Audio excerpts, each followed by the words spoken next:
The AOC Generation, How Millennials Are Seizing Power and Rewriting the Rules of American Politics, by David Freedlander. Introduction. The Happy Hour. Summer was nearly over. There was a slight chill in the air portending the coming of fall, and New York City had begun to empty out for the Labor Day 2017 weekend. But one bar, just below ground level, on a side street in the city's East Village, was packed, as it was most Thursday evenings. That's where a couple of dozen leftist political organizers and advocates started routinely gathering at a happy hour hosted by Sean McElwee. McElwee, then just 24, looked like a 12-year-old inflated to adult size, dressed in a too-small t-shirt with a baseball cap askew atop his head. But his weekly happy hours at the dingy dive, he asked that the name of the bar not be used because right-wing protesters might crash it, quickly became an essential stop for the city's activist class in the months after Donald Trump's surprise win in November 2016. Gathered most Thursday nights at the bar were newly minted socialists, tired campaign workers, government staffers, think tank types, and others devoted to a wide variety of progressive and leftist causes. To be there and to be over 30 would be considered ancient. McElwee could often be found at a table in the back, where a steady stream of friends, well-wishers, and journalists stopped by. When I met him that evening, he berated me for not using his quotes in a story I had written. He also predicted that one day his own children would find him to be a moral degenerate for eating meat, and said that he was working on building a world where eco-terrorists could receive veterans' benefits. On the night at August's end, one of the people who swung by was a little-known, long-shot congressional candidate named Alexandria Ocasio-Cortez, looking impossibly put together in a black dress with a white quilted blazer and more than a little out of place in a neon-lit bar that hadn't changed its decor in 45 years. She was there at the invitation of McElwee, who had been hyping online the slew of left-leaning challengers running for offices up and down the slate, and inviting most of them to come drink with him and his pals, part of a renewed interest in electoral politics by a mostly younger generation, horrified at the prospect of a Trump presidency. He direct messaged her on Twitter at a time when Ocasio-Cortez had only a few hundred followers, and invited her to come by. At the bar, she put Led Zeppelin on the jukebox and lamented how New York's notoriously closed electoral system was making it nearly impossible for a candidate like her, a young Latina from the Bronx, to compete, especially against the behemoth that she was running against, Joe Crowley. He was not just the likely next Speaker of the House of Representatives, but also the head of the Queens County Democratic Party, which meant there was a whole apparatus of election lawyers and judges in his thrall, and that the entire city's political class was in his corner. People who were there that night remember Ocasio-Cortez as being, for a politician, unusually interested in hearing about what the different activists had done in their various lines of work. "What I remember is that she just kind of lit up the room," said Matthew Miles Goodrich, an environmental organizer who had just begun to work with the Sunrise Movement, a youth-led organization founded in 2017 and dedicated to slowing climate change and making issues of environmental justice central to the U.S. political debate after decades of neglect. "I went to Sean's happy hour every week, and there were a lot of candidates coming through, and it was just immediately clear that this person was pretty fantastic." While most candidates who came through seemed to do a quick appraisal of who would be helpful to them and who wouldn't be, Ocasio-Cortez seemed genuinely excited to be surrounded by organizers working to build political and social movements, according to those who were there, and she pelted people with questions about the details of their work. By that summer night, it was already clear that something was afoot in America. This book is the story of that something. It is the story, in part, of Alexandria Ocasio-Cortez, of how she rose from the life of an adrift 20-something making her way in New York to an overnight sensation, the likes of which the political world had never seen, becoming an icon of pop culture in the process. But no person, no matter how dynamic, is the product only of their own will and talent. All of us are pushed quietly along by thousands of unseen hands, are the product of society and circumstance, the place we were born into, and the people we come to know. And so this isn't just the story of Ocasio-Cortez. It is the story of the people who powered her rise and the circumstances in the city and in the nation that made her rise possible. Ocasio-Cortez was the youngest woman ever elected to Congress, and her appearance on Capitol Hill was seen correctly as a harbinger of a new, ascendant generation, one pulling the nation leftward, fed up with politics as usual, and fearful of a future in which ecological catastrophe, widening inequality, and the rise of illiberal populism threatened life as they had come to know it. They were the best educated and most diverse generation in the nation's history, and in the wake of the election of Donald Trump, many of them decided that if anything was going to change, they would have to do it themselves. Ocasio-Cortez was one of those young people who faced that choice, and she was the beneficiary of similar choices thousands of young people made who decided that if anything was ever going to change, they would have to change it themselves. This story is the story of both them and of her. It is not an endorsement of their tactics or their ideology. I am a political reporter, and so it is rather an examination of a new force that looks set to have a large role in our politics for decades to come, and a look at how Ocasio-Cortez stepped into a moment that was waiting for her to seize it. I live in Ocasio-Cortez's district, and watched as her long-shot campaign pulled off one of the upsets of the century, and I interviewed her when she was campaigning and desperate for any kind of coverage. Neither Ocasio-Cortez nor her office participated in this book. I interviewed her twice while she was in Congress for a story for New York Magazine, and her comments to me in this book come from that conversation. I interviewed dozens of people who knew her at various times in her life and who were willing to share their memories of her, and dozens more who got engaged in politics around 2016 and helped make this moment, the Ocasio-Cortez moment, possible.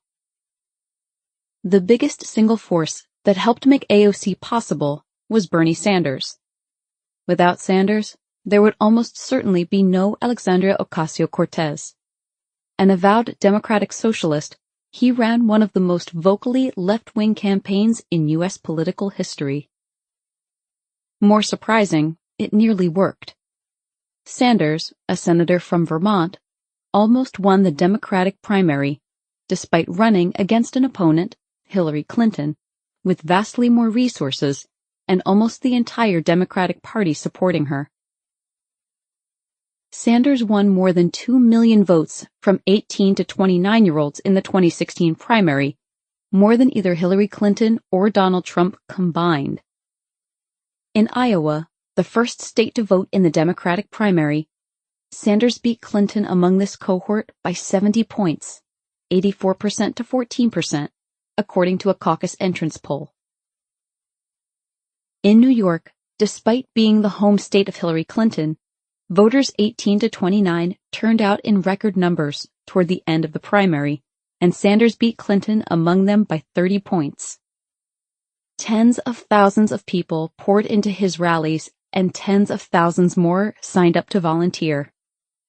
Sanders was by no means the first left-wing candidate to run for president. Every campaign saw at least one candidate pledging to represent the Democratic wing of the Democratic Party or restore the party's liberal soul. Dennis Kucinich in 2004 and 2008, Howard Dean in 2004, Ralph Nader in 2000, and Jerry Brown in 1992.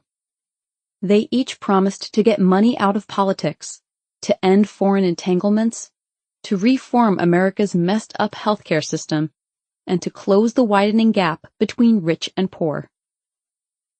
But although they each generated excitement, particularly from a curious political press corps, they each faded fairly quickly into irrelevance. And none had views that were as left-wing as Sanders, who called for a political revolution that would include free college, nationalized healthcare, massive new taxes on the rich, and an end to the nation's reliance on fossil fuels. Sanders was in some ways an odd figure to ignite the young. White-haired, balding, and rumpled, he turned 75 years old in 2016 and had none of the coolness or charisma that Barack Obama, another candidate who thrilled the young, possessed when he ran 8 years earlier. Speaking broadly of generations is difficult. They are too vast and amorphous, too varied in their demographic data points, and they send conflicting signals about their desires and needs, making it difficult to talk about them in any serious and scientific way. Still, some things can be discerned. Young people who were just starting middle school on the day that terrorists flew commercial aircrafts into the Twin Towers graduated from college into a labor market with the worst unemployment rate since the Great Depression. They, in some respects, grew up in an era as safe and as comfortable as any in U.S. history. A time of rising standards of living, decreases in crime, increases in life expectancy, rising educational standards, and limited social upheavals. Technology that would have been inconceivable a generation ago meant conveniences and options for education, but also distractions that even a few years prior would have seemed like something out of science fiction. This generation saw the election of the first African American president, the legalization of gay marriage, women entering the workforce and the ranks of higher education at rates unseen before in U.S. history, while the country grew more diverse and more accepting of diversity. But they also saw not just the terror attacks in 2001, but 2 wars and a devastating recession, widening inequality, the rise of the surveillance state, college becoming increasingly unaffordable, a grisly procession of school and workplace shootings, and a steady succession of deadly wildfires, hurricanes, and floods that reveal the depth of the climate catastrophe. In the first decades of the 21st century, the Republican Party veered sharply to the right, embracing positions that were well outside the mainstream on issues like gun control, abortion, gay rights, and the environment. The GOP grew further enthralled by trickle-down economics, cutting taxes for the wealthy and for corporations, and attempting to shred the social safety net. The party deepened its alliance with evangelical Christians, embarking on a campaign of public-facing religiosity, breaking down the walls between church and state, and promoting restrictions on personal freedoms around sex and marriage, which were increasingly out of step with a rising generation that had been taught that tolerance and respect for difference were bedrock American values. The Republican Party not only embarked on 2 ruinous wars abroad, but instituted a system of extrajudicial killings, torture, surveillance, and secret prisons around the world, which some on the right spoke of in terms of a religious crusade. Over time, the party discarded many of these values as Trump seized control of it, and the spirit of the party became animated by white nationalism and an anti-immigrant fervor, breaking down a global order that had left America as the world's sole superpower since the fall of the Soviet Union, along with the rights and responsibilities that came along with it. Along the way, the party developed an ethos that favored sticking a finger in the eye of liberal pieties and tweaking what they presumed to be an overbearing culture of political correctness over specific policy positions or even moral values. Democrats and liberals spent most of the early years of the 21st century on the defensive. Many felt that they were living in an era that was shaped more by Ronald Reagan or even Barry Goldwater than by Bill Clinton or Barack Obama, a time when, as Clinton proclaimed, the era of big government is over. After he was elected, Obama failed to meaningfully clamp down on Wall Street's excesses in the wake of the 2008 crash, proposed cutting Social Security and Medicare, acquiesced to GOP purported concerns over taxes and deficits, continued much of Bush's war on terror, and drew such a hard line on immigration that critics labeled him the deporter-in-chief. After the crash of 2008, the primary vehicle for protest came from the right, even though the crisis was presided over by a Republican president and precipitated by Wall Street. The Tea Party swept the Republicans into power and moved the party even further to the right as millions of people, fed up with politics as usual, pushed for new leaders outside of the familiar political circles.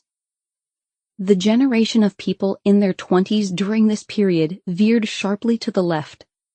A USA Today poll of Americans under the age of 35 in January 2016 found that, by a 70-point margin, respondents thought the United States should transition to mostly clean or renewable energy by 2030, and by a more than 2-to-1 margin, called for greater investments in public transportation.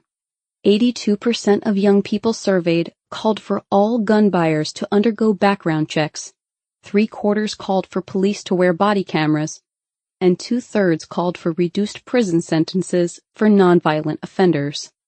A 2018 YouGov survey found that by a 9-point margin, 18 to 29-year-olds had a favorable view of socialism. In comparison, Americans 64 and older had an unfavorable view by a 31-point margin, while a third of young people said they would be comfortable voting for a socialist candidate. A YouGov poll the next year had even more striking numbers.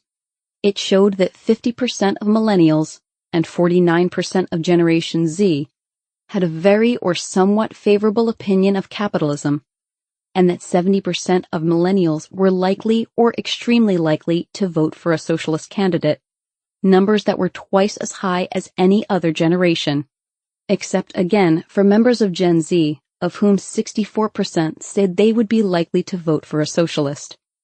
Meanwhile, only a slight majority, 57%, of millennials said that the Declaration of Independence provided a better guarantee of freedom and equality than the Communist Manifesto. There were some category errors involved here, or at least some category confusion. A 2018 survey by the Public Religion Research Institute asked respondents to define socialism as either a system of government that provides citizens with health insurance, retirement support, and access to a free higher education, or as a system where the government controls key parts of the economy, such as utilities, transportation, and communications industries. Young Americans chose the first definition, the one that corresponded with how Sanders described his ideology, and one that described the economic and political system of many countries across Northern Europe. Some sociologists, economists, and pollsters suggested the reason for this sharp break to the left was not that young people were struggling, but that they were comfortable. The concept of the revolution of rising expectations became part of the social science literature in the years after World War II. The phrase was used to suggest that people rise up not when they have hit the lowest rung of society, but when their lot has begun to improve. The problem, however, is that they don't rise fast enough. As McElwee tells it, as we hunched over a couple of beers in the back corner of the bar, this is nonsense. The reason that his happy hours became so popular, and the reason that so many young people turned sharply to the left and became active in social causes and politics, is because of an increase in educational attainment among his generation, twinned with the effects of the recession. A common explanation for how the financial crisis of 2008 impacted young people is that they came into an empty job market with mountains of student debt, then moved left as they took jobs beneath their education level that mired them further in debt. But that was only part of it, McElwee says. More importantly, the recession changed economic views among elite opinion makers. No longer could one credibly argue on op-ed pages that the economy was functioning for most Americans. The recession allowed new ideas to enter mainstream America. People don't realize that a lot of politics is about elite persuasion, he said. The recession disrupted the center-right ideology that had been dominant for 40 years. That's the world we inherited. At the beginning of the Trump era, McElwee had become one of the leading voices of this new generation of young political activists. Someone who harnessed the power of social media to get issues previously thought to be outside the bounds of acceptable political debate onto the agenda of major political figures. He began to call himself an Overton window mover, a reference to an idea conceived by Joseph P. Overton, the head of the conservative Mackinac Center for Public Policy in the 1990s. Overton showed potential donors the think tank's brochure, explaining that there is a range of ideas, from the broadly acceptable to the fringe or the unacceptable. His job, he explained, was to move items from the latter category into the former, giving politicians a broader range of policy ideas to consider. It didn't mean the ideas would become law, but it did mean they would now be debated alongside other solutions and would consequently shift what was previously considered outlandish into the mainstream. McElwee did this almost single-handedly with his call to abolish immigration and customs enforcement, cornering politicians over social media to take a stand on the issue and encouraging his nearly 100,000 followers to do the same at a time when few were talking about it. It didn't work. ICE still exists. But it did mean that Americans began to look more critically at its vast immigration enforcement agencies and allowed previously left-wing positions on immigration to seem relatively moderate by comparison.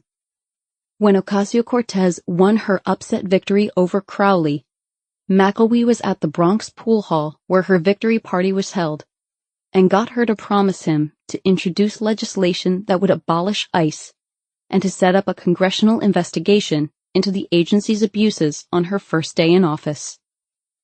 He was in many ways an unlikely figure in a movement that was both very diverse and largely composed of people with degrees from elite institutions of higher education.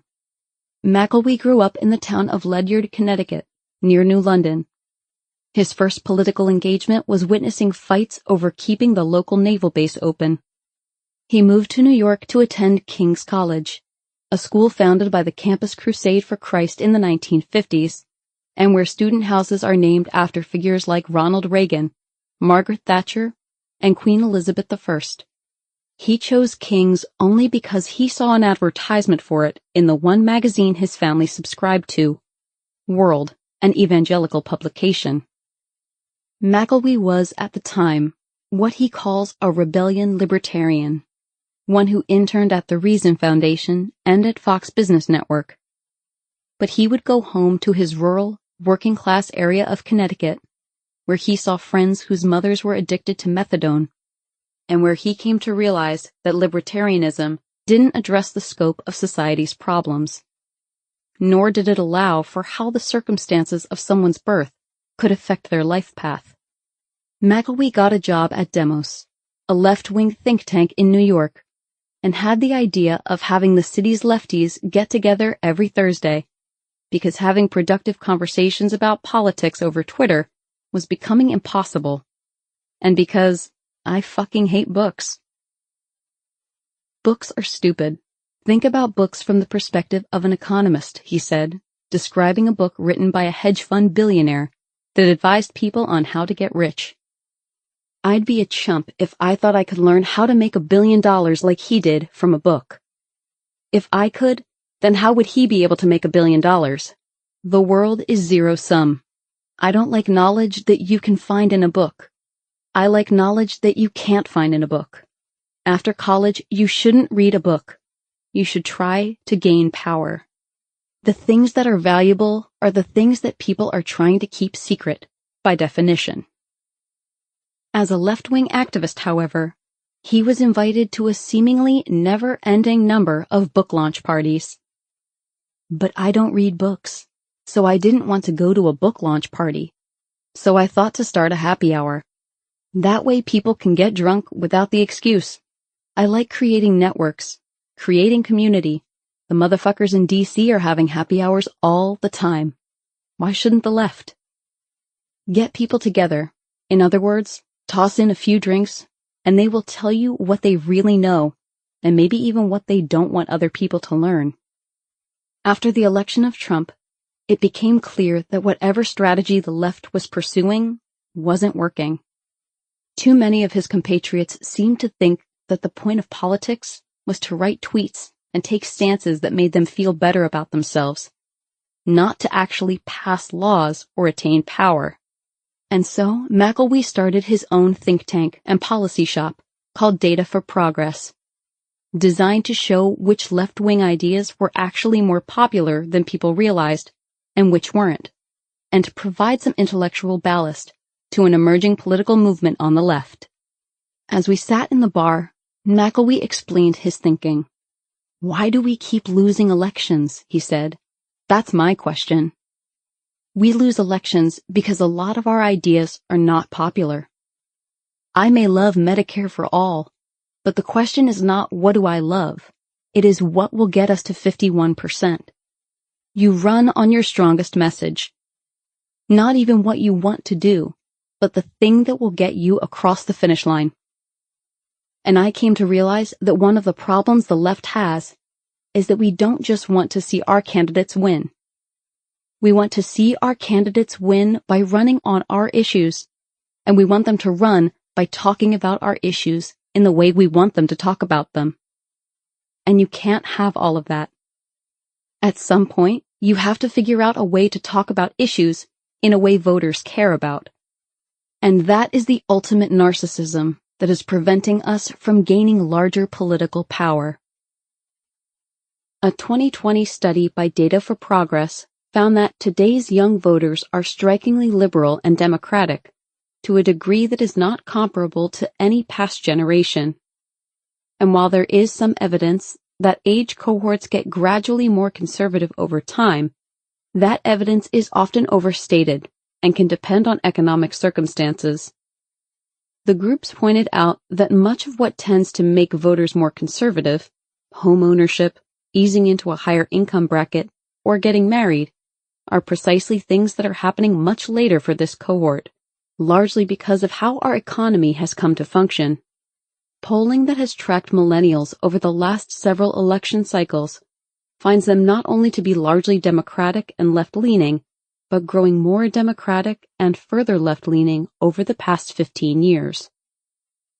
These findings suggest that millennials will probably end up somewhat more conservative in the future than they are now, but their politically formative years have largely already passed. For millennials, this formative period was defined by the failures of two Republican presidents, W. Bush and Trump, and the success of a popular Democrat, Obama. Research has shown that millennials' views on racial justice have been positively shaped by the Black Lives Matter movement. Other research suggests that recessions during an individual's formative political years durably increases support for more redistribution. Millennials have already experienced two incredibly destructive recessions, punctuating an economy characterized by increasing income volatility, increasing underemployment, and meager wage growth, which has never managed to reach its high in the late 90s before any millennial had entered the labor market as an adult. As far as formative experiences go, these are pretty well optimized to produce a left-leaning cohort. Millennials, Data for Progress points out, have come of age in a world in which government policies inflate housing worth, locking them out of home buying. Stagnant wages, high housing costs, high returns on stocks, free-flowing credit, and mass incarceration were used in place of the kind of social safety net most rich countries enjoyed. The policies that created a block of older voters who use the political system to fiercely defend the value of the assets they hold also created a block of asset-less younger voters who have no stake in an economic system that suppresses their wages and piles them with educational and consumer debt in order to fuel growth in asset prices. In fact, the current moment in politics gives us a window into an alternate version of history. Without rising home and stock prices, it is easy to imagine that middle-class voters would never have tolerated the tepid economic growth and abysmal wage growth that have typified the neoliberal period. Politics is now dominated by a new social class of petty capitalists, which includes a large number of older blue-collar workers who depend on seeing returns on their property for financial security.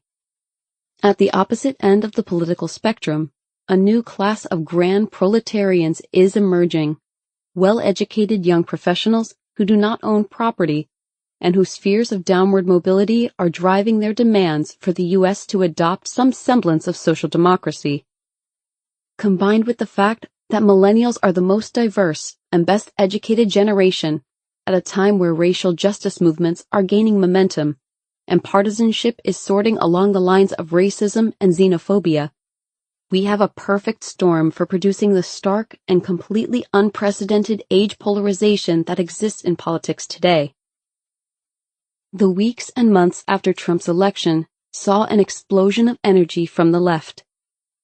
People who had never attended a protest took to the streets. Americans who were never much interested in politics swarmed teach-ins at churches, community centers, and living rooms to figure out what they could do to curb the power of someone who voiced disdain for so many seemingly incontrovertible American values, like a free press, a pluralistic democracy, a respect for dissent, and for opposing parties. Those months were a heady time for the American left, which had spent decades on the margins of U.S. politics. There had been important victories for civil rights, gay rights, and women, as the culture at large grew more welcoming and accepting. Equal rights for all gradually became a cornerstone of American civic life. But at the same time, inequality widened, the labor movement shriveled even further, and college and healthcare costs spiraled upward. Despite protests against climate change and widespread awareness of the topic, the nation remained overly reliant on fossil fuels, global temperatures rose, and the polar ice caps continued to melt. Even as the effects of climate change became a lived reality in many parts of the country, with devastating fires ravaging the West, floods submerging parts of the South, and record-setting droughts and heat waves killing scores, the federal government failed to address the issue except in the most cursory of ways. Gun violence continued to plague much of the nation, and even as school shootings occurred with grim regularity, including a classroom of first graders murdered a few days before Christmas in 2012, no laws were changed at the federal level. Throughout most of the first decades of the 21st century, liberals and leftists appeared to have acquired cultural hegemony, spreading their values through the popular culture of TV, movies, and music, but holding very little by way of political power. Some of this was due to the fact that efforts to get money out of politics and reform the culture of lobbyist and corporate interest-driven government, itself another generational cause of the left in the years after Watergate, had been set back considerably over the previous decade and a half. Money had become such a large part of U.S. politics that it threatened to drown out other forms of political engagement. Presidential campaigns had become billion-dollar enterprises. Part of the job of being in any elective office was spending a large portion of the day dialing potential donors for contributions. After the Supreme Court's 2010 decision in the Citizens United case, what little remained of campaign finance regulation was gutted, allowing corporations to spend with impunity. Thus was born a new class of Uber donors to political campaigns and the proliferation of lightly regulated super PACs, which displaced much of the work of political parties and campaigns, as politics became awash in difficult-to-trace dark money. In the 1950s and 1960s, public protest helped bring about massive social change, including ending segregation, halting the Vietnam War, and heralding ever-increasing rights for women and LGBT people. But in a reactionary era, those tactics had begun to grow stale. There were marches for nuclear disarmament and ending apartheid in South Africa, hunger strikes for increasing diversity on college campuses, and die-ins for increased funding for education and medical research. But even as tens of thousands of Americans took to the streets to protest the Iraq War, or to support measures to curb climate change, or even to occupy public parks to protest against a government that seemed to care more about the health of financial markets than of its citizens, the political needle scarcely moved at all. No meaningful liberal legislation was passed. For many left activists, their primary political participation involved showing up to rallies or campaign events to shout down speakers, something that the politicians welcomed since it made them seem sympathetic and got crowds on their sides, while allowing their opponents to come across as bores who prefer booing to honest debate. The abandonment of the political sphere by many on the left meant that the political sphere could abandon the left in turn. The Sanders campaign of 2016, with its electric energy, massive crowds, millions in small-dollar fundraising contributions, and millions of votes, despite, or because of, being the most avowedly left-wing political campaign in 30 years, began to change the calculus.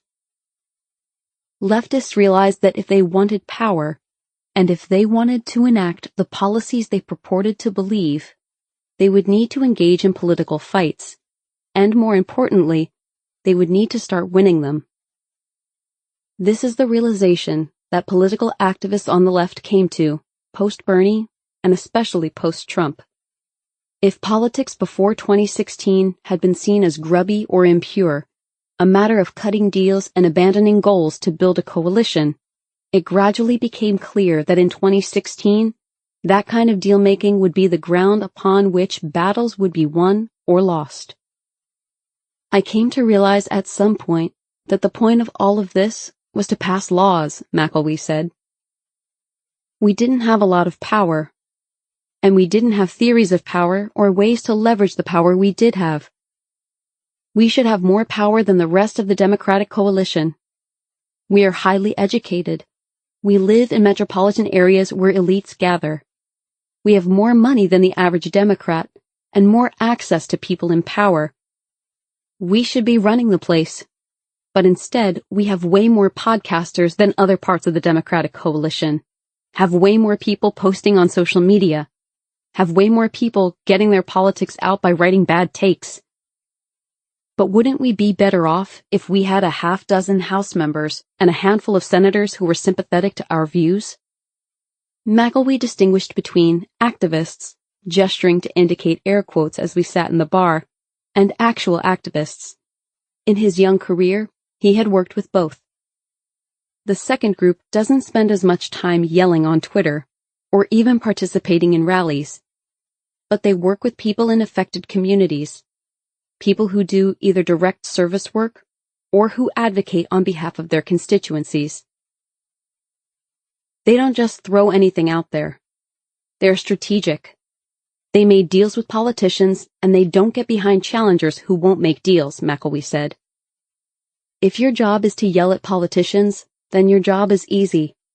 If you want to make your job hard, you sometimes don't yell at politicians, and you figure out how you can gain power in the system. This was the system that Ocasio-Cortez, a few months ago in the very bar where we were sitting, decided she wanted to be a part of. She too had turned away from politics in her early 20s. As the effects of the Great Recession settled in, she worked waitressing and bartending, putting aside other dreams she had for her life. She was someone who took the bus home from college to vote for Obama in her first election, but had gradually soured on him, becoming caught up in a series of grassroots movements that swept the nation in the wake of Obama's re-election in 2012.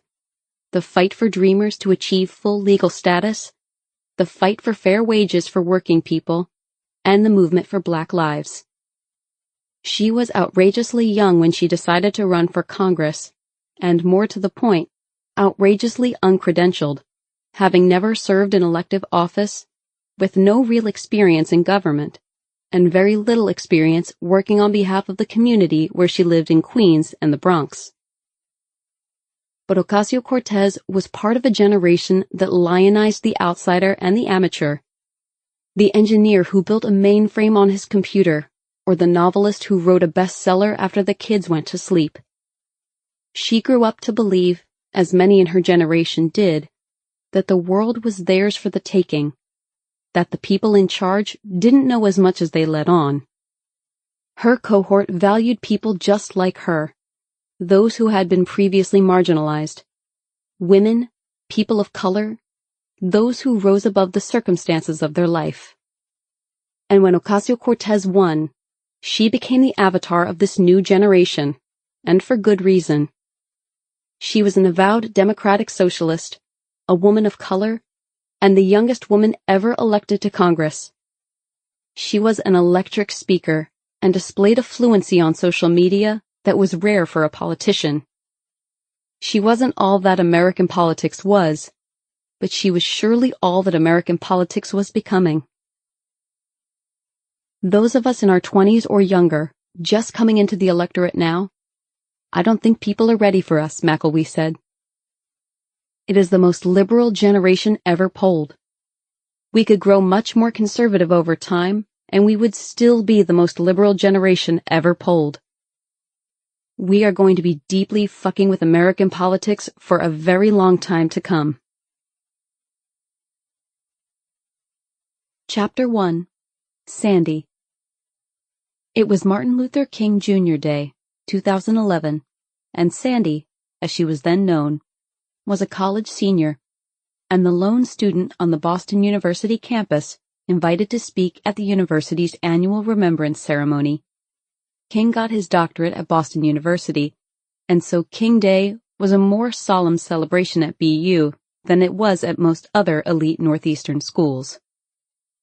Ocasio-Cortez was nowhere near the polished speaker she would become while in Congress. Still baby-faced and in glasses, she adopted the tone and cadence of a preacher and set out to address the question that was the theme of the program for the day. Can this generation be great? Her answer, though, was not whether, but how. This generation does not consist of people currently between the ages of 18 and 35. No, it certainly does not, she said. This generation consists of all people who choose to be young at this time. It is a much smaller group. As they say, it is far less work to curse the rain than it is to sow a seed. Giving up is easy. It is living out our imaginations that takes work. But to live in that world is to be young, and like greatness, the roots of youth is not a circumstance, but a choice. There are no chosen ones. There are only those who choose. It is never too late. We can choose to be great. We can choose to be young, for greatness is reserved for the delinquents. Hers was a generation that had been brought up to believe they could bend the world to their will. If something did not match their expectations, the solution was to change the thing, not their expectations. They had been brought up to believe they were unique, and that the purpose of life was giving that uniqueness to the world. At the moment we discover the brilliance of our individual faculties, at the instant we feel the slightest unease that life, as it is supposed to be, is not life as we intended, we are obligated to leap into the shelters of our creative genius, she told the audience. To do otherwise, to yield to the forces of circumstance, guarantees a death far worse than that of a beatless heart, that of a subordinate spirit. Ocasio-Cortez laid out ideas in that speech that would come to animate her political life 6 years later. She spoke of a world where, in the Bronx, children cannot count by coincidence of their zip code, and where Virginian couples turn from courthouses by chances of their gender, where the ideas of Plato and Jefferson become as attainable as the items behind a Park Avenue window. She surely never intended her speech, an honor bestowed upon a campus leader, to be heard as something delivered from the voice of her generation. But in light of what the coming years were to bring, it can easily be read that way. There are so many possibilities to take a stake in at this very moment, she said on that afternoon in Boston. It is not only us who are young. The world is young as well. Banana farmers in the rural Congo can testify to that in a text message.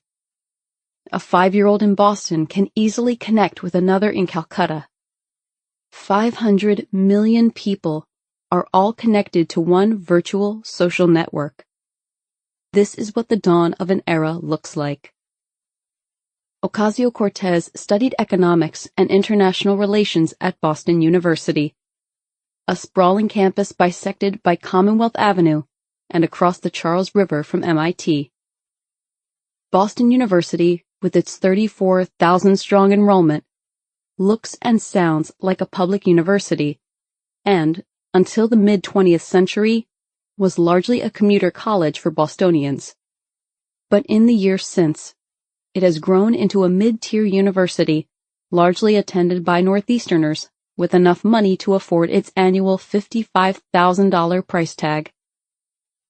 Ocasio-Cortez studied economics and international relations, but she really found her home at a BU multicultural arts and social justice community space called the Howard Thurman Center for Common Ground. Thurman was a Florida-born pastor, the grandson of slaves, and a philosopher, theologian, and spiritual mentor to a later generation of civil rights leaders, including Martin Luther King Jr.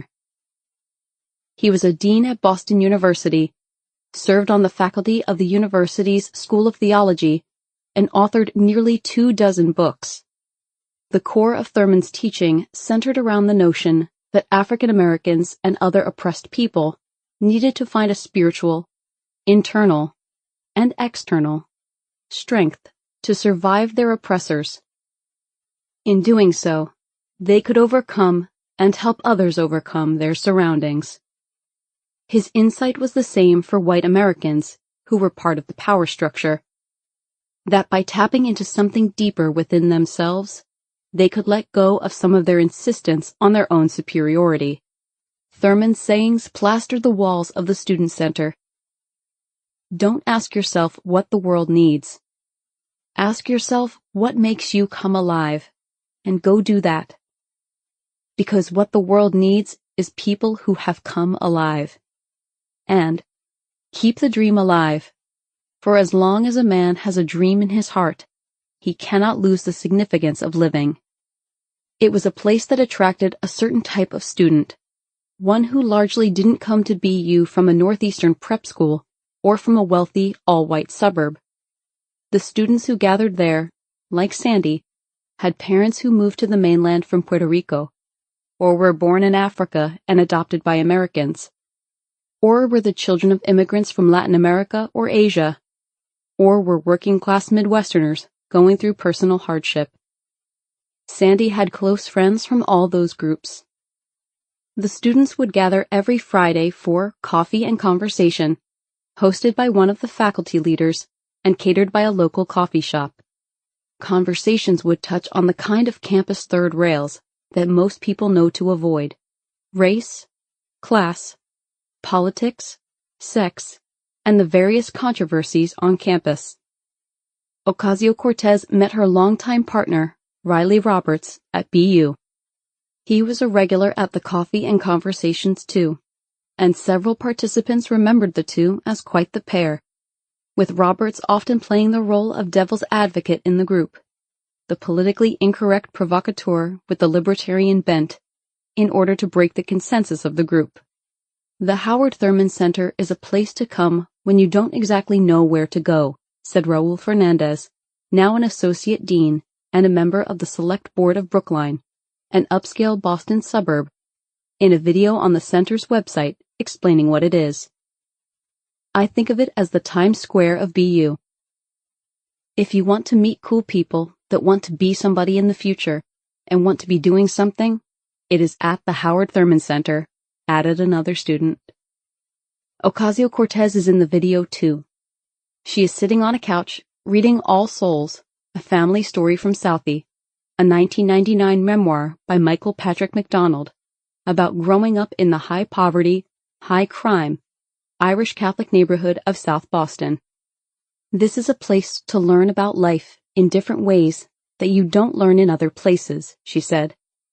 I spoke with dozens of people who knew Ocasio-Cortez in college, or in the years before, as she grew up in Yorkville, New York, a prosperous suburb north of New York City, or as she tried to make her way in the world as a young college graduate in a city still shrugging off the effects of the Great Recession.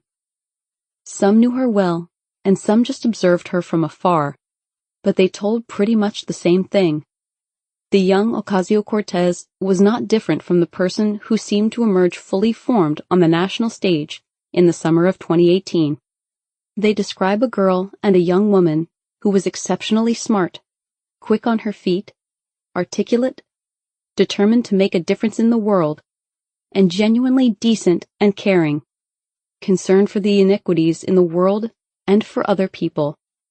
I spoke with a number of people who described themselves as her friend, but who weren't among her closest friends, and yet they described a relationship that is usually reserved only for close friends.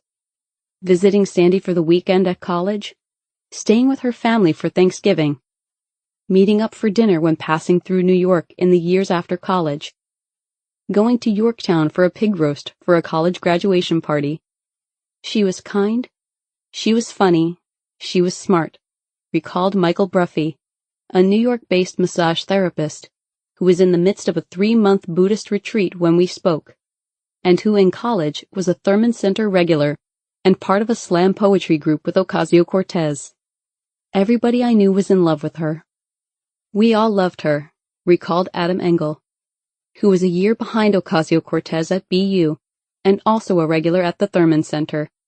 She was very, very smart, very sweet, very welcoming, just a good person. You have seen her on the news, and that is how she was in college. Passionate, outspoken, intelligent, engaging, just fun to be around. The Thurman Center was led by Kenneth Elmore, the dean of students at the school. After Ocasio-Cortez's election in 2018, he told a university newspaper that she was brought to the center by a friend who introduced her as the smartest person I know, an assessment that Elmore came to agree with. Sandy is brilliant. She is boldly curious and always present, he said at the time. She makes me think and could always see multiple sides of any issue. Sandy is also heart and soul real. It is wonderful to see Sandy emerge as a leader. I can't wait to see what happens when her time truly comes. Engel, who went on to become a science teacher at a public school in Seattle, remembered sitting in Thurman Center until custodial staff would come in to close it, and then a few of the remaining students, Ocasio-Cortez often included, would go to a back room to talk further into the night until the group was kicked out of there too. Politics, campus gossip, and general adolescent silliness ruled the day. She was really a genuinely kind person, recalled Eric Calvin Baker, another fellow student and friend. People ask me all the time when they find out that I was friends with her, is it real? Is it an act? And all I can tell them is that the person you see on TV is 100% her. And the thing I most remember about her, and that drew me and others to her, was that she just had this incredibly deep well of empathy, and this incredible ability to listen. I know people may scoff at it, but it is genuinely incredible.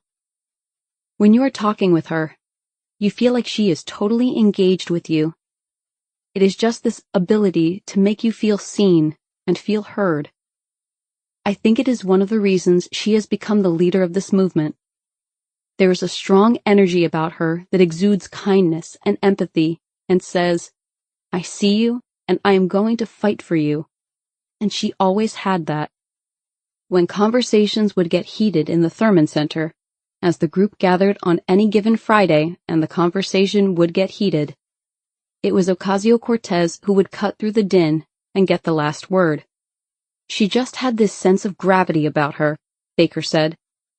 Like when she was in the room and when she was talking, people knew to be quiet. She wasn't mean or presumptuous about it or anything, but just sort of commanded the room. I guess you could call it a natural charisma. There is this Maya Angelou quote, "People may forget what you say, but they will never forget how you made them feel." That's what I always think of about her, said Engel. There was always this calm fury, or not fury really, but power to her words. She was the one at the end who would sort of invite everyone to reflect on what we had said, what we were doing and talking about, how the event unfolded before us. During her junior year, Ocasio-Cortez studied abroad in Niger, working on a project on maternal health care. She visited people sick with typhoid in straw houses, talked to women about their birth control, learned how to surf sand, visited an orphanage, and kept a blog documenting her travels. There, she learned local languages that were taught in French and expressed amazement at her surroundings and at the kindness of the people. It was an eye-opener for a young woman who had mostly traveled between Westchester and the Bronx, with the occasional trip home to Puerto Rico and then to Boston, not least because of the conservative Islamic culture she encountered there. In one blog post, she wrote, "It is difficult to capture into words the role that women play in Niger. In fact, it would be difficult to capture the role that any half of a population would play in a developing nation. The terms feminism and empowerment don't seem to capture the priorities of our generation, and the words themselves sound like relics from the past, frumpy and outdated. We no longer live in the same fight for equality of prior generations. We have moved to the widely accepted reality that marginalizing 50% of a given population doesn't make much sense, mathematically or socially. Enabling women to learn, create, and manage enterprises is not a discussion of feminism, but rather a global strategy for development. It is in this line of thought with which we approach the opportunities granted to women and their children. A clear departure from the equality for equality's sake struggles of the past. This is a time of forward movement, and because societies tend to be as strong as their weakest player, one must look towards the marginalized in order to progress. Ocasio-Cortez had arrived at Boston University hoping to study medicine, dreaming of becoming an OB/GYN. In Niger, a nation recovering from widespread famine, she did rotations at a maternity clinic in the capital city of Niamey. "I saw a lot of pretty brutal things there," she told Bon Appetit magazine. She saw babies born on steel tables, covered with nothing but thin cloth, and she witnessed one stillbirth. The reason the child had passed was very preventable. "For me, it was a very powerful moment," she said. This child's life was literally decided because of where it was born. After Ocasio-Cortez returned to Boston University, school administrators shut down the Niamey International Development Program after armed soldiers stormed the presidential palace in Niamey and captured President Mamadou Tanja and formed a ruling junta. When the program was reinstated the following fall, Ocasio-Cortez was quoted in the school newspaper as encouraging students to participate in the program and urging the university to keep it open. Nigerians are an overwhelmingly peaceful people. Even with the political instability that hung in the air, the most discomfort that I felt was an uncertainty about the future of the Nigerian people, Ocasio-Cortez said.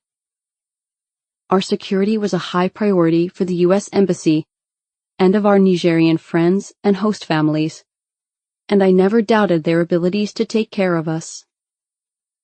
But if there was a moment that really changed Ocasio-Cortez's life as a young person, and that set her on the path to politics, it was her father dying at the beginning of her sophomore year. Sergio Ocasio was just 49 years old when he died of lung cancer. His story was, in many ways, the story of the American dream, he grew up in the Bronx in the 1970s, back when it was one of the most dangerous and burned-out places on earth. He got into Brooklyn Tech, an ultra-selective high school in New York City, and spent over an hour commuting to school each day. He met AOC's mother, Bianca Cortez, in Puerto Rico, where the two married before settling in the Bronx. They bought an apartment in the sprawling 12,000-unit, middle-income Parkchester complex for $36,000, and later bought another similarly priced unit nearby, where Ocasio kept an office for his small architectural practice. His business, Kirschenbaum and Ocasio Roman Architects, P.C., was a licensed minority-owned business with New York State, which meant they were beneficiaries of a law designed to level the playing field when awarding state contracts. The firm mostly focused on remodeling and renovations. Clients included the Parkchester complex, where the Ocasio-Cortez family owned an apartment, as well as other middle and low-income housing developments and not-for-profits. Ocasio was not only the family's sole breadwinner, but the lodestar of young Alexandria's life. The person who pushed her, believed in her, challenged her, and insisted that she learn about current events and defend her position on the news of the day. As Ocasio-Cortez said in the documentary, Knock Down the House, when she was around 5 years of age or so, her father went on a planned road trip to Florida with some buddies of his, and Ocasio-Cortez begged to tag along. Eventually, he relented, and the gang stopped in Washington, D.C. to get a look at the Capitol and the White House. He said, "You know, this all belongs to us," she said. "This is our government, so all of this stuff is yours." When her father lay dying, Ocasio-Cortez rushed home to see him at the hospital. His last words to her were, "Make me proud." Friends who knew her in Yorktown told me that while Ocasio-Cortez was always serious, dedicated, and driven, they noticed a change come over her after Sergio passed. She seemed to find a new purpose. As she tells it, she threw herself into her schoolwork and into campus life at Boston University, scarcely giving herself time to grieve. While at BU, Ocasio-Cortez was part of a spoken word slam poetry group called Speak for Yourself. Michael Bruffy still remembers, over 10 years later, a poem she wrote about her father called The Topaz Cape of Courage. I remember it because she had a way with words. The pain that she felt flowed so beautifully into that piece. She was painting her father and her relationship with her father in this way that had no pretentious bullshit, he recalls. She talked about him dying and him being in the hospital, and he wrapping her in this topaz cape of courage and said, "Do me proud." I asked her about the topaz because I didn't know what it was, and she said it was this semi-precious stone that is blue and kind of cracked. It was this image of something that wasn't perfect, that said it was okay to be broken. And courage is wearing that. Bruffy had his own struggles in college, including a father suffering from Alzheimer's. By his own admission, Bruffy threw himself into drink, drugs, and eventually Zen meditation. Ocasio-Cortez, on the other hand, just threw herself into her work and said, "I'm going to get this shit done." Ocasio-Cortez developed a poetic and artistic sensibility in college that would carry her through to her political career. Recalling a coffee and conversation meeting on his own Dean of Students blog, Dean Elmore wrote, "We had one of those moments last Friday. During our conversation about happiness, Alexandria Ocasio-Cortez, we know her as Sandy, stopped us cold with this poem, and then proceeded to quote the poem, called Questions, in full. It was written just a few weeks before Ocasio-Cortez was going to graduate, and it is the voice of a young woman unsure of what she's supposed to do next in her life. Where are we going? When birds sing to one another, are they looking for melody or harmony? I've never been the one with answers. How is it that our eyes betray us? What does tomorrow bring? Just questions. Enigmatic, urgent, smoldering questions. But this is a world of answers. Where to go, what to do, how to get rich quick. The degree to make you slick. The title you want to hit. The right dosage for your sick. Well, I've forgotten about the ready-made bullets in that gun. Because for me, not knowing is half the fun. It's the uncertain moment before a first kiss. It's trying to remember if your seatbelt clicked. It's the ride. And I don't really know about this world full of answers, but I think I'll hold on to my questions. Because if not knowing is half the fun, then inventing the answers on a bed of dewdrops is the other. I'll show you the color of my love, or at least I can try. But maybe in that case, 2 makes better than 1. I just ask that you leave your answers at home. Because to be honest, I don't really care about where we're going. I care about who we become along the way. At the Thurman Center, Ocasio-Cortez and some of her classmates started a blog called Culture Shock, which mostly featured personal essays and observations from regulars at the center. As editor of the blog, Ocasio-Cortez wrote the first post, which was addressed to the school's students, faculty, alumni, and fans. Welcome to the beginning of a new era, Ocasio-Cortez wrote. Oftentimes, we as a community become a little too entrenched in the daily grind. Wedged between busy schedules and overachieving classmates, are piles of work so high the Prudential Center itself looks up to them. The plunging depths of our to-do lists can easily snatch us from taking a pause and laughing at ourselves. But BU Culture Shock is here to help you out. We're going to point out campus fumbles, strange happenings, and oddly juxtaposed moments throughout Boston University for your sanity. The posts could be mostly frivolous, about parties and relationships on campus, and gripes about the administration. But Ocasio-Cortez's were different. Consider the first couple of posts when the site went live. One was about a local pizzeria hosting a benefit. Other topics focused on hummus, sunbathing on the campus green, the band Outkast, and bros versus hipsters.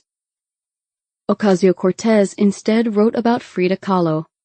With brush in hand, boasting her Tijuana dress and strong brow, Frida Kahlo charged into the fray as a political, social, and artistic revolutionary.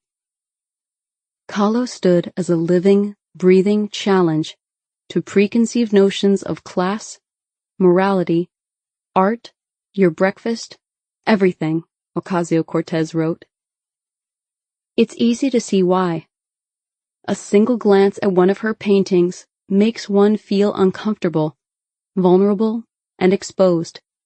This is bizarre considering most of Kahlo's works are self-portraits.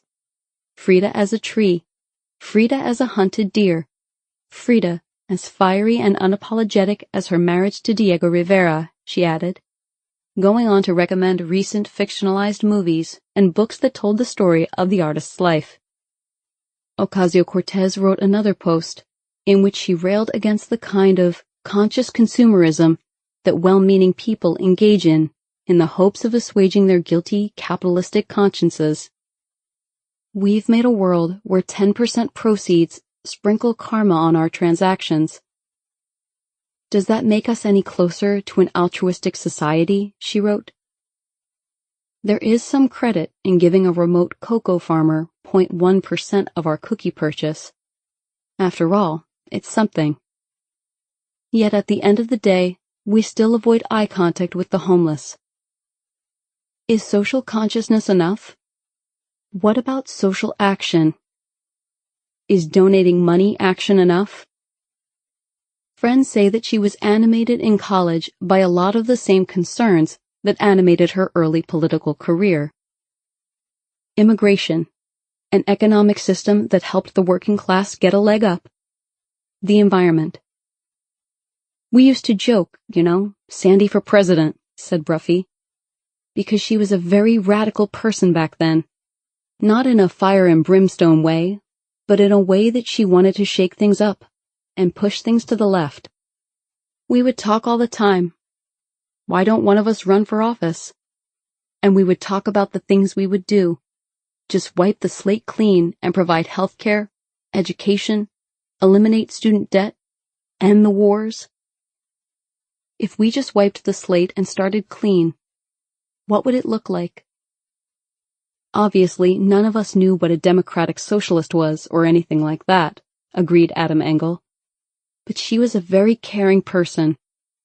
She cared for people whether she knew them or not, which is sort of what democratic socialism is in a way.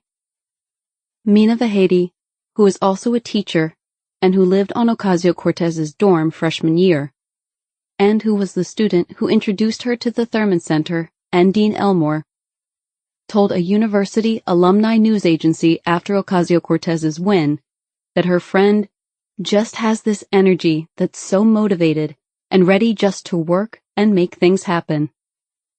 She recalled walking through campus and joking with Ocasio-Cortez about what would happen when you're president one day. She didn't make it seem like it was totally out of the question, Vahedi recalled. Most of her friends, though, didn't see politics in Ocasio-Cortez's future. They thought she would go into nonprofit work, likely something with education back in the Bronx or among the Latino community. Still, in 2007 and 2008, Barack Obama, despite running as a center-left candidate, captured the hearts of the Democratic Party and of young Democrats, especially who were thrilled at the prospect of electing not just a brilliant orator with an equally brilliant mind, but someone who seemed a harbinger of a new, diverse America, presenting the chance for the country to at last cleanse itself of its racialized past. In February of her freshman year, Ocasio-Cortez hopped on a bus, traveling from Boston to Yorktown and then back to Boston, just for the purpose of voting for Obama. A few days before the New York Super Tuesday primary, Ted Kennedy shocked the political world by endorsing Obama, a pointed rebuke to Hillary Clinton.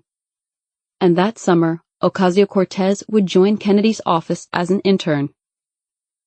The liberal Lion of Massachusetts only had another year to live, and would spend it pushing for the cause that animated most of his career: universal health care for all Americans, something that would later propel Ocasio-Cortez's own run for office. Ocasio-Cortez was one of the few Spanish speakers in the office, and worked for Kennedy's immigrant constituent office as the senator battled the Bush administration, which was ramping up immigration enforcement and stationing immigration and customs enforcement agents outside of daycare centers to detain undocumented immigrants. Kennedy, along with fellow Massachusetts Senator John Kerry, pushed for guidelines from the Bush administration that would limit actions against single parents who were primary caregivers facing deportation. It was one of Kennedy's last official acts before being diagnosed with brain cancer. Most of Ocasio-Cortez's energy, however, was focused on campus, not off.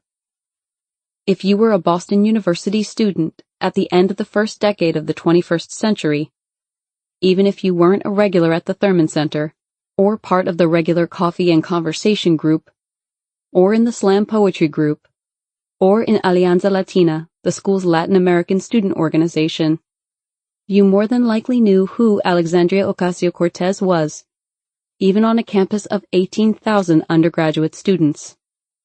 She was part of what was known as the BU 500, those prominent students who are not only in every extracurricular activity, but lead a handful of them, seem to have a close relationship with the administration, and are quoted fairly often in the school newspaper. She gave a TED Talk alongside other Boston area college students, in which her bio read, "A social entrepreneur and New York native, Alexandria seeks out partners in health, art, and economic development, to create opportunities for the future.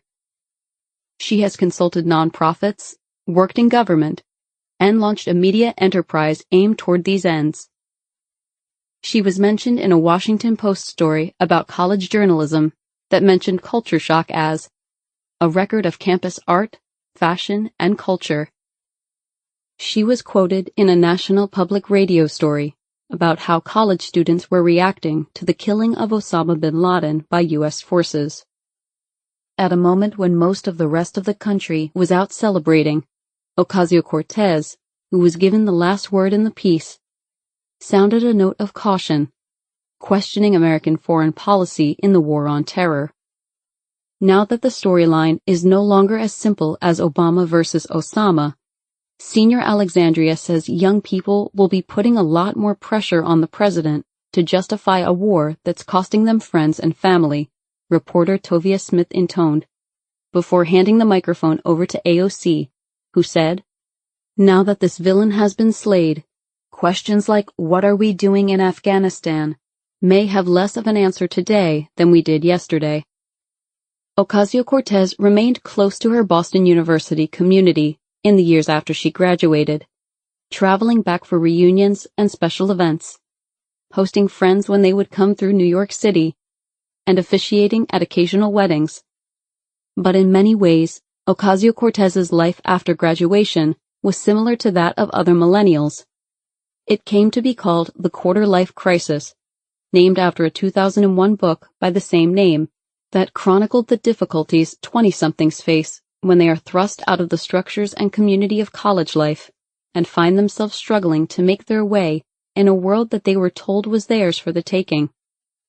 Ocasio-Cortez graduated from college in 2011 and entered an economy that was still slowly recovering from the Great Recession of 3 years before.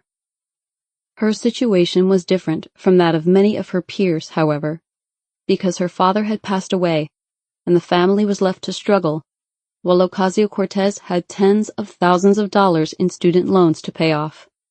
After Ocasio-Cortez won election and achieved near overnight stardom on the basis of her biography, that of a Bronx girl turned bartender who made her way to Congress on the back of a fiercely progressive platform, conservatives tried to lie about her background, saying that her story was one of the American dream, not of deprivation. They pointed to the fact that she went to an elite college, ignoring that she got scholarships and took out student loans, and grew up not in the Bronx but in Westchester County, a prosperous suburb with a median income of around $90,000. But Ocasio-Cortez was always quite explicit that the home in Yorktown Heights, a town of under 2,000 people in Westchester County, was purchased with the help of aunts, uncles, and other relatives to give the Ocasio-Cortez children a better future and a better education than could be had in the Bronx. That division between the upper middle class, upwardly mobile, and largely white surroundings of Yorktown Heights, and the poor, urban, Black and Latino neighborhoods of the Bronx, was one that Ocasio-Cortez returned to frequently, and where much of her extended family still lived. That 45-minute journey between one of the richest counties in America and one of the poorest became the rhetorical foundation of Ocasio-Cortez's political career. "I was born in a place where a zip code determines your destiny," she famously intoned in the viral ad that launched her campaign. People who knew her before her political career say it was something she talked about often, how in Westchester she was often the lone Latino in her class, while with family back in the Bronx, she wasn't Latin enough. "We both had this common experience of having Latino parents, at least one of whom was new to the country, leaving their zip code in order to have a better life for their kids," recalled Julio Cotto, who became close to Ocasio-Cortez in the years after college. "Your kids are now in this very kind of foreign upbringing, where you are an outsider, or you are now really a minority. Other kids in your family make fun of you because of the way you speak English, because you don't speak with an urban accent or with a Latino accent. And on the other hand, back home you are trying to win all the trophies to prove yourself." Alexandria's cousins were in the inner city and surrounded by the urban Latino and Puerto Rican culture. But she's getting to compete in science competitions and doesn't have to necessarily worry about her safety. Caro remembers Ocasio-Cortez telling a story about how she wanted to prove herself by selling the most Girl Scout cookies in her troop. She would work the doors of her neighborhood, seemingly getting more orders than everyone else around. But then there were some Westchester County families that would just come and buy hundreds of cookies from their own kids. She couldn't catch a break. One thing Yorktown was not was diverse.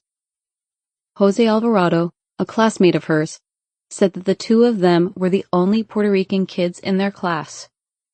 Another friend said that there were only a handful of Asian kids in their class of 300, and no African American students. I remember being a senior in an AP government class, and the teacher decided to debate immigration, Ocasio-Cortez recalled in an interview. And this girl said Mexicans need to learn how to speak English. No, she actually said Mexicans need to learn how to speak American. And I turned and I looked at her as if to say, hello. And she said, oh, you're not one of those Mexicans. And so, growing up, this was the dynamic that I had. And even upper-class towns can have working and middle-class enclaves, and that is very much the area that Ocasio-Cortez lived in. Her house was very nice and comfortable and cozy, don't get me wrong, but believe me, it was like a fifth of the size of the rest of our friends' houses, said one friend. I grew up in a town that was, in retrospect, much more conservative than me, Ocasio-Cortez told me, at a time when the American middle class was really shrinking. The financial crisis touched everybody in my neighborhood, and while my town was pretty affluent, I didn't grow up in a cul-de-sac or in a development or anything like that.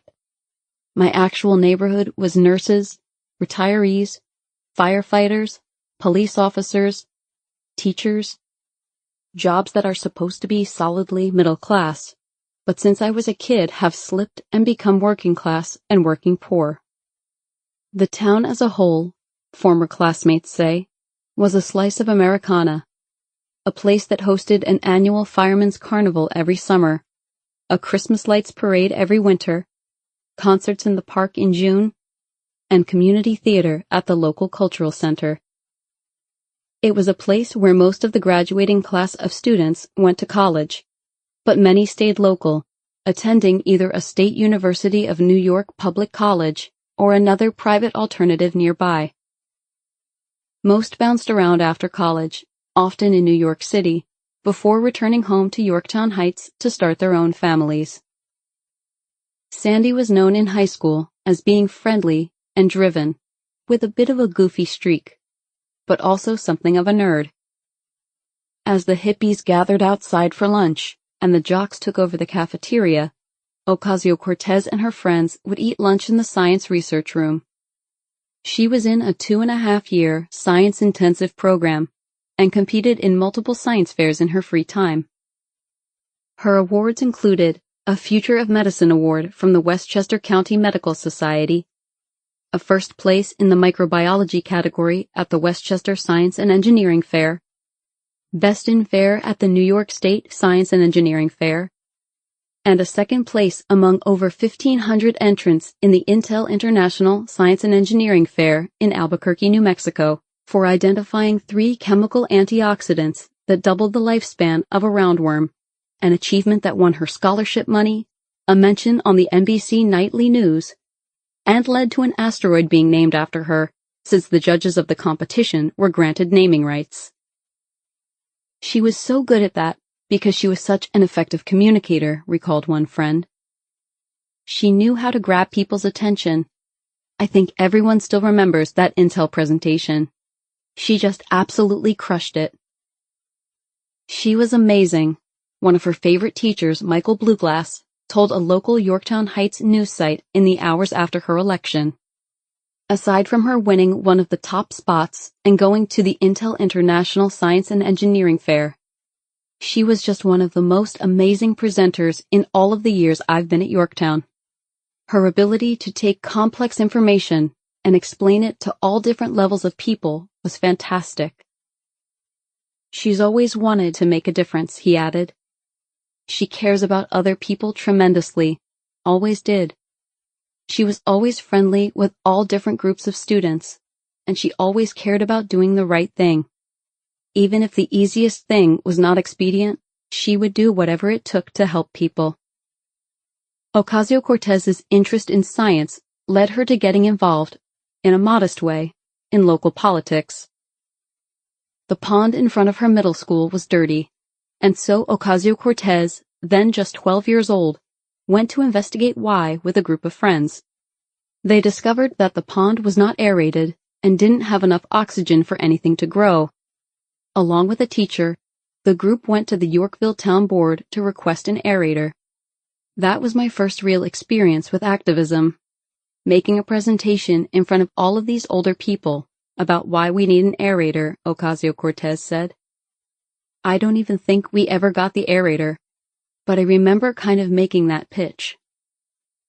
If there was another guiding force in Ocasio-Cortez's life, it was a 30-year-old nonprofit in Central Texas called the National Hispanic Institute, NHI, that was founded in the post-civil rights, post-Chicano activism era in order to prepare the country's growing Hispanic population for success in college, their careers, and leadership roles in their communities.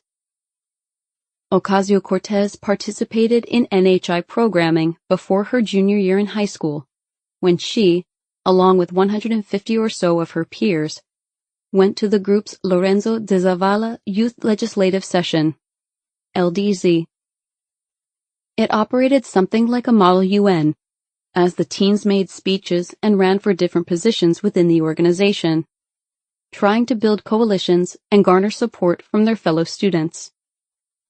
LDZ gives you a platform to test out your ideas and opinions, while also gauging your own leadership strengths and growth potential among your peers, the program's materials state. Colleges and universities will also be certain to recognize how, as an LDZ student, you carry that special star quality they look for in candidates who will become campus leaders. We use a mock government to teach kids to understand how to work within an organization, how to understand policy, how to understand constituency development, all of which to us are experiences that'll be beneficial to college, their career, said Julio Cotto, a director with the organization and a longtime friend of Ocasio-Cortez's. And more importantly, if they choose to be civic and community leaders, we know that a lot of what can trip a leader up, it's just that kind of knowledge, of understanding that organizations all have their own way of operating their own values, their own protocol. At the Summer Institute, Ocasio-Cortez ran for every office available. This was high school, and so the election could be little more than a popularity contest.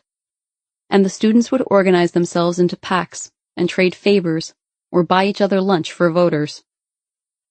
Most of the students were from Chicago or Texas and had some time with one another before arriving at the conclave, while Ocasio-Cortez was one of just 2 students from the East and the only one from New York.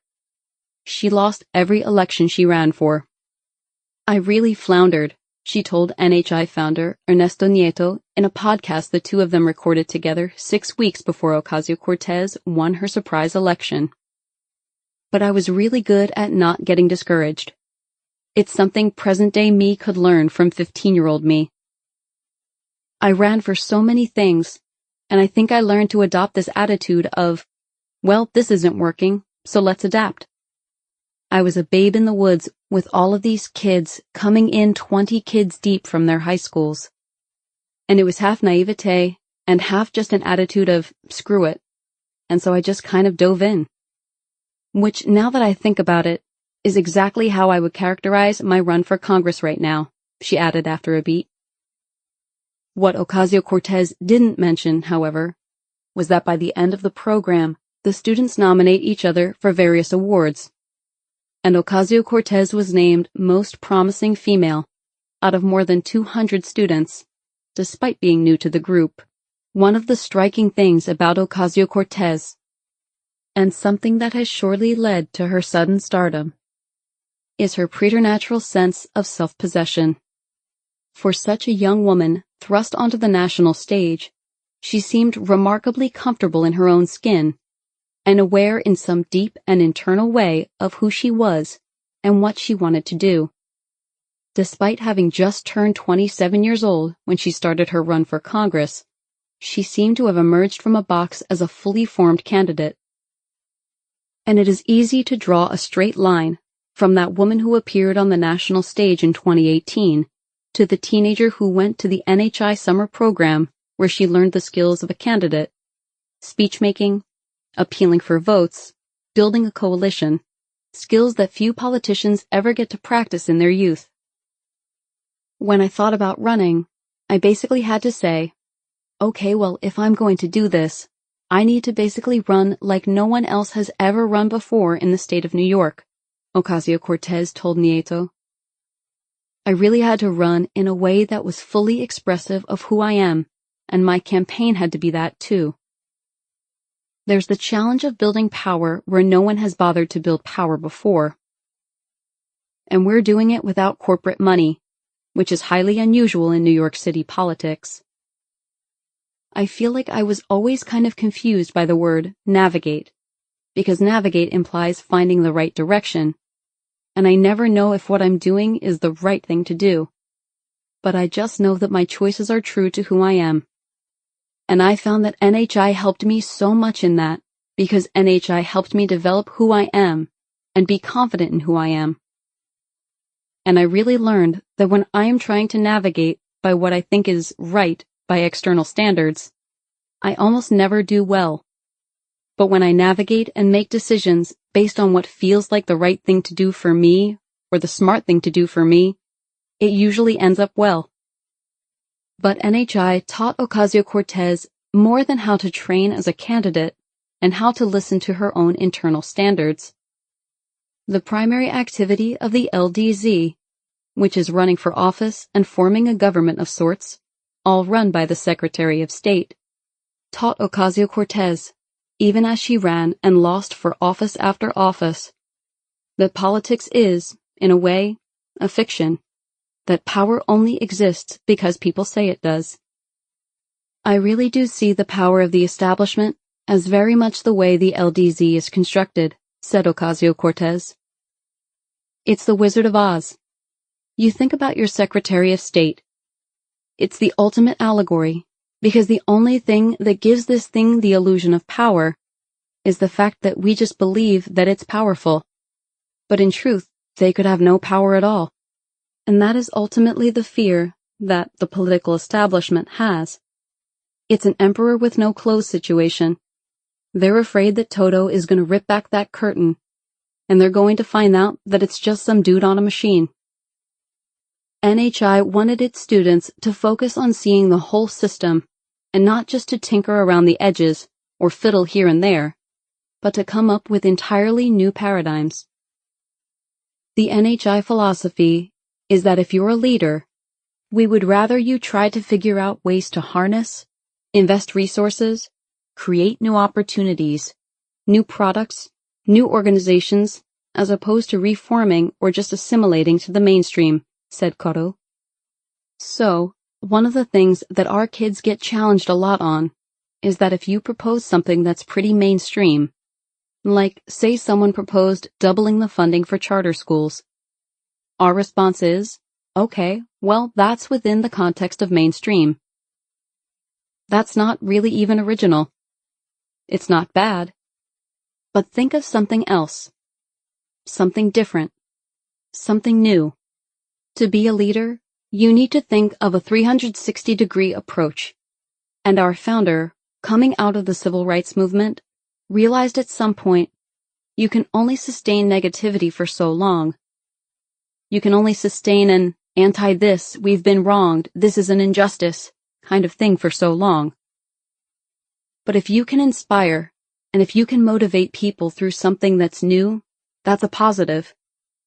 So if I, as a Latino leader, spend a lot of my time talking about things that need fixing, it just reinforces the deficiency, or the narrative of deficiency, as opposed to talking about investment and identifying all of the value that is within the community and finding ways to monetize it, or to harness it, or to turn it into different types of capital. That would be more in the spirit of the Institute. Ocasio-Cortez acknowledged taking these concepts to heart in her campaign, and they have played out in her political career. After all, what was the Green New Deal, which was the signature policy idea of Ocasio-Cortez's first term, if not a way of reconceptualizing an issue in a way that overturned the existing paradigm? Policies that will help the environment are often described as necessarily hurting the economy, but the Green New Deal subverts this framework, pitting economic growth and environmental sustainability as necessarily related. The big way that we mobilize people is saying that things can be different for us, and the future can be ours if we believe that we can make it happen, Ocasio-Cortez said. So you've got elements proceeding only on faith there, but what we do is exactly what NHI teaches us to do, which is to paint a picture and have the vision for the community as to what we can accomplish together, and then use that as the emotional, spiritual, political rallying point to organize individuals to take control of their collective destiny. The NHI wasn't just something that Ocasio-Cortez did a couple of summers while she was in high school. It's how she got connected to Boston University, which was actively recruiting among NHI students when Ocasio-Cortez was in high school. During college and after, she returned to work at the Institute in various capacities. And when she refers to herself as an educator in her campaign materials, she is referring to her time leading students at NHI.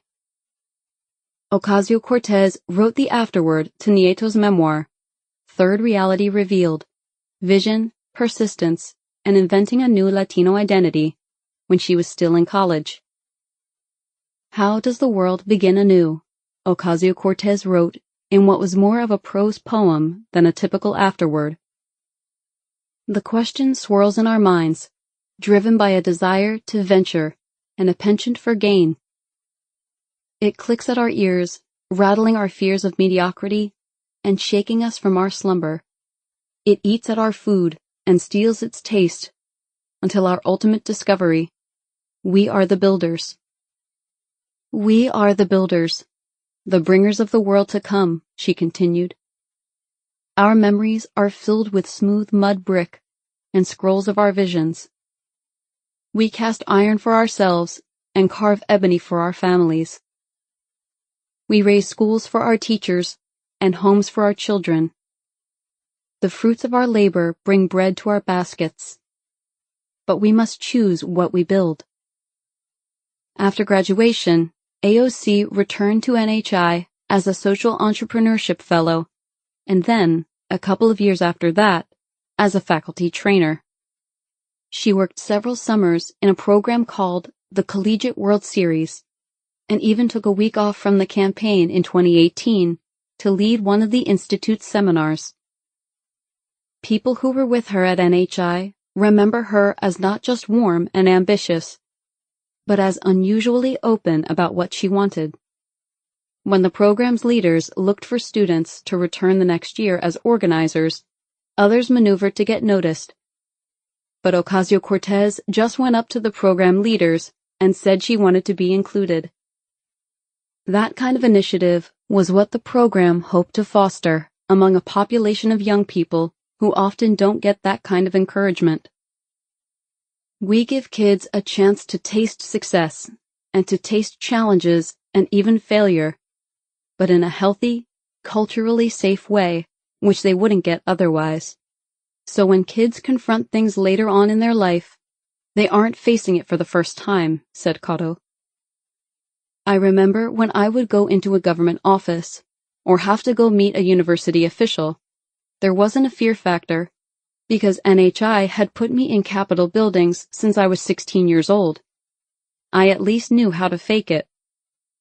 And through NHI, Ocasio-Cortez learned how to command a room, especially when she went back as a paid trainer in college, and afterward, working with students who were not much older than she was. People who knew her then and in college describe her as dreamy, quiet, and introverted. She was obsessed with art, books, and ideas, a devoted fan of the writer David Foster Wallace, pushing his essay, Consider the Lobster, in which he explores the ethics of killing animals of any sort for food, upon anyone who would take it. Her friends also describe her as insisting on taking detours on road trips if there was a Frank Lloyd Wright building to be seen. But leading large groups of kids in a King of the Mountain, parliamentary, live-action role-play brought out in Ocasio-Cortez the ability to speak in such a way that would force people to listen. You had to be very powerful, said Tanya Fernandez-Alanis, who ran workshops with Ocasio-Cortez at NHI and is now an immigration attorney in Houston. You had to portray confidence. You had to command a room. You could tell she was thoughtful and intelligent, but when it was time to be on stage, she was on. She was the same person I see now. As Ocasio-Cortez bounced around in her college years, she had what was essentially a standing offer to return to NHI and work full-time.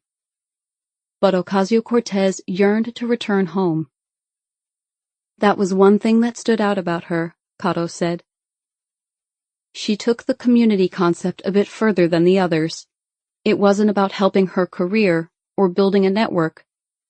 She wanted to be inside her actual community, living there, engaging it from the roots. A lot of our kids talk about it, but she actually did it, which was rare.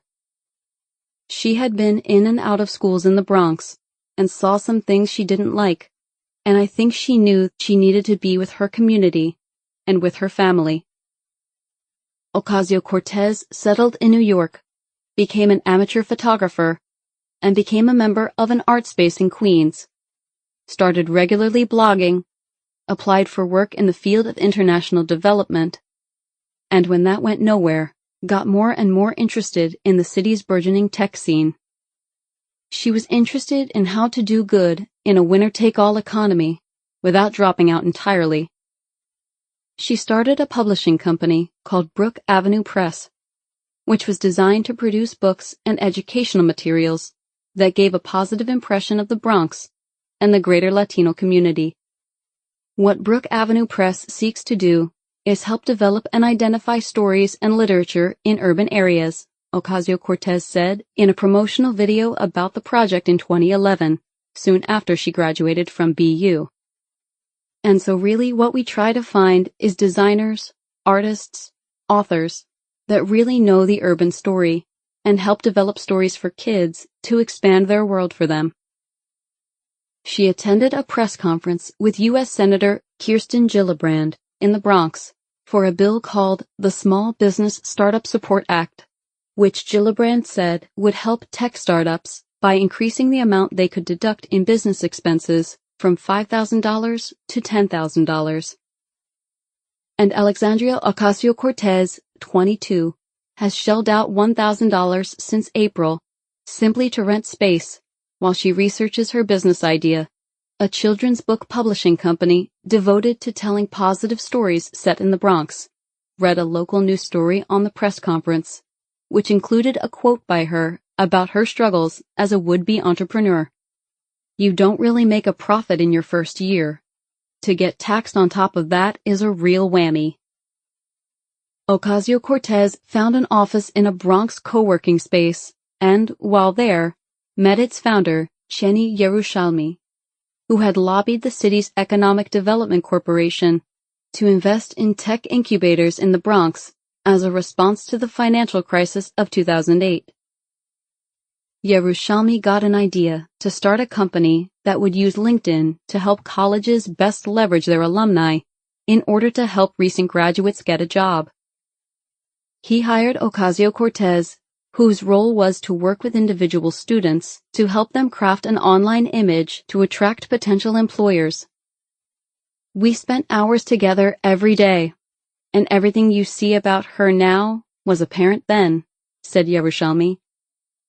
She was a great writer, smart, cool. She had a great personality, and she sort of stuck out wherever she went. People knew she was in the room. As they plotted business strategy, Ocasio-Cortez would quote her architect father, "Measure twice, cut once."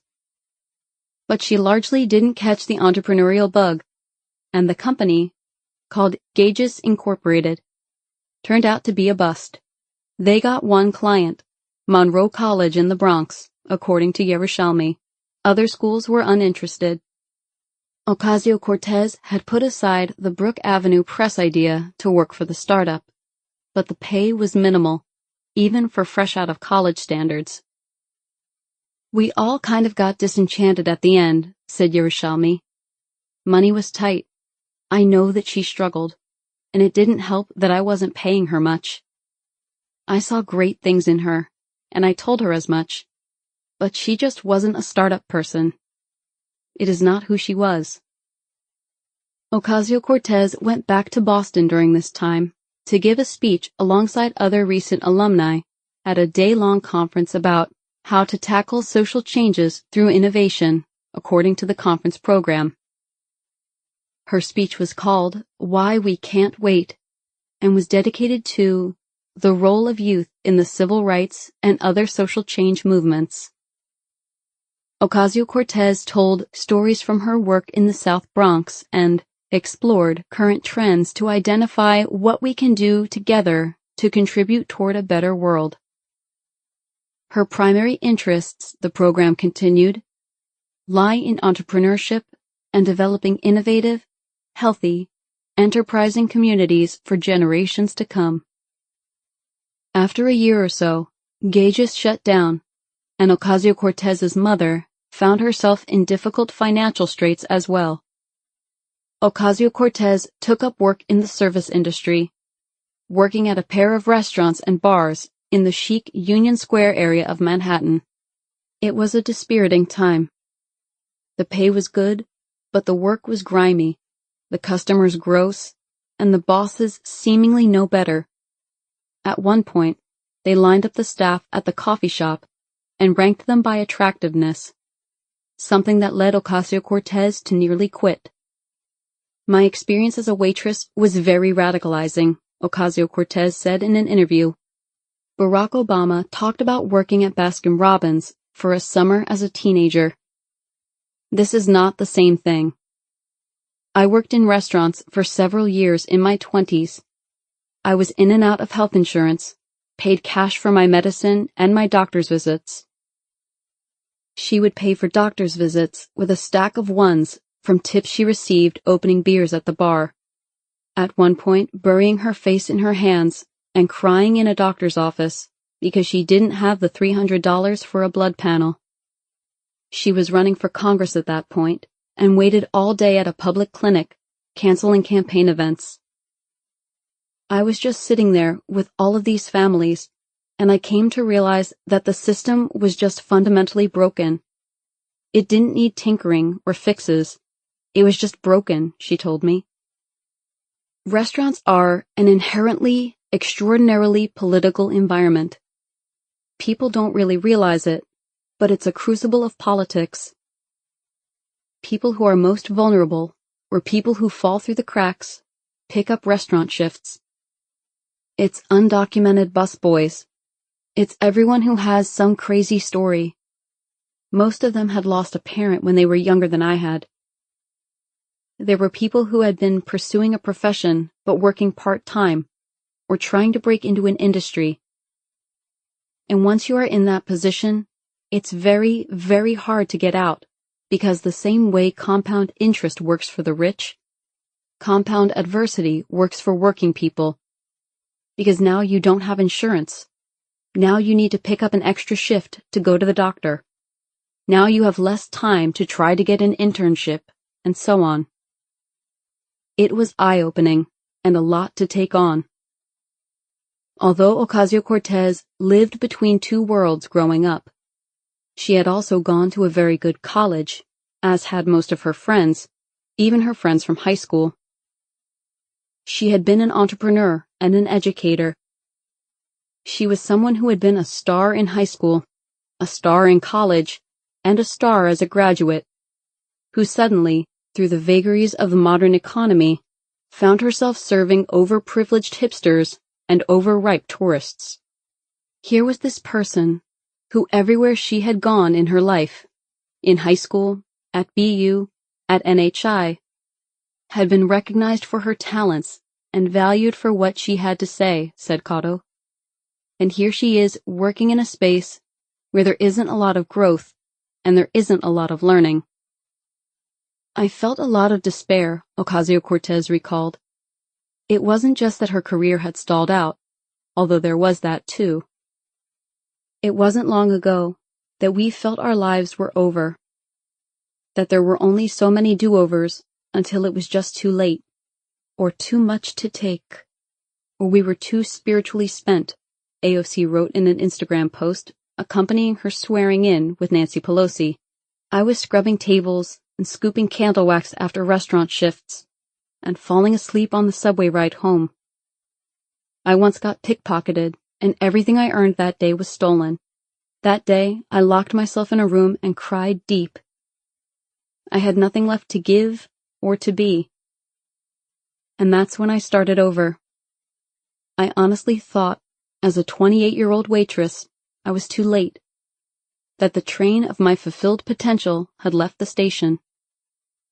Ocasio-Cortez was a member of a 60,000-person group called Ladies Get Paid, a career development platform designed to help women at various stages of their careers learn from each other.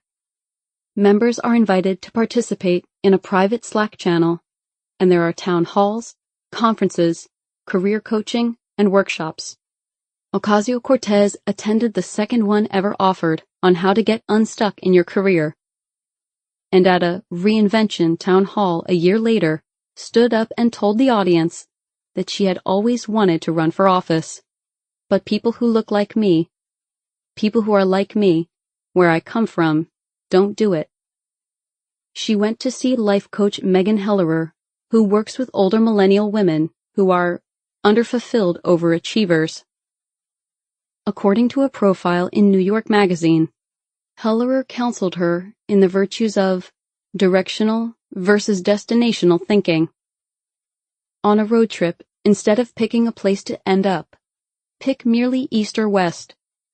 Instead of hitting goals, think of warmer or colder steps.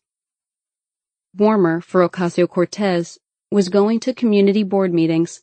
Then it was volunteering for the 2016 Bernie Sanders campaign and taking time off work to go to Flint, Michigan, and then Standing Rock Indian Reservation. And after that, getting the call from the PAC brand new Congress, which would ask her to run for the New York 14 congressional seat. Even when she decided to run for Congress, she wasn't like, I'm going to win, Hellerer told the magazine. And that's where the courage comes in. If she was like, I'm only taking a next step if I'm positive that this is going to be my career for the rest of my life. You don't run for Congress in those circumstances, against Joe Crowley and all that. Later, Ocasio-Cortez wrote on Instagram of Hellerer's advice. Your guidance, help, and support was pivotal in a time when I felt very lost. You helped me reframe a lot of my thinking and were part of a series of events that culminated in the big adventure of a congressional run and win. But Ocasio-Cortez's despair was political too.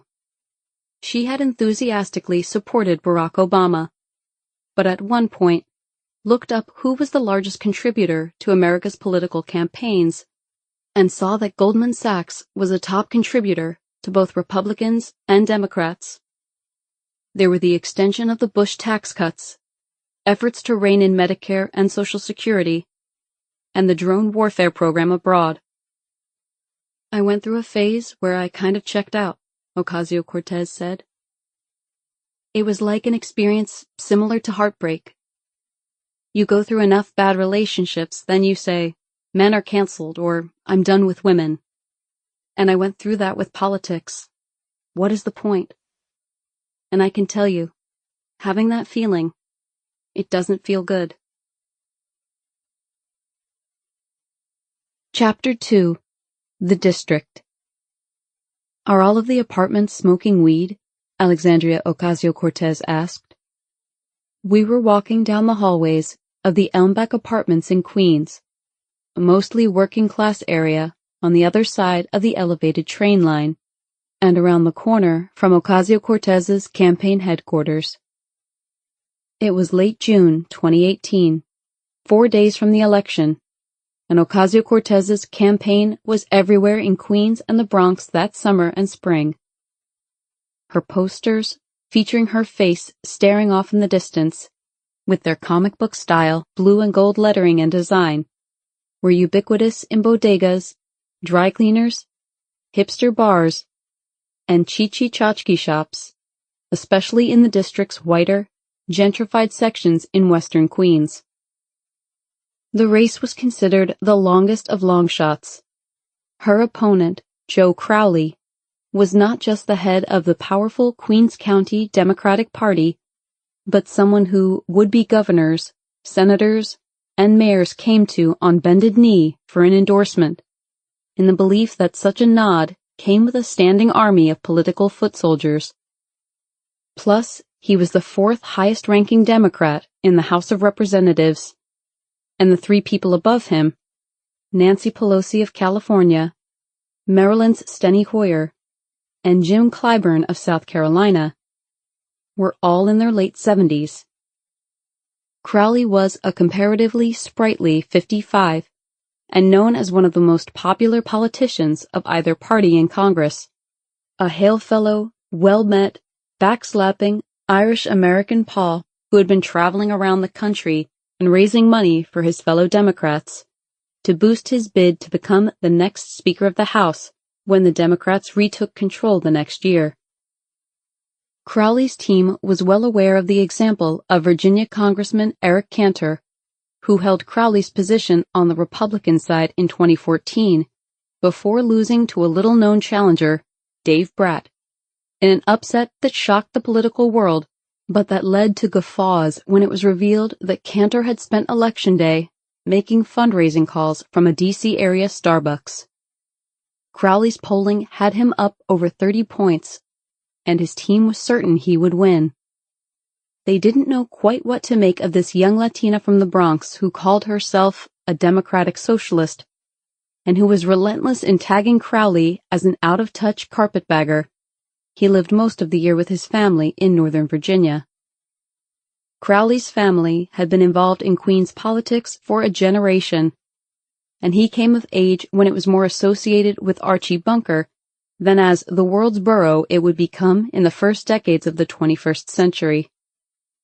By 2018, Queens was one of the most ethnically and linguistically diverse places on Earth, and New York's 14th congressional district was 50% Hispanic and only less than 20% non-Hispanic white. Crowley had come of age in the 1990s, when the Democratic Party moved to the right after a series of landslide losses at the presidential level.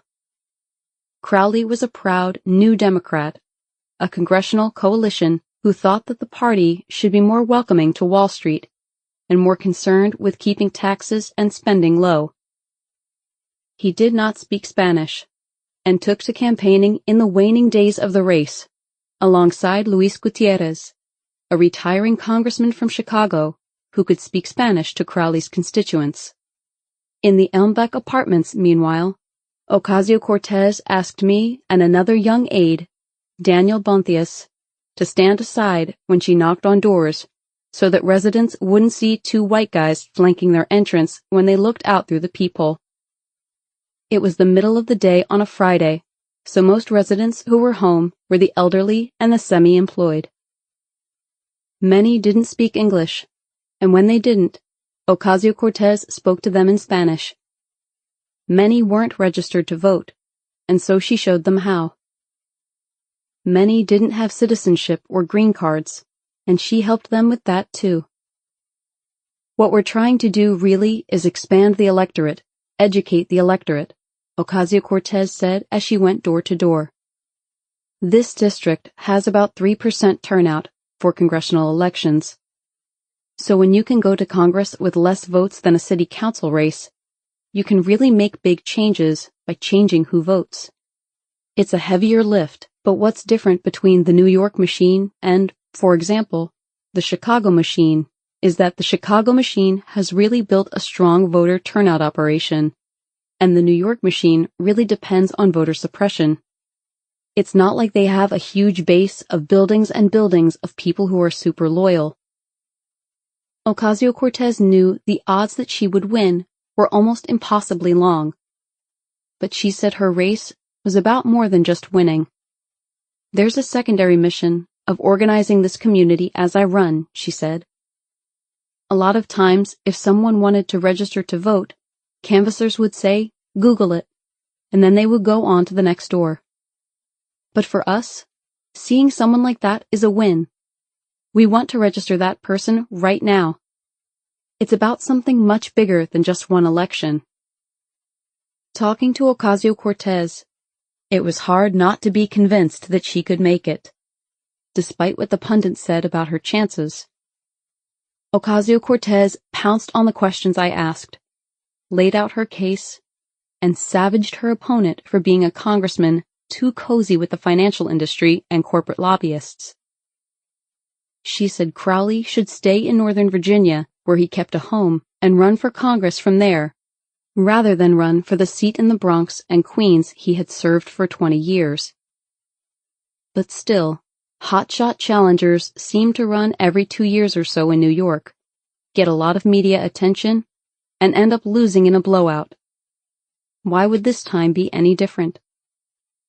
What I think makes our campaign legitimately different is that we're actually organizing, and I can tell you that a lot of those other campaigns weren't, Ocasio-Cortez said. Those folks were not doing the work. They were not knocking doors, and I know for a fact that we are. I knew that if she won, it would be one of the greatest upsets in U.S. political history, and that Ocasio-Cortez would immediately become a star and a hero of the Trump resistance. I think I'm ready for it, she said 3 days before she would go to bed, obscure for the last time in her life. And I think the country is ready for it. Ocasio-Cortez could not have known, but when she decided to run for Congress in 2018, she was entering fertile territory, a district ripe for a revolution.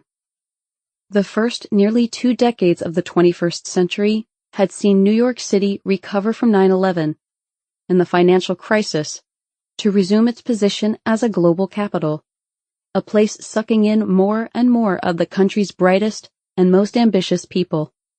Median home prices in New York City had climbed 28.5% in the 7 years before Ocasio-Cortez's election. People had flocked to New York for jobs in technology, media, and the arts, only to find themselves priced out of Manhattan and then priced out of Brooklyn, with some of them, at least, ending up in Western Queens. They were rich by many standards, but they were still on the outside looking in at the increasingly gilded pleasure palace of New York City. They were ripe, in other words, for radical politics, just as Ocasio-Cortez was arriving on the scene. Shauna Morlock was in many ways typical of the new kind of resident in the district.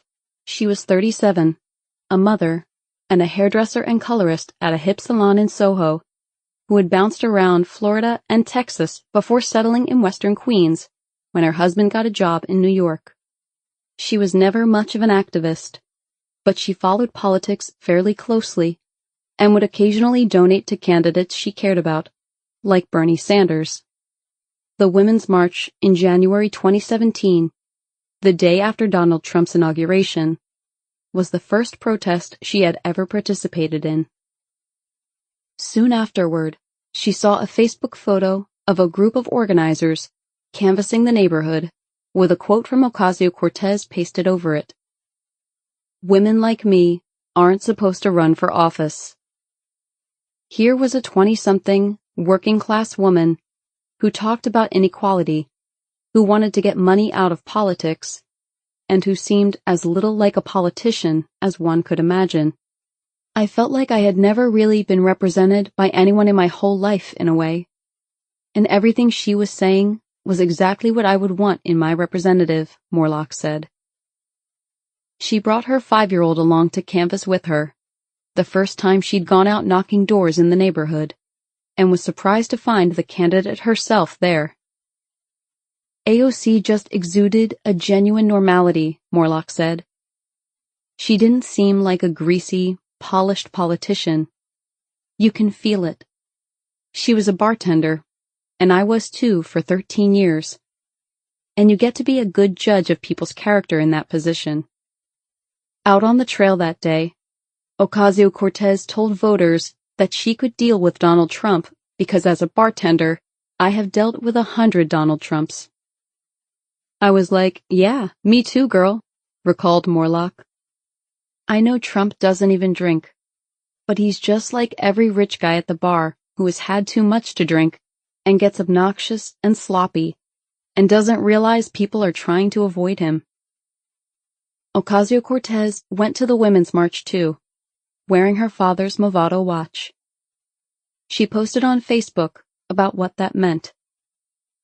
He was the first feminist I ever knew, and constantly reminded me that I had the power to control my own destiny. If he were here today, I know he would have dropped whatever he was doing to march with me.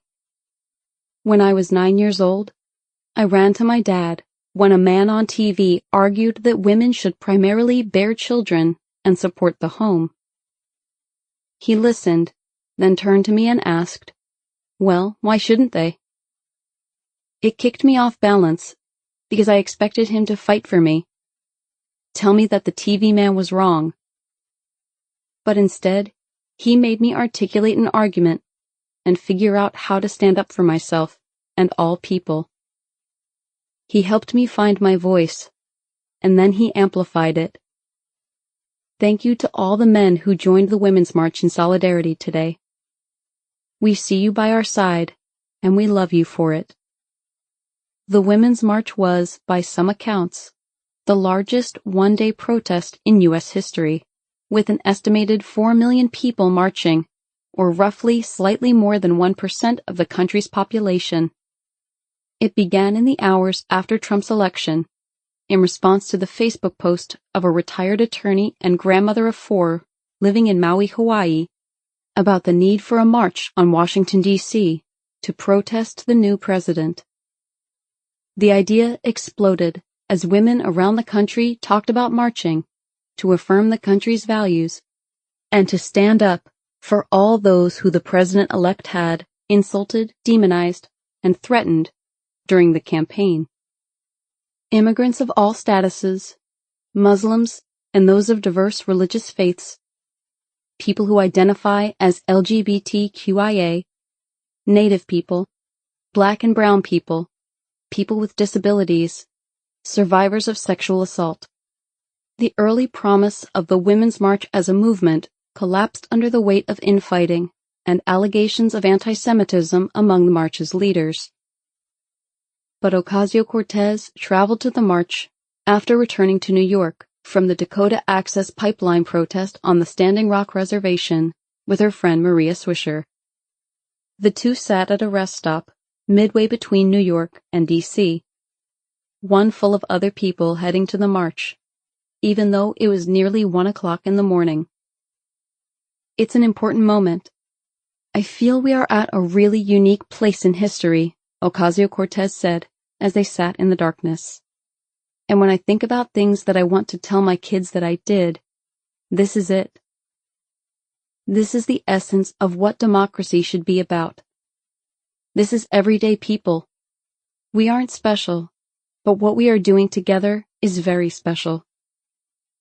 Ocasio-Cortez treated the Women's March like it was a media event, which, to be fair, it was, and she was a reporter covering it.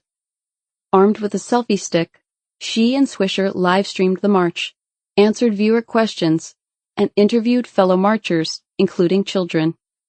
Throughout the campaign, Crowley's team believed that Ocasio-Cortez was really auditioning for a position on The Young Turks, a left-wing opinion show on YouTube. Afterward, on their way back to New York, Ocasio-Cortez and Swisher visited the Jefferson Memorial at one end of the National Mall. Thomas Jefferson is one of my all-time favorite presidents. Lincoln is my all-time bae for sure, but as a writer and a philosopher, it is pretty hard to compare anyone to Jefferson, Ocasio-Cortez said as she read some of Jefferson's quotes on the wall. Someone shared on their feed with an apocryphal Jefferson quote about fear as a mechanism to control people, and then commented, "I reached a point in my life where I said I'm not going to make decisions based out of fear anymore, because fear, I think, is an inherently reactionary emotion, and I refuse to have my life led by reaction anymore. I'm going to have it led by courage. And courage is seeing what you want the world to look like and making your life bend to that. And it's not easy to do." 2 days after they returned to New York, a local state senator named Jose Peralta announced that he was leaving the Democratic Party to join a breakaway coalition of fellow Democratic state senators who caucused with the Republicans, a move that put the GOP in power in one chamber of the state capitol and gave the party, whose voters were outnumbered 2-1 in the state, the ability to stifle legislation that would have aided undocumented immigrants, boosted funding to city schools, and protected a woman's right to choose.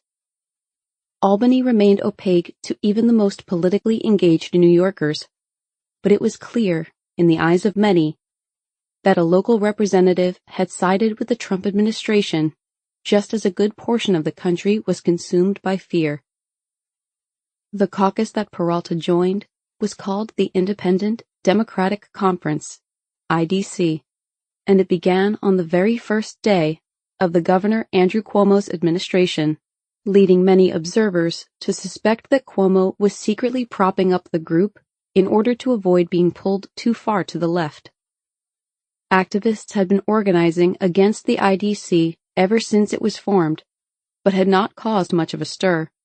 The size of the IDC had waxed and waned over the years, but in the age of Trump, people with even a passing interest in politics came to realize that the system had broken down long before Trump.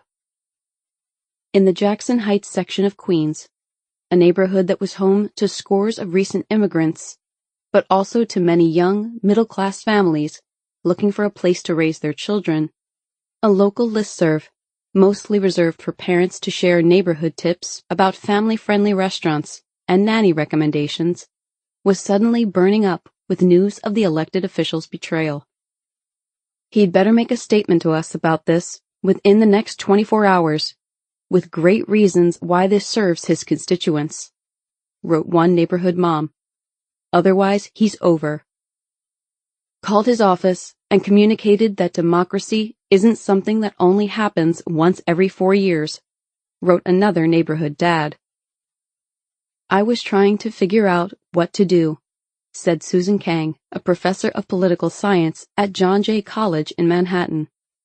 She had done a little bit of volunteering for Bernie Sanders in the 2016 primary, but had just given birth to her second son and had a lot less time on her hands. "I was trying to figure out how to get appropriately involved.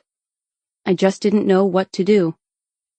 There were rallies all over about how to resist Donald Trump. And we would go with our babies, and it would be freezing cold, and we would march and get sick. And it all just seemed really futile," she said. "It was great for us emotionally, but was shit in terms of being effective. It started to seem like a waste of time." But when someone who lived around the corner seemed to be aligning with the Republicans, it was different. Kang, who didn't know what the IDC was before Peralta joined it, did a quick Google search and was appalled. She, along with a group of other neighborhood parents, began bombarding Peralta's office with phone calls, demanding a community meeting. At one point, Peralta called me, and he tried to butter me up. "Oh hey, I was wondering, instead of a public thing, do you think maybe we could have a gathering at your house of your friends who are upset about this?" And I laughed at him. "I'm not going to give you my house to do your job. Are you joking?" He said he was worried about troublemakers who may come from Brooklyn or something. and I told him it's his job to answer to the public. What are you? You can't deal with angry feelings? I was really mean to him, and I was not having it. Peralta eventually relented, and a few weeks later he hosted a town hall in the neighborhood, but didn't publicize it at all. So Kang blasted out the meeting on social media and flooded the neighborhood with signs and stickers promoting it. New neighborhood activist groups, like Hearts Across Queens, Astoria March, and Sunnyside Woodside Action Group, had sprung up in the days after Trump's election, and Kang began to reach out. The town hall, which was with an obscure state lawmaker who almost no one had heard of a few weeks before, was filled to capacity at a local community center, with locals lining up for hours ahead of time to get in. It proceeded predictably, with Peralta trying to make his case while overcoming boos and heckling from the audience. Kang live-streamed the whole affair on Facebook and sent it to a New York Times reporter who wrote a piece on the ensuing circus, and the next week met up with two other activists who came up with the idea of No IDC NY, a group that would raise money and recruit progressive candidates to run against the other turncoat Democrats. We did what organizers generally do, Kang said. We knew people who could do stuff for candidates. We took pictures of them before they had any money, so they would have headshots. And we linked up volunteers to help them with their own web pages. We had dual fundraisers. We were in the community. The group traveled to Albany to hold a mock jazz funeral for all the bills that had died due to the IDC's alliance with the GOP. Kang wore a black dress and carried a black umbrella. Each bill that died was represented by a mock tombstone. A bunch of musician activists provided the soundtrack. The group ended up getting behind 8 primary challengers from around the state. 6 won and gave Democrats control of both chambers in the state capitol. New York has Byzantine election laws that are mostly designed to protect incumbents. One of the laws since overturned put the congressional primary and the state legislative and statewide primaries on separate days at the beginning and the end of the summer. And so AOC won her race 3 months before the No IDC candidates won theirs. But the fact that they had been organizing across the city, and especially in the Bronx and Queens, helped organize those neighborhoods when she appeared on the ballot. A lot of people here. They are new to the community. They are transplants. They fit my demographic profile, like they moved in from Brooklyn. But they are probably not from New York City. They are probably professional, managerial class. But they have politics that are more progressive than the Democratic mainstream, said Kang. And so No IDC was sort of like an opening moment for them. If you were a newly angry, mobilized activist who is a Democrat, what would you do? You go to your local Democratic club and you just fall asleep, right? It's boring. There are a bunch of 75-year-olds who don't know how to use email. You go to the community board meeting, and it's a bunch of people fighting about street parking. That doesn't speak to you and what you want to do. Whereas you'll find people that you like at one of these new institutions. People who might share your passions. They share your concerns about Trump. They share your concerns about climate change. They share your concerns about raising children. And they're not part of the political establishment. And so they create almost like alternative machines. And by machines, meaning ways of mobilizing volunteers and voters that emerged as a result of Trump. And they are independent of the establishment, and they're new to the community.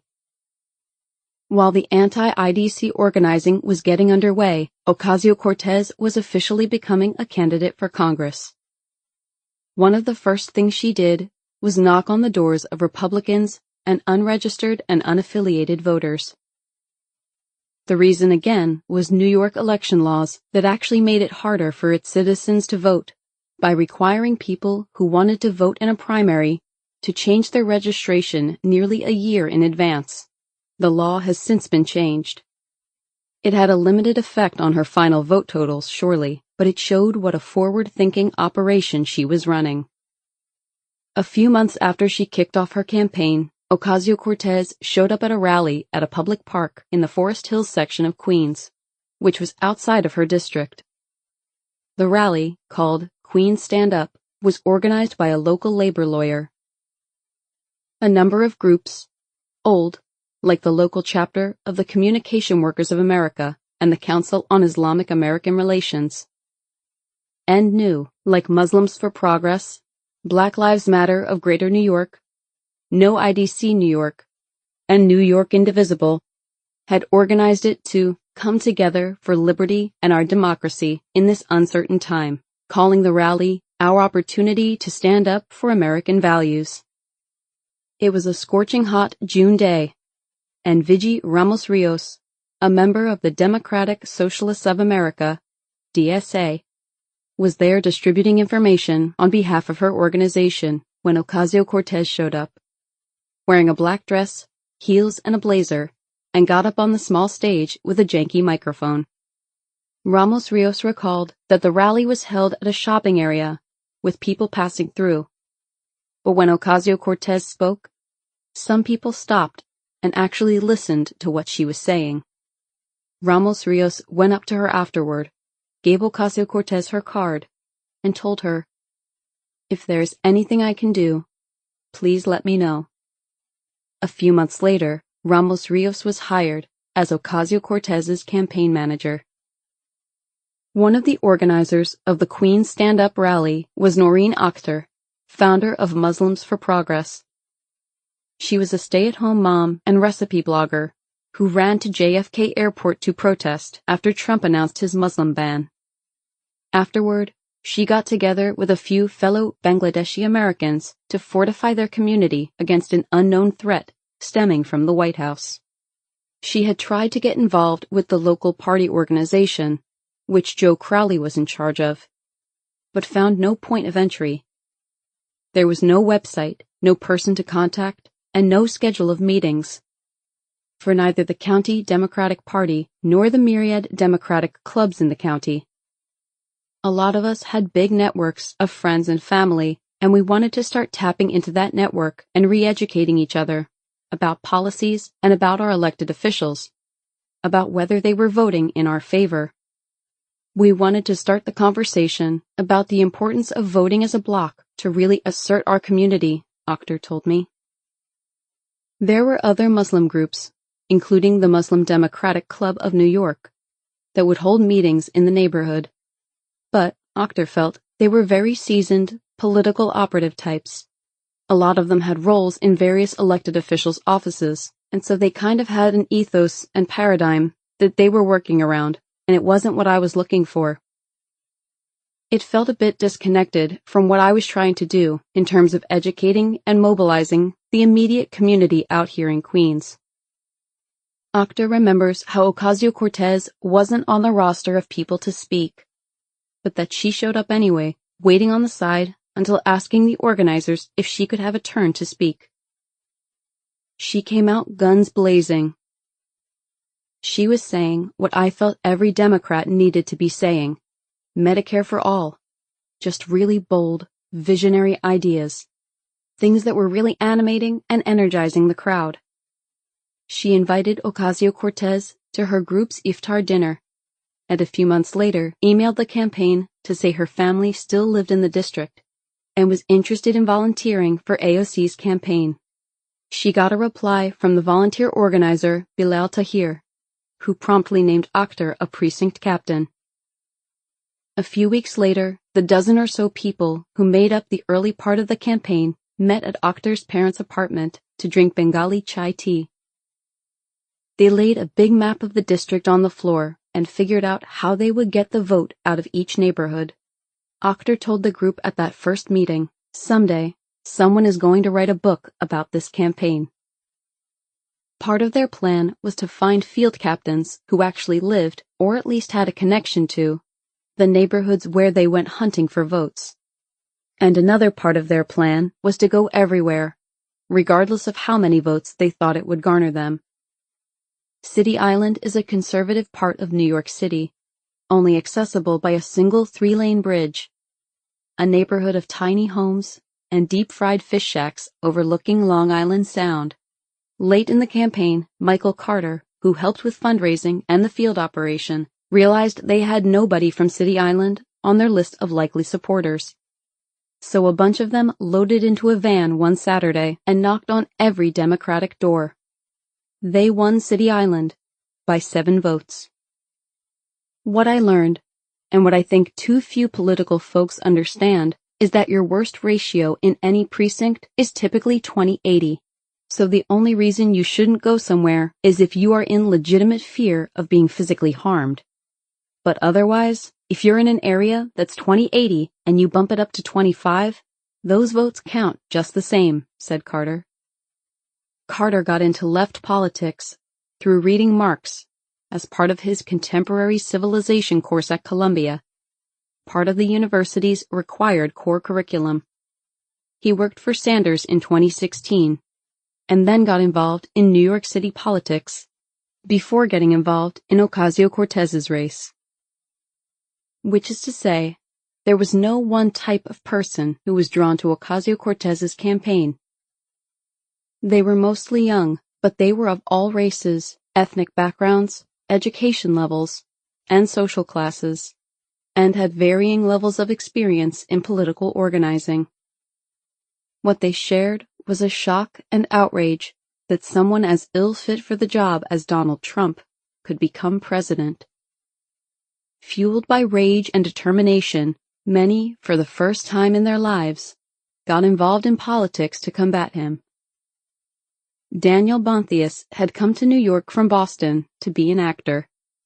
He had settled in Sunnyside, Queens, a one-time Irish-American enclave that had become a haven over the last decade for people priced out of Brooklyn and had been making ends meet as an actor and event planner.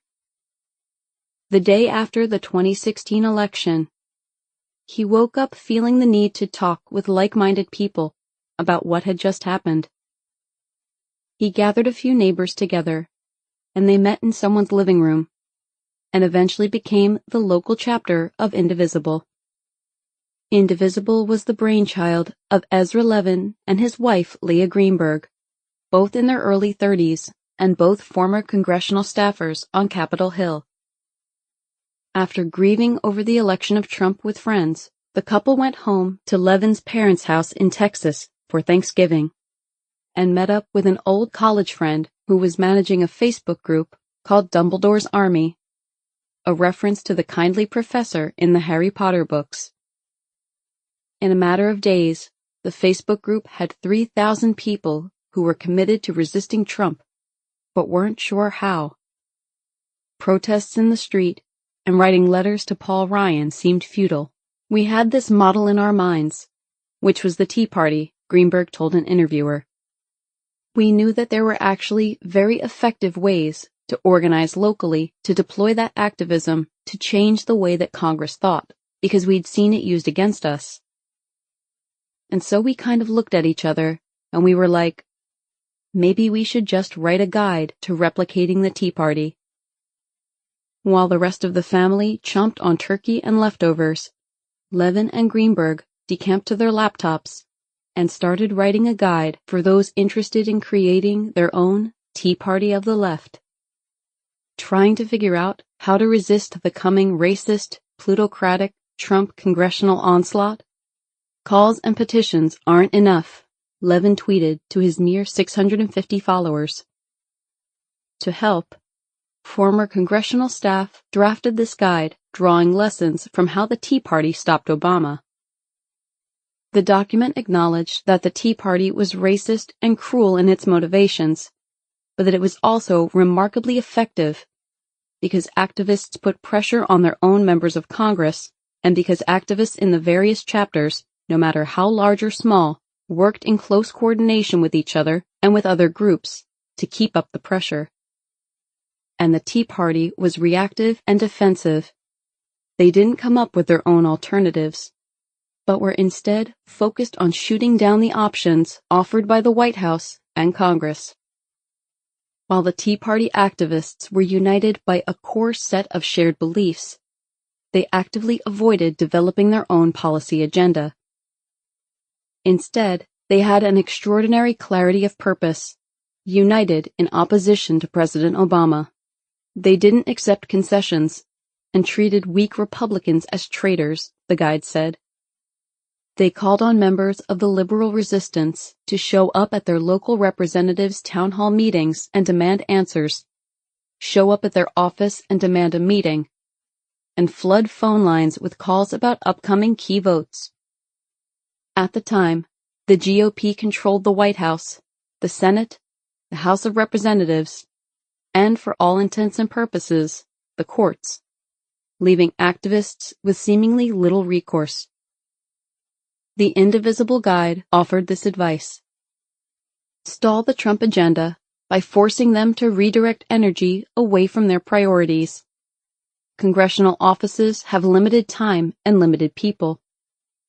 A day that they spend worrying about you is a day that they're not ending Medicare, privatizing public schools, or preparing a Muslim registry. Sap representatives' will to support or drive reactionary change. If you do this right, you will have an outsized impact. Every time your MOC, member of Congress, signs onto a bill, takes a position, or makes a statement, a little part of his or her mind will be thinking, how am I going to explain this to the angry constituents who keep showing up at my events and demanding answers? Reaffirm the illegitimacy of the Trump agenda.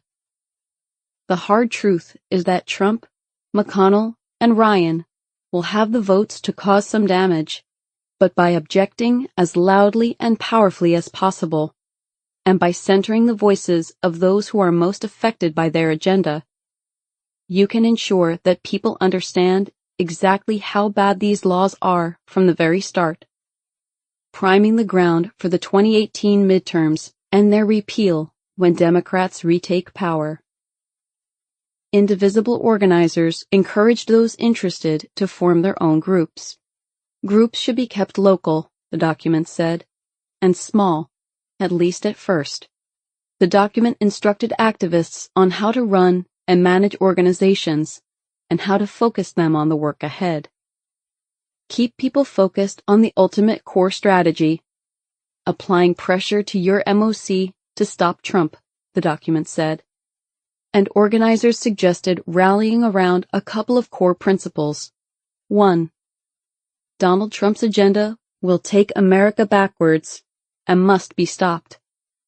And 2. In order to work together to achieve this goal, we must model the values of inclusion, tolerance, and fairness. Within days, the document had racked up hundreds of thousands of views, with everyone from former Clinton administration Labor Secretary Robert Reich to Star Trek star George Takei tweeting out promotion and praise. Indivisible groups formed all over the country, hundreds of them, in every congressional district, and they proceeded to make life difficult for Republicans in Congress. Back in Queens, Bontius and his neighbors decided to call themselves an indivisible group, mostly in the hopes that affiliating with a national organization would increase their visibility. They canvassed for local progressive candidates, rallied against the IDC, and went to town halls.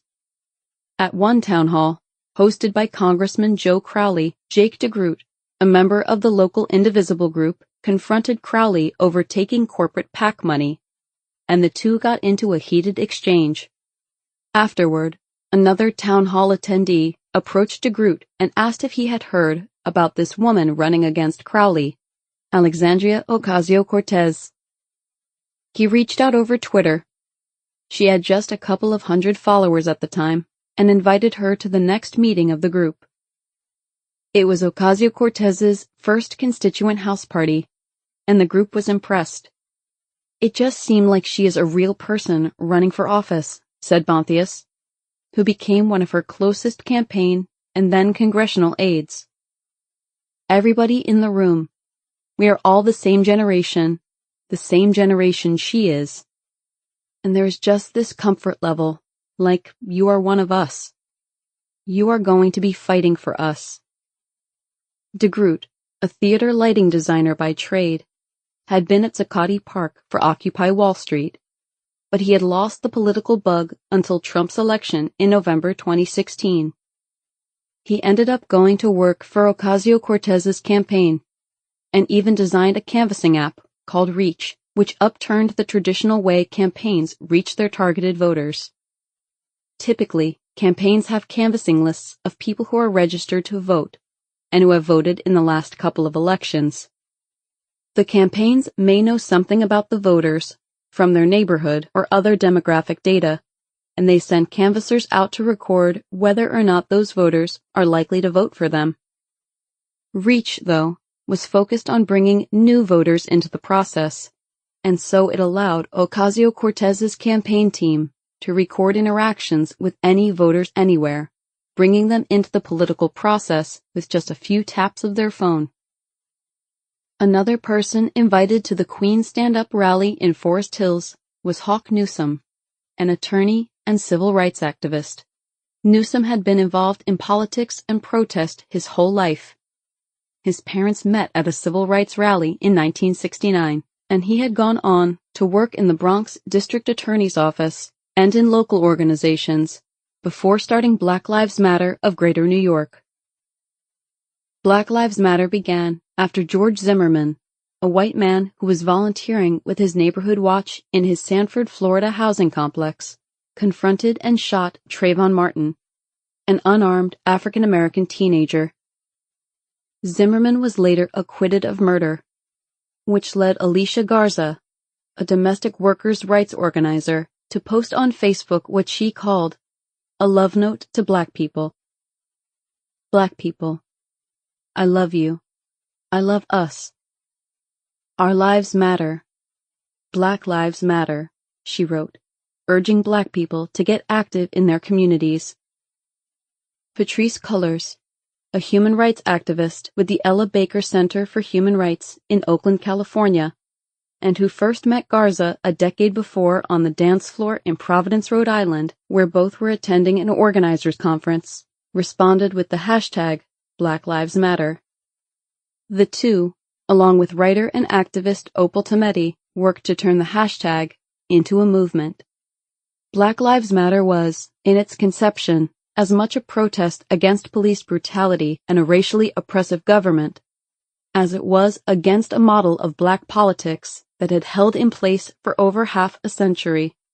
That model was deeply tied to a top-down power structure and the Black church and, importantly, to the Democratic Party. Black Lives Matter, on the other hand, was diffuse, with organizations and actions happening around the country, with only sometimes the slimmest connection to one another, and it was largely leaderless as well, even though various figures, including the founders, emerged as spokespeople. The movement grew exponentially in the second Obama term as there were more incidents of unarmed African American men killed by the police, incidents that were often captured on video and sent out to the world, and in some cases, streamed live as they occurred. Black Lives Matter activists from around the country gathered in Ferguson, Missouri, after the white police officer who had killed Michael Brown, an African-American teenager, was not indicted by a grand jury. One of the leaders of the Freedom Ride to Ferguson, a call for activists to travel to Ferguson in honor of Brown, was Aislinn Pulley, an activist against police violence in Chicago and one of the founders of the local Black Lives Matter chapter there. The Black Lives Matter movement was grassroots, and it mostly eschewed politics, with Pulley representing that strain of engagement. In the last year of his presidency, Obama invited civil rights leaders from an older generation, like the Reverend Al Sharpton and the late Congressman John Lewis, who, as a chairman of the Student Nonviolent Coordinating Committee, helped organize the March on Washington in 1963. Obama also invited leaders of Black Lives Matter, but Pulley declined to attend. As a radical Black organizer, living and working in a city that is now widely recognized as a symbol of corruption and police violence, I do not feel that a handshake with the president is the best way for me to honor Black History Month or the Black freedom fighters, whose labor laid the groundwork for the historic moment we are living in," Pulley wrote in an op-ed explaining her decision to not participate. She went on, "I was under the impression that a meeting was being organized to facilitate a genuine exchange on the matters facing millions of Black and brown people in the United States. Instead, what was arranged was basically a photo opportunity and a 90-second soundbite for the president. I could not, with any integrity, participate in such a sham that would only serve to legitimize the false narrative that the government is working to end police brutality and the institutional racism that fuels it. For the increasing number of families fighting for justice and dignity for their kin slain by police, I refuse to give its perpetrators and enablers political cover by making an appearance among them. If the administration is serious about addressing the issues of Black Lives Matter Chicago, they can start by meeting the simple demands of families who want transparency and who want police that kill Black people unjustly to be fired, indicted, and held accountable." Hawk Newsome was as apolitical as an activist gets. In 2016, he protested both the Democratic and Republican conventions with a sign that said, "I ain't voting until Black Lives Matter," hoping that by holding out, he and thousands like him could get the Democratic Party to prioritize criminal justice issues and to make a serious play for the African American vote instead of assuming it was theirs. Newsome's strategy didn't work. By the next year, Black Lives Matter started to wane as a movement, as Trump grabbed the media spotlight.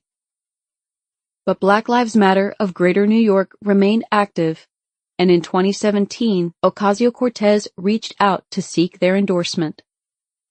At the time, Ocasio-Cortez had no local endorsements. The entire political establishment, even from the most left-leaning quarters like the Working Families Party and Make the Road New York, an immigrants' rights organization, endorsed Crowley, moves they would quickly come to regret. Ocasio-Cortez met with Newsom and some other members of his group in Lincoln Square and laid out the case for her candidacy. His group endorsed her on the spot, the only candidate for federal office they did endorse. If Black Lives Matter of New York had felt ignored by the political process so far, here at last was a candidate speaking their language. "We believe in endorsing revolutionaries," Newsom said. And here was this young Latinx woman running for office with a revolutionary spirit. The Black Lives Matter group loved that Ocasio-Cortez had gone to Standing Rock, and they loved that she had arrived at their meeting alone without an entourage of aides. She ended up marching alongside them as the group took to the streets in 2018 to protest police violence. She sold us on her vision of what politics should be. She had ideas about the redistribution of wealth. She cared about immigration police and police brutality. It was a vision that aligned with our vision, Newsom said. As winter turned to spring, and spring to early summer, Ocasio-Cortez's campaign began to gain steam. Those young voters in the district, who thrilled to the message that Sanders delivered 2 years before, found in Ocasio-Cortez a worthy heir. A turning point came when the Ocasio-Cortez campaign introduced its only ad of the campaign, called The Courage to Change. The 2-minute spot shows Ocasio-Cortez getting ready in the morning in her Bronx apartment, fixing her hair, putting on makeup, taking the subway, ordering coffee from her local bodega, and talking to voters. As Crowley had moved up the ranks in Washington, he settled with his family in the suburbs of Northern Virginia, something that Ocasio-Cortez attacked him for, beginning with that ad. "Women like me aren't supposed to run for office," Ocasio-Cortez intones over swelling music. "I'm an educator, an organizer, a working-class New Yorker. I have worked with expectant mothers. I have waited tables, and I have led classrooms, and going into politics wasn't in the plan. The ad then flips to a picture of Crowley speaking, as it happened, on Fox News, cut with images of luxury towers that were being built just outside the district Ocasio-Cortez was trying to represent. But after 20 years of the same representation, we have to ask, who has New York been changing for? She asks in the ad. Every day it gets harder for working families like mine to get by. The rent gets higher. Healthcare covers less, and our income stays the same. It is clear that these changes haven't been for us, and we deserve a champion, she says, as the spot intersperses shots of Ocasio-Cortez giving a rousing speech at a meeting of the Democratic Socialists of America, with shots of the district and her walking around it. The script was written by Ocasio-Cortez herself, but the rest of the video was the work of two Detroit-based Democratic Socialists, Naomi Burton and Nick Hayes. They reached out to Ocasio-Cortez on Twitter after they heard about her campaign on Facebook and offered to do the campaign video. The whole ad cost less than $10,000, mostly because it was shot using volunteers and family members of the candidate, in her apartment and on the campaign trail. Both Burton and Hayes had worked in advertising and corporate communications, but had grown disillusioned with the work. Hayes recalled 2 instances regarding Detroit's Metro Times newspaper that turned him off. One, when a Los Angeles director parachuted into Detroit for the day, interviewing locals and getting shots of the city to make a major beer brand seem cool and authentic. And another, when he was shooting a commercial inside a Lansing, Michigan factory and was overwhelmed by the stench of plastic chemicals. I remember thinking that I only had to be there for a few hours, but the workers had to come every day and work in those conditions, he told the paper. I thought, why am I spending any time trying to help them sell more styrofoam? The entire campaign was a homespun affair, but it was Ocasio-Cortez who was in charge of the messaging. In Knock Down the House, the Netflix documentary that is partially about her run, Ocasio-Cortez piece by piece deconstructs a Crowley mailer. Look at this thing. Everybody in the district got this Victoria's Secret catalog of my opponent, said Ocasio-Cortez, holding up a generic-looking Crowley mailer. She contrasted it with her eye-popping purple palm card. This is the difference between an organizer and a strategist. What am I trying to do? 2 things. I want them to know my name, and I want them to know that they need to vote. Okay, vote for her. Why? She said, flipping the card over and pointing at the bullet points on the back side. End the war on drugs, 100% renewable energy, tuition-free public college. Then she reads from Crowley's mailer. Taking on Donald Trump in Washington. Delivering for Queens and the Bronx. Deliver is insider talk. Deliver means pork. Oh, Alex, you're being way too harsh. Let's give him a chance. Okay, let's give him a chance. Let's open it up. We've got this big, beautiful spread here, she said, showing pictures of a smiling Crowley greeting children and neighborhood residents. Where's the primary date? Democrat Joe Crowley is leading the fight against Donald Trump. There is nothing about the path forward here. Trump 3 times. Commitments 0 times. Ocasio-Cortez's mailer was made by Tandem Design, a company helmed by people who knew Ocasio-Cortez from her bartending days. The yellow, blue, and purple mailers were different from the typical red, white, and blue ones that most campaigns use, and they featured Ocasio-Cortez's striking visage, boldly looking off into the distance at some uncertain future, her eyes upturned as if what was to come was hopeful instead of threatening. Tandem Design borrowed from revolutionary posters of the farm workers movement of the 1960s and used an upside-down exclamation point to highlight Ocasio-Cortez's heritage in a district of mostly minorities. Politicians are tough, egotistical beasts when it comes to branding. I've seen amazing identities chewed down by calls to add more stripes and stars and flags the founder of Tandem, Scott Starrett, told Vox. Being a homogeneous or safe candidate, visually, really communicates something to the public. It makes sense for conservatives to have conservative identities. Why do progressives have identities exactly the same as their colleagues across the aisle? It fits into a coding system of, don't look here, you know the drill. They had spent 2 years talking politics at their local watering hole with her, campaign manager Ramos Rios said. And then she met with them for a couple of hours and told them what she was looking for. But they had this full history, going back years with her. The rest of the campaign thought the yellow was too much, but she was insistent. It was supposed to look like a comic book in a way. Medicare for all. Get money out of politics. It's superhero stuff. There were 2 debates, one televised on the local news station New York 1 and one at a local Jewish community center. In the first, Ocasio-Cortez came in visibly nervous, according to people who were backstage with her. She arrived with 2 other people, a friend of hers and her boyfriend, and they stood in a circle and did breathing exercises and gave each other pep talk affirmations. It was totally human, but it was some real hippie shit, said a person backstage with them. At the debate table, Ocasio-Cortez looked coiled to pounce on Crowley.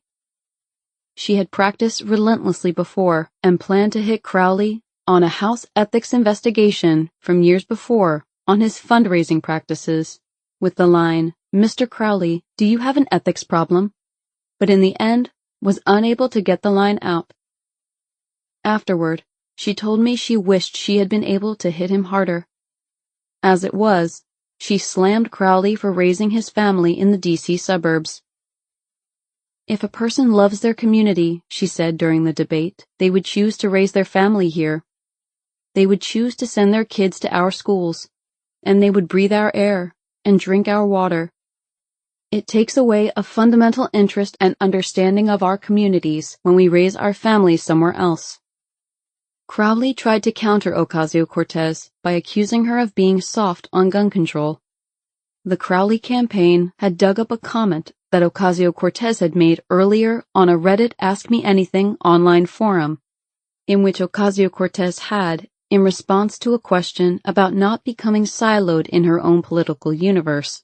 Locally, I happen to support NYC's more strict take on gun control, but I also believe that there needs to be flexibility on the national level. NYC isn't New Mexico. After Crowley brought it up at the New York 1 debate, AOC responded by accusing Crowley of searching for dirt on her by trolling internet forums. He pledged to support Ocasio-Cortez if she won, and asked if she would make the same pledge to him. A smart move since, by that point, she clearly had a following, but also seemed destined to lose. Ocasio-Cortez deflected. I represent not a campaign, but a movement, she said, noting she would have to go back to her endorsers, groups like DSA and Black Lives Matter, before she could make any decision on that score. And Ocasio-Cortez hit him for not calling for the abolition of ICE, a call that had grown in power in the weeks and months before the election. If this organization is fascist, she said, slamming the tabletop with her hands, then why don't you adopt the stance to eliminate it? This is a moral problem, and your response is to apply more paperwork to this question. By the race's final weekend, people had come from all over the country to volunteer, sleeping on couches or in their cars. There were 40 people lined up outside of her office to knock on doors. A sound truck featuring a billboard-sized AOC poster was crawling neighborhoods in the Queens and Bronx. Internal Crowley polls still had him up by 30 points, and no one really gave AOC a chance. But it was clear she had caught on. And then, Ocasio-Cortez did something unheard of in politics. She skipped town. While the Crowley forces were holding a big rally on a rainy Saturday, Ocasio-Cortez was thousands of miles away, at the U.S.-Mexico border, to protest the Trump administration's child separation policy. It led to striking visuals that rocketed around social media of Ocasio-Cortez pleading with guards at the gate. But it seemed suicidal politically. It was Ocasio-Cortez's idea, and no one tried to talk her out of it. As a campaign manager, yes, it is hard not to have the candidate present for the final weekend, said Ramos Rios. But here's the thing, you are talking about a district that is 50% immigrants. And so you're talking about a candidate who is recognizing what's important to them and is highlighting it.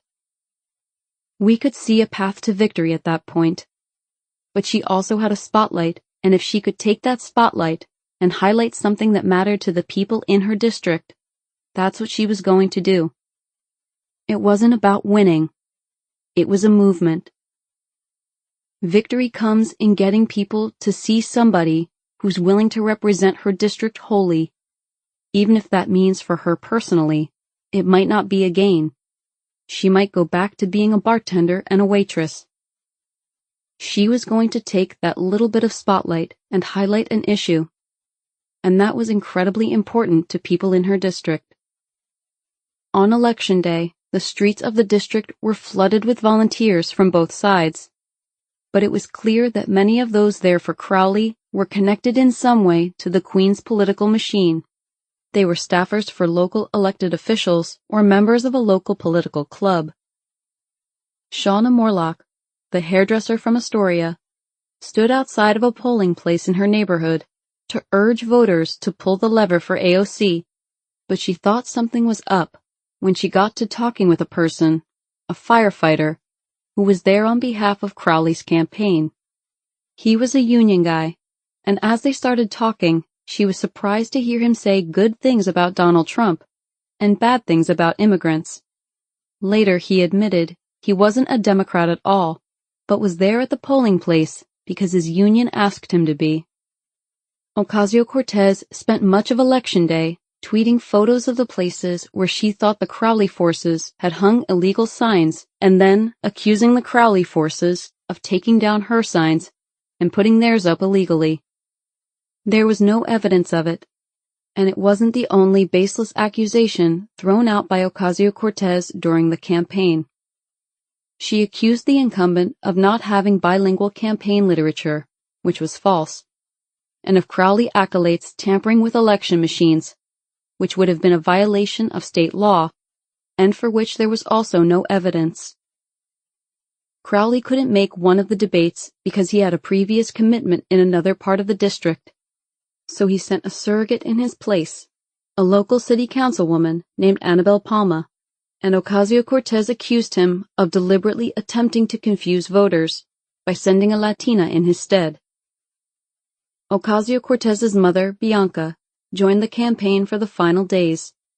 She became a regular campaign volunteer, joining the others who had been inspired by Ocasio-Cortez's campaign and allowing herself to feel the faint hope that her daughter could actually win.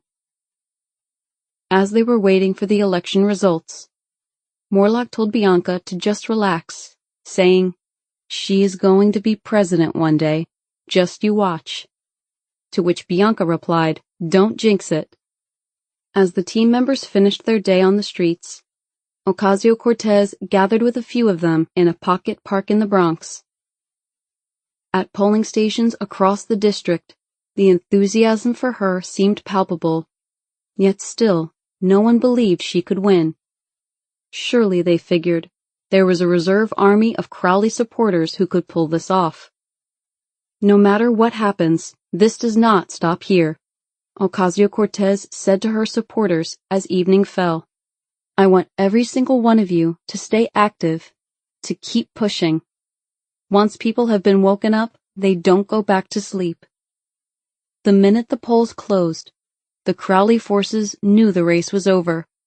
There had been massive turnout in areas good for Ocasio-Cortez, and very limited turnout in Crowley's precincts. The Crowley Election Night Party was a new bistro on Northern Boulevard in Jackson Heights. The room didn't have any TVs, and so the people in attendance, who were most of the city's political class, including at least 3 people then planning on running for mayor in 3 years and hoping to pay homage to one of the most powerful people in the city, had no idea what the early returns showed, that Ocasio-Cortez had opened up a big lead on Crowley. As more votes came in, the lead only widened. Crowley staffers were in tears. Local elected officials stormed off in disgust, with one suggesting that was why primaries were a bad idea. Some, seeing which way the wind was blowing, dashed out and headed up to Ocasio-Cortez's election night party in the Bronx. Crowley came in eventually to cheers, an amateur musician. Crowley's band was set up in a corner of the restaurant, and, with the congressman on guitar and vocals, launched into a rip-roaring rendition of Born to Run, dedicated to AOC. I may not have gotten proper credit for all the things I have done, Crowley said afterward, while sipping on a beer as the band played Ramblin' Man behind him. The people in this district know me. It was a Democratic primary at a time of low turnout. It is what it is. People know me as a national figure, not a local one, he added. I think I always maintained my connectivity to the district. But at the end of the day, it's not about me. It's about the people. I give my opponent, Alexandria Ocasio-Cortez, a lot of credit. She ran a good race. Meanwhile, up in the Bronx, Ocasio-Cortez was in a car with her partner, Riley Roberts, and a few campaign staff were on their way to her election night party at a pool hall in the Bronx. Noreen Akhter had made 2 cakes for the occasion, figuring that win or lose, the occasion called for cake. Ocasio-Cortez refused to look at the returns coming in, and so was genuinely shocked when a reporter from New York 1 pulled her aside as she was declared the victor. Actor and activist Cynthia Nixon showed up to celebrate. Most media had been banned, since they had not bothered to cover the race in the first place. I told you, Morlock said when she saw Bianca Ocasio-Cortez standing off to the side, weeping tears of joy. She is going to be president.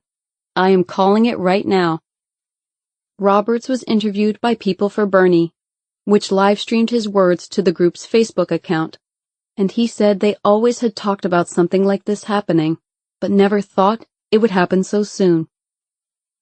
The crowd began to chant, AOC, AOC. Ocasio-Cortez stood up on the bar and addressed her exhausted supporters. This room won the seat. Every person out here changed America tonight.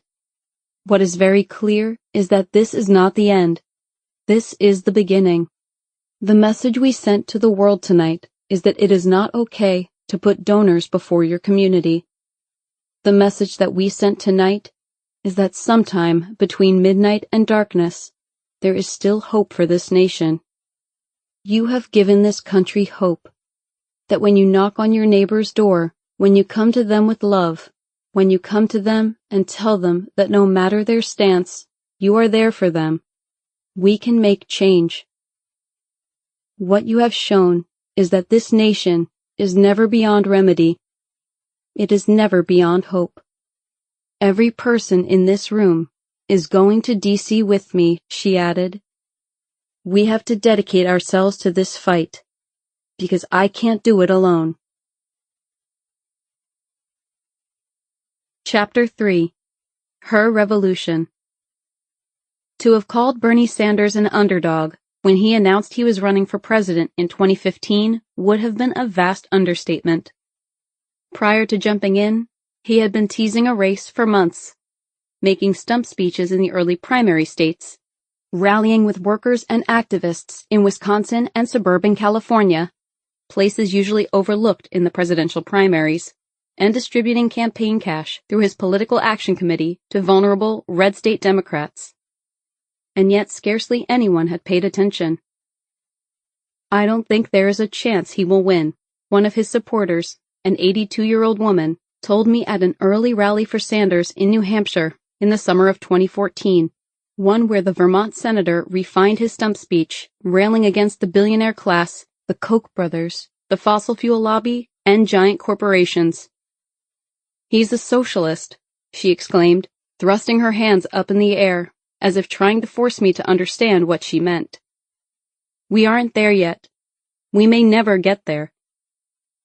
In what was supposed to be a two-person race between Sanders and Hillary Clinton, and with the possibility that newly elected Senator and liberal favorite Elizabeth Warren would accede to her supporters' wishes and jump in the race, most political commentators put Sanders' ceiling at around 15% of the electorate. And even a figure that high was thought to be a result of a race in which there were only two choices. Far-left candidates had, after all, often failed to make much of an impact. Whether it was Dennis Kucinich in 2008, Howard Dean in 2004, or in the general election, Ralph Nader in 2000, who, despite much hand-wringing, ended the race with under 3% of the vote. But in a nation ground down, after decades of widening inequality, stagnating wages, growing healthcare costs, ever higher levels of personal debt, and still not fully recovered from the economic collapse of 2008, Sanders caught on, despite the long odds against him. It is an overused term in politics, but the Bernie Sanders campaign for president really did become a movement. Within a few weeks of announcing his candidacy, 200,000 people had signed up as volunteers. By the time it was finished, Sanders had nearly 2.5 million donors, tens of thousands of people who had signed up to host his events, a Bernie for President subreddit with 188,000 subscribers, more than those for beer, cars, or porn. He also gained an army of supportive techies who created on average an app per week for the campaign, including one that organized volunteer phone banks, another called Bernie B&B, which helped volunteers find places to stay on the trail, and a third that contained Sanders' policy positions and which the faithful could download and hand out to interested supporters while canvassing. One of those who caught the Bernie bug was a waitress working in a Union Square restaurant named Alexandria Ocasio-Cortez. She didn't have much of a political bent before, save for her brief time interning in the office of Senator Ted Kennedy while in college at Boston University, but once Sanders mania swept the nation, the young Ocasio-Cortez was hooked. Coworkers and even customers recall her talking about the presidential race, and about Sanders specifically, to anyone who would listen in 2015 and 2016. I worked shoulder to shoulder with undocumented workers, who often worked harder and hardest for the least amount of money. I was on my feet working 12-hour days with no structured breaks. I didn't have health care. I wasn't being paid a living wage, and I didn't think that I deserved any of those things, Ocasio-Cortez told a rally of 26,000 people in Queens when she made a surprise endorsement of Sanders in his 2020 race.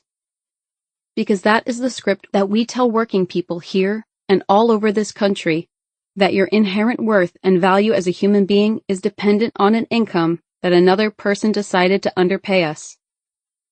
It wasn't until I heard of a man by the name of Bernie Sanders that I began to question and assert and recognize my inherent value as a human being that deserves health care, housing, education, and a living wage.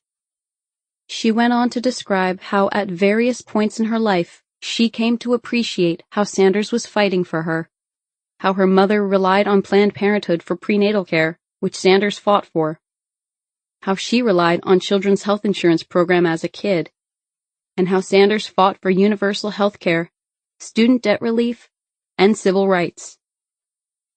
I'm proud to say that the only reason that I had any hope in launching a long-shot campaign for Congress is because Bernie Sanders proved that you can run a grassroots campaign and win in an America where we almost thought it was impossible. It was reported in the press after her victory that AOC was a Sanders delegate to the 2016 Democratic National Convention. It wasn't true. I was just a scrub, she told me when I interviewed her for a story for New York Magazine. I was just an organizer in the South Bronx, and we were cutting turf out of a former nail salon not too far from 138th and Grand Concourse. But Ocasio-Cortez is actually downplaying her involvement. She was known around the campaign in the Bronx as a super volunteer, someone who showed up in the winter of 2015-16 to gather signatures to ensure that Sanders would be on the ballot, since, according to New York law, candidates need to gather signatures in each congressional district, and Sanders was lacking in New York's 14th. Organizers remember her as earnest and probing, wanting to know how the mechanics of a campaign worked, and cracking up when canvassers would tell of Bronx residents who would confuse the Bernie on their pins for Bernie Madoff, the disgraced financier. Ocasio-Cortez led canvassing events at the train station near her house, and when it came time for everyone to say why they were there, she told her story. Her father dying young, her dual life between Westchester and the Bronx, and her struggle to afford health care while working as a waitress. On the day before the primary, she snapped a photo of campaign workers in white Bernie shirts making phone calls out of the campaign's South Bronx headquarters. She posted the picture to Reddit on the Sanders for President page. As a native Bronxite, I am so proud of the campaign's work here. We are flipping voters to Bernie in droves, but with so many people here, it's tough to get a gauge on our actual impact. It's the day before the primary, and people are still making up their minds, she wrote in her first post to Reddit on April 18, 2016. Really, thanks for the opportunity to be a part of this movement for a greater and more just America. Let's keep pushing to the convention. Even though New York was something of a home base for Hillary Clinton, she had moved to the Tony, New York City suburb of Chappaqua before launching her own political career, and had won statewide election to the Senate twice. Sanders vowed to compete hard, opening up campaign offices throughout the state and hosting mega rallies in Brooklyn and Manhattan, with tens of thousands of fans in attendance. He opened up a campaign office in the South Bronx and held his first New York City rally there on March 31, 2016, before 10,500 people in St. Mary's Park, while another 8,000 spilled into a nearby overflow space at a public ball field where they watched the rally on giant screens. After introductions by actor Rosario Dawson and film director Spike Lee, Sanders pledged to cease getting the country engaged in costly and bloody wars in places like Iraq, and to reinvest in jobs and education in the South Bronx and other distressed communities. The enthusiastic crowd was diverse and eclectic, noted NBC.com in its write-up of the event. Local artists brought puppets and dolls bearing resemblance to the 74-year-old, self-proclaimed Democratic Socialist. Young students sat on blankets and huddled together as the night got cooler. The smell of marijuana wafted over parts of the crowd. And one in that crowd was Alexandria Ocasio-Cortez, who, dressed in a purple suit festooned with Bernie buttons, gathered signatures for the campaign's digital outreach team. Bernie Sanders is the first presidential candidate to visit the Bronx since Robert F. Kennedy in 1968, Ocasio-Cortez wrote on Facebook on March 31, 2016. His Bronx regional director told me yesterday that he himself chose this borough to open his New York campaign. This is a man who truly cares for working people, enough to make this community his first stop in New York. I'll be helping to head up today's volunteer data team at the rally, so let me know if you'll be around, she added, inviting her extended social media network to follow along on her Snapchat page for regular updates from the rally. But for Ocasio-Cortez, the race was also an introduction to New York's opaque election laws, revealing how the state laws are engineered to retain the incumbents and to fend off any challengers.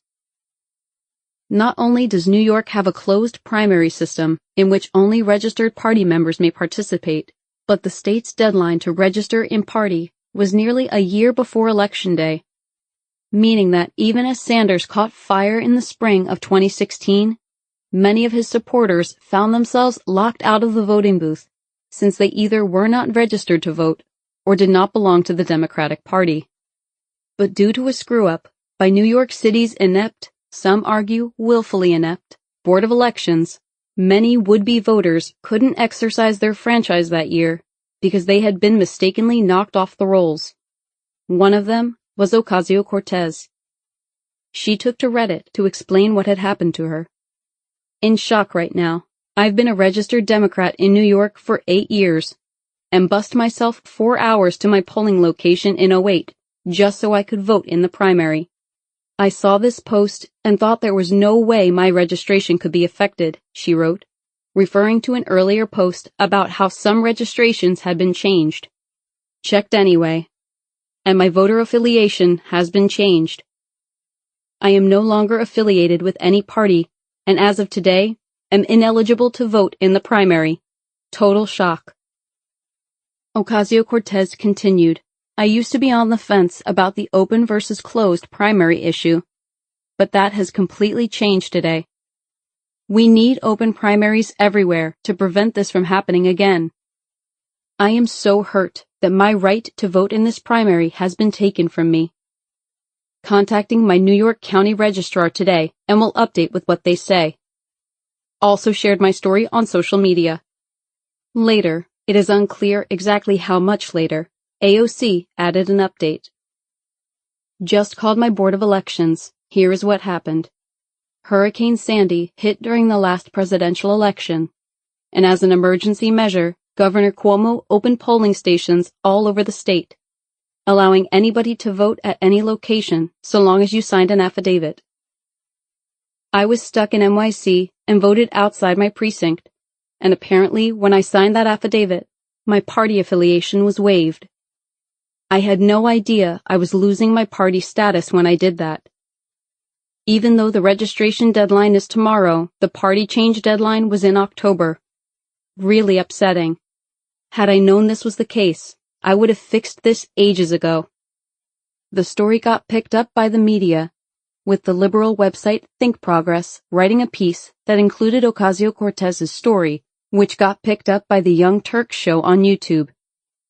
Ocasio-Cortez then tweeted at the show's host, Cenk Uygur, who would have so much to do with her later political success. At Cenk Uygur, "Hi Cenk. I'm Alexandria, the voter you mentioned in your New York voting piece tonight.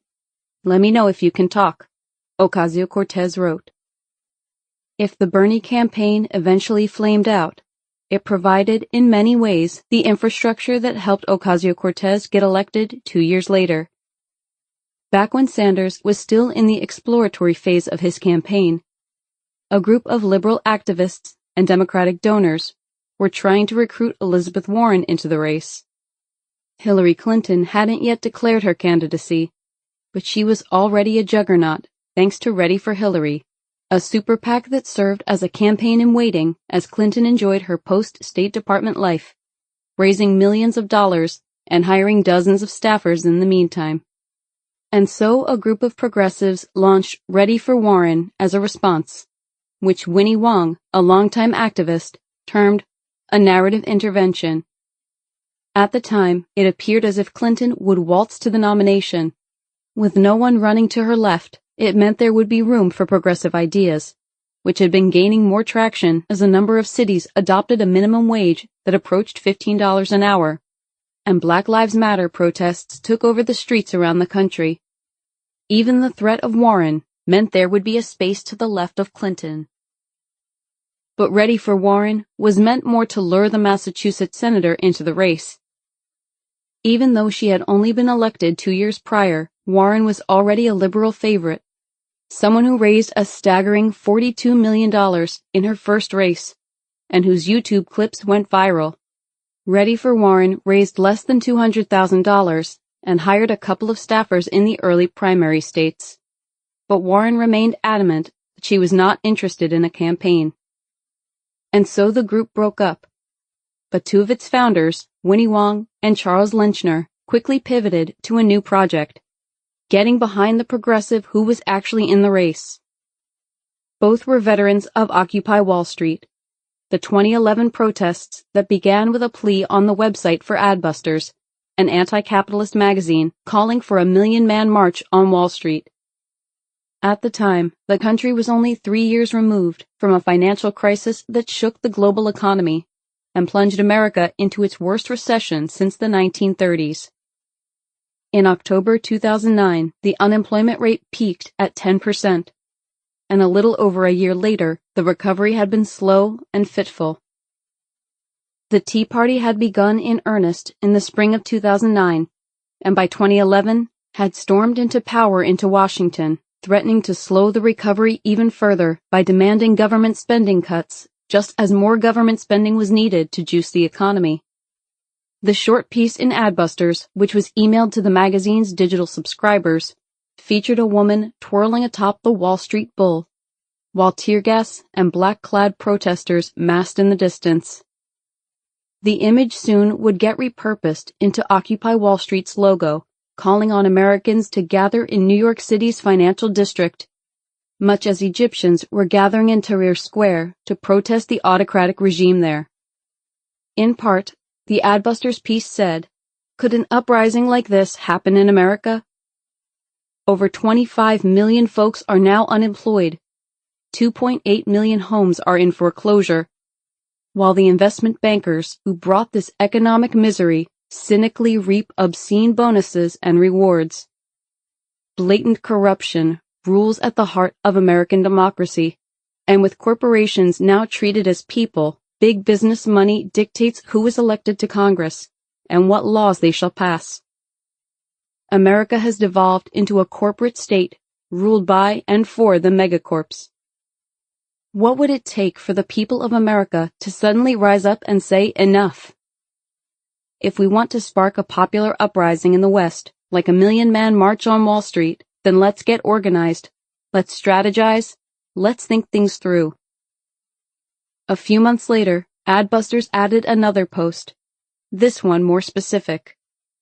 Instead of the alpha male model of the anti-globalization protests of the late 1990s, what if the 90,000 redeemers, rebels, and radicals out there gathered as one big swarm, leaderless and frankly directionless, except for how they directed themselves? What if, the article asked, we talk to each other in various physical gatherings and virtual people's assemblies?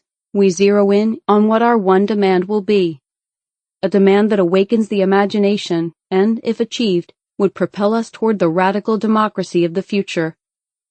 And then we go out and seize a square of singular symbolic significance and put our asses on the line to make it happen. The writers called for 20,000 people to flood into Lower Manhattan, the financial Gomorrah of America, to set up tents, kitchens, peaceful barricades, and occupy Wall Street for a few months. And they called for the group to make one demand, repeated incessantly, that Barack Obama ordain a presidential commission tasked with ending the influence money has over our representatives in Washington. It's time for democracy, not corporatocracy. Adbusters saw corruption in the political realm as something that both the left and the right could agree on. And if the group of 20,000 strong held together week after week, their demands would become impossible for the political leadership of the country to ignore, without making it clear that they cared more for corporations than people. They set a date for September 17th and explicitly referenced the Tea Party as their model. But Occupy Wall Street would dismantle half of America's military and reinstate Glass-Steagall, a 1933 act that separated investment banks from retail banks and had been repealed under the Clinton administration, leading to the Great Recession, according to some economists, and finally, leading to the jailing of corporate criminals. Beginning from one simple demand, a presidential commission to separate money from politics, we start setting the agenda for a new America, the editors wrote. Readers and activists around the country took up the call in ways Adbusters could not have imagined. Protesters flocked to town squares in more than 70 American cities and hundreds more around the world. Hundreds of thousands of people in the United States participated in one form or another, most notably in New York, where hundreds camped out for weeks at Zuccotti Park in Lower Manhattan. But the protesters didn't follow the original exhortation. Let's get organized. Let's strategize. Let's think things through. And even though the protests introduced to the wider public the concept of the 99%, a statement of mass solidarity against an oligarchic 1%, they quickly became more concerned with fetishizing their own democratic processes, resisting police and government authority, and building their own self-sustaining community out of doors. They did not make real demands on power, and certainly not on the political system. The movement began to wane as the weather turned colder, and then ended finally when Mayor Mike Bloomberg decided the group could no longer camp in Zuccotti Park, and sent the police in to clear away the tents and camping gear. Sanders was one of the first elected officials to praise the protests, telling CNN, "I applaud them. They are speaking to the real anger and frustration that millions of Americans feel at a time when the middle class is collapsing, poverty is increasing, the people on top are doing phenomenally, and the people who caused this damn recession in the first place, the folks on Wall Street, because of their greed and illegal behavior, you know what their punishment has been? They're now making more money than they ever made before." So what the demonstrators are saying, there's something wrong with that picture, and they're exactly correct. When Sanders ran, he took up many of the same issues that Occupy protesters had made central: inequality, the concentration of power and wealth in the hands of too few, and the corruption of the political system. And some of the original Occupy protesters, like Lynchner and Wong, who were looking to make the movement more permanent, decided to get involved with the Sanders campaign. Occupy was a reaction to the financial collapse, to what happened because of Wall Street's power to destroy the economy. And Bernie's campaign is the one that has been consistently focused on the role of the 1%, large corporations and financial institutions, Lynchner told an interviewer. It's a very natural connection. But it was also a chance to move protest and social activism into a new realm, a realm that, frankly, had not been tried much before.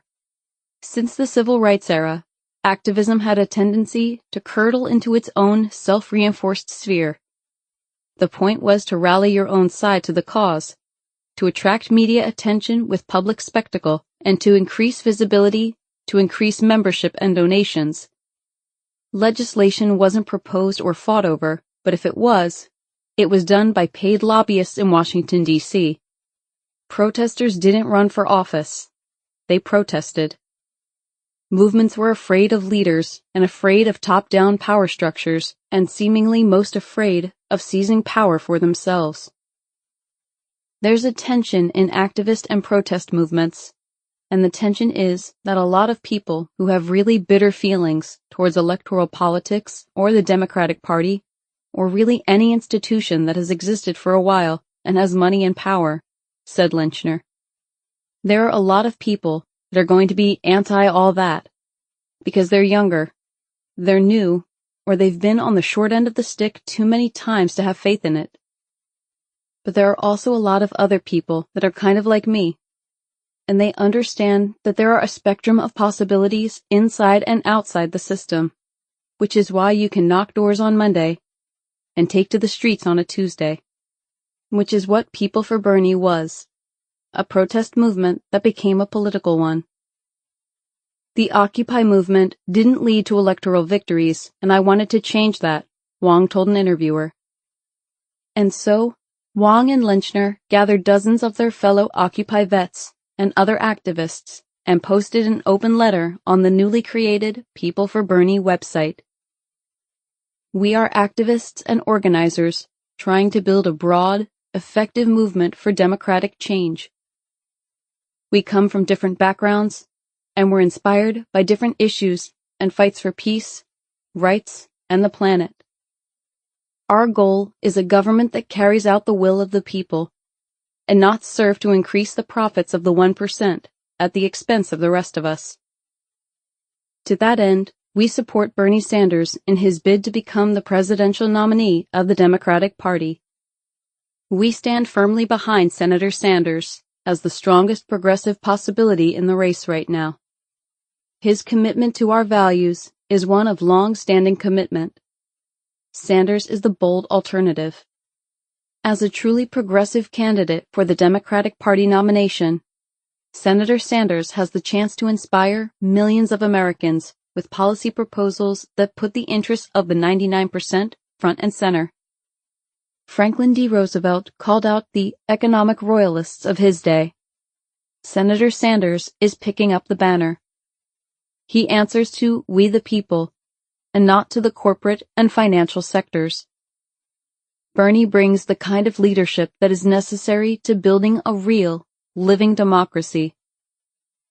The initiators of this letter are veteran grassroots organizers of Occupy Wall Street, and are joined by many energized brothers and sisters we have met along the way. In September 2011, our efforts changed the narrative of American politics, helping to focus it on the issues of our time: inequality, surrender to the power of concentrated wealth, the corruption of our democracy by moneyed interests, and the need for solutions as radical as our problems. We are signing as individuals, hoping to kickstart a small D democratic movement. People for Bernie won't be a corporate-style, staff-driven, controlled message, top-down enterprise. It will reflect diverse constituencies from a broad range of movements, which in many cases haven't seen the Democratic Party as a home for their deepest aspirations. It will reflect our commitment to fundamental change, not just a change of faces at the top of the political pyramid. People for Bernie will reflect the urgency of more and fiercer grassroots political activity at the base. We call on all other progressive forces to unite behind Sanders, so we can have a united front in this important campaign.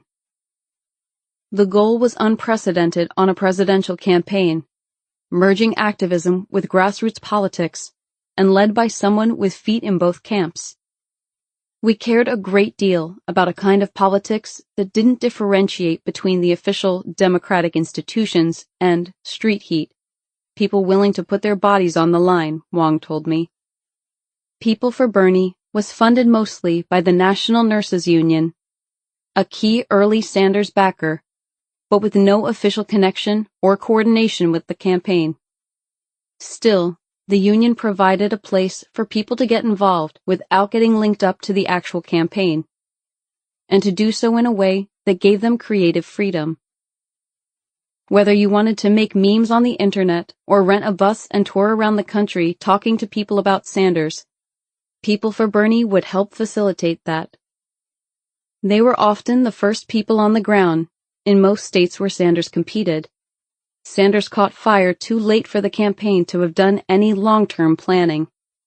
Lenchner was a veteran of Dennis Kucinich's 2004 and 2008 campaigns, and had seen that left-wing campaigns fail by not giving space to the people inspired by the movement, and they were determined the Sanders campaign would not make the same mistake.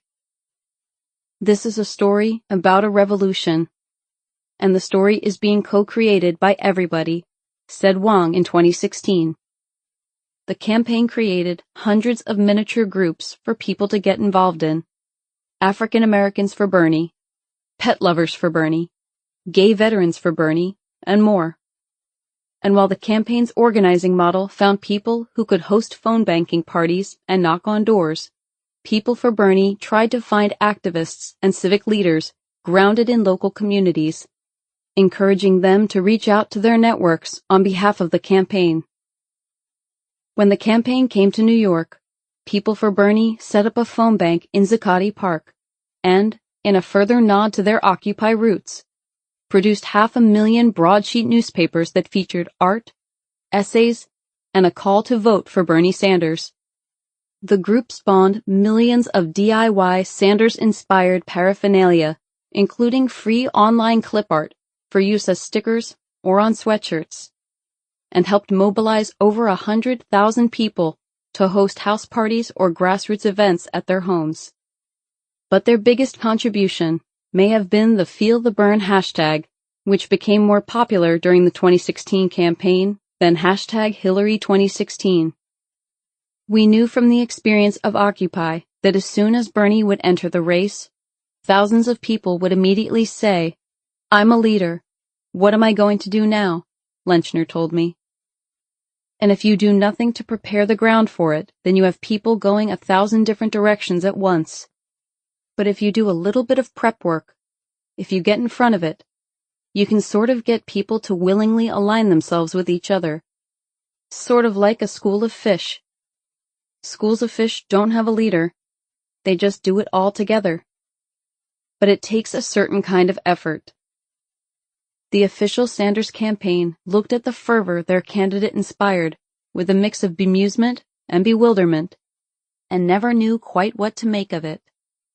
They resisted efforts on behalf of People for Bernie to become an arm of the campaign, or even to become vendors to the campaign, and wouldn't lend the group their blessing when they tried to coordinate. And so People for Bernie became something of a super PAC without any money, one whose resource was an army of enthusiastic volunteers instead of dollars. Bernie earned his popularity by being good on the issues, said Lenchner. The problem was, how do you translate that popularity into very accessible mass action, online and off? That's a slightly different issue than whether or not someone's popular. It's sort of like George Takei is popular online, but if he tried to organize 1,000 rallies, he would probably fail at it. There's a missing connector, and that's the part that we played. The People for Bernie Facebook page grew to have 2 million followers, making it the largest progressive community online. But eventually it became clear that Sanders was not going to be the nominee, and so the denizens of People for Bernie needed to plot their next move.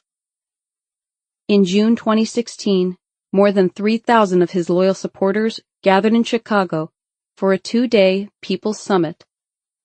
Their answer was, in part, to take the Sanders movement local by running Democratic Socialists and other Sanders-inspired candidates down ballot for school board, city council, and state legislative seats.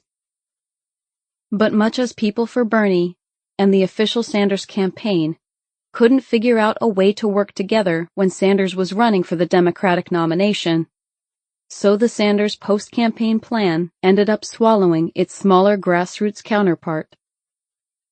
Sanders had never planned on being president, and never could have imagined that his candidacy would turn into a nationwide sensation. He would have been content to sit the entire campaign out if Elizabeth Warren had run. Soon after he announced his candidacy, Sanders met with Larry Cohen, a longtime friend and the head of the Communications Workers of America, CWA, a labor union of flight attendants, journalists, broadcast technicians, and electrical workers.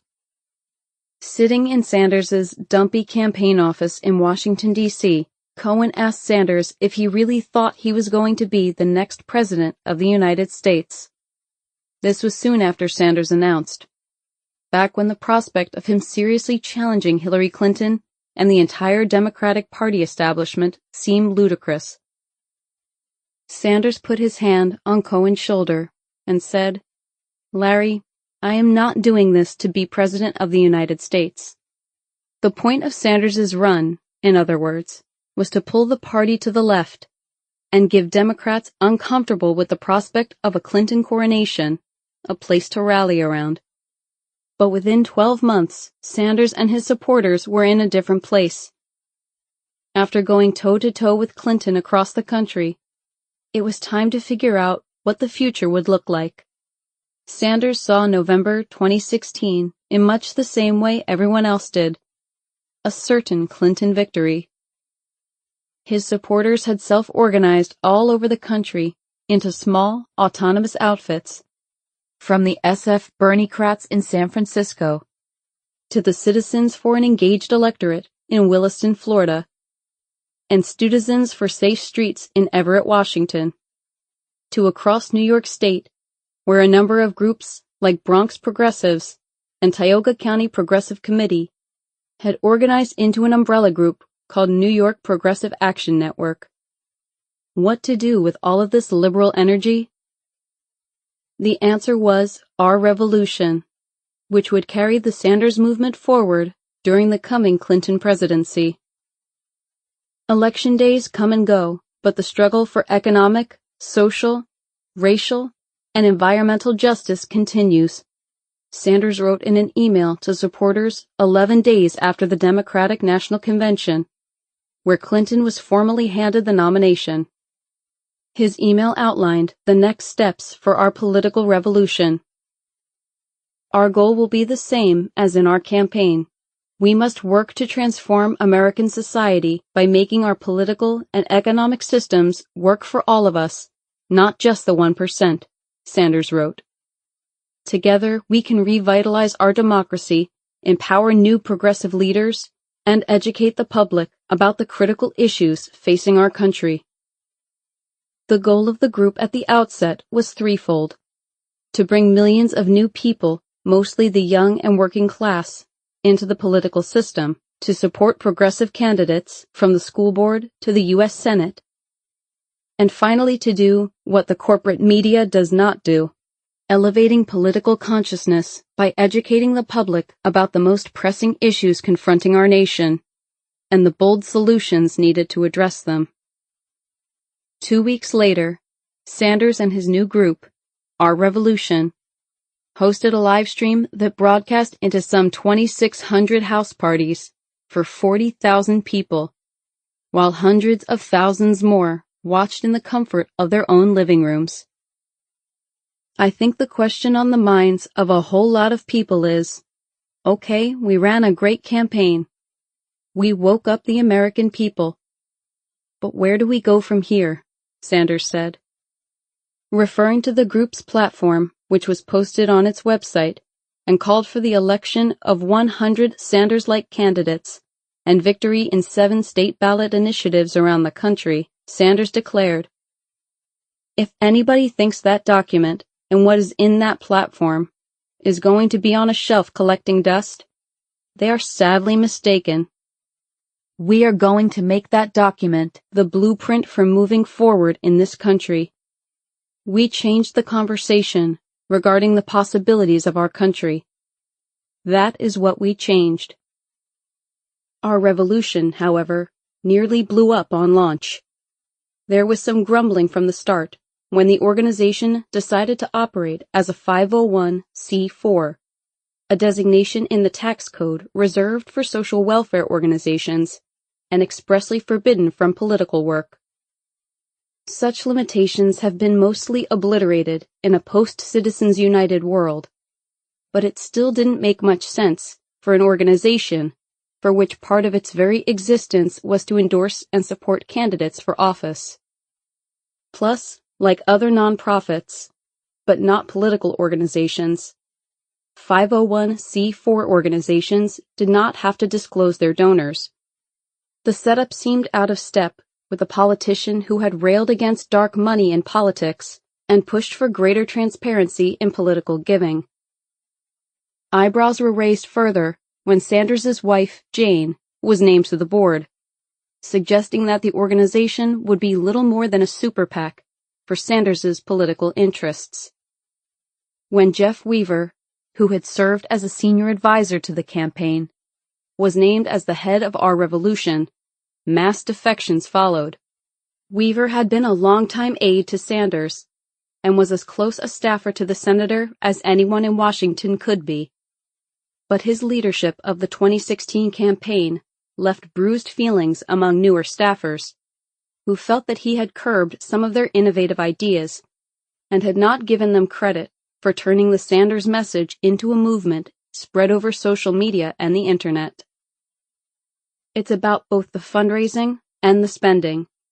Jeff would like to take big money from rich people, including billionaires, and spend it on ads, Claire Sandberg told Politico just before quitting her position as the organizing director of Our Revolution. That's the opposite of what this campaign and this movement are supposed to be about, and after being very firm and raising alarm, the staff felt that we had no choice but to quit. The organization pushed for Hillary Clinton to come out against the Dakota Access Pipeline and for Congress to kill the Trans-Pacific Partnership, a major trade deal that Obama orchestrated over the objections of the party's left. Our revolution remained in turmoil throughout much of 2016, as Sanders returned to the Senate, campaigned for Clinton, and started working on his own book about the movement. Candidates who were favorites of the left and endorsed by Sanders, like Tim Canova, a law professor who was running for a congressional seat held by Debbie Wasserman Schultz, a chair of the Democratic National Committee, saw what they viewed as bias against them and one that favored Hillary Clinton. Canova told In These Times that he'd been left hanging by Sanders after our revolution formed, when, thanks to its new tax status, it could no longer communicate directly with candidates. After Trump's win, however, the group found its purpose. Even as it remained mired in infighting, Nina Turner, a charismatic state senator from Ohio, had lost a bid for Ohio Secretary of State in 2014 before endorsing Hillary Clinton. However, she switched her endorsement to Sanders and eventually became president of our revolution, while Larry Cohen, the former CWA president, became board chairman. He laid out a series of priorities for the group, which included winning ballot initiatives at the state and municipal level, electing progressive candidates, and altering the makeup of the Democratic Party. The group focused on passing clean water legislation in the upper Midwest, campaign finance reform in Howard County, Maryland, and building more affordable housing in communities around New England. And ultimately, the Democratic National Committee adopted many of the group's reforms, lessening the power of superdelegates, for example, and forbidding the party from playing anything other than the role of neutral arbiter in contested elections. Their efforts led to the biggest reforms of party infrastructure since the early 1970s and can be considered a real achievement of the group.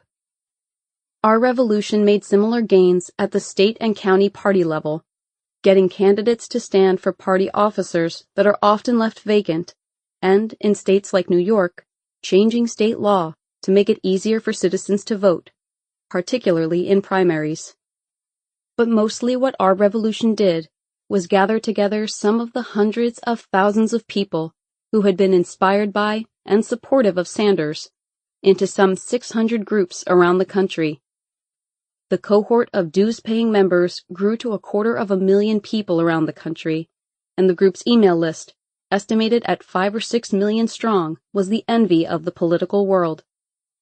Power and money in the organization was centralized at headquarters, but decisions came from the local groups, which set the priorities for the national organization and threw themselves into wresting back power from Trump in the 2017 and 2018 elections. Due to legal constraints, Sanders and our revolution were unable to coordinate. Local groups met with candidates and made endorsements, and then the national organization would screen them to see if they were worthy of carrying our revolution's imprimatur into the election season. If they passed, the national organization would help with money, ground troops, a robust social media presence, and campaign tools like personalized text messaging and emails. Still, the results were decidedly mixed. In 2017, the group endorsed Tom Perriello, a progressive former congressman for governor of Virginia, but he lost in the primary. They declined to back the winner of that race, Ralph Northam, a former Republican who served as the Democratic lieutenant governor in the previous administration, and who went on to win in the general election. Nor did they back Doug Jones, another centrist who won an upset victory against a Republican in an Alabama Senate race, or Connor Lamb, who had a similar profile and ran a winning race for Congress in western Pennsylvania. Many of the progressives they did choose to back went on to lose. Candidates like Dennis Kucinich, a former congressman and candidate for president who was running for governor of Ohio, and Daniel Biss, a state senator running for governor in Illinois. And many of the progressive favorites of that midterm season, who did make it out of the primaries, did so without our revolution's backing. Ultimately, our revolution was something of a failure. It knew its goals, to create a multiracial social democracy and to pull American politics to the left. But beyond that, it couldn't quite figure out whether it was supposed to be a vehicle for Bernie Sanders' political ambitions or some kind of left faction of the Democratic Party. Entry for people who wanted to join the organization was nothing more than filling out an online form, and the local groups that joined, in order to be part of a larger movement, remained isolated from the central organization, which wanted them to act as affiliates of our revolution, while the groups themselves wanted to act independently from national headquarters. If there was an exception to this, it was in New York. There, hundreds of veteran volunteers from the campaign came together under the auspices of a new organization called the New York Progressive Action Network. They met in December 2016 in Manhattan, and then again midway through 2017 in Albany. Alexandria Ocasio-Cortez was there, and she ran into Samelis Lopez, who was also an organizer on the Sanders campaign, and who invited her to come to a meeting of the Bronx Progressives, a new group that had formed from the remains of Bronx for Bernie after the 2016 campaign.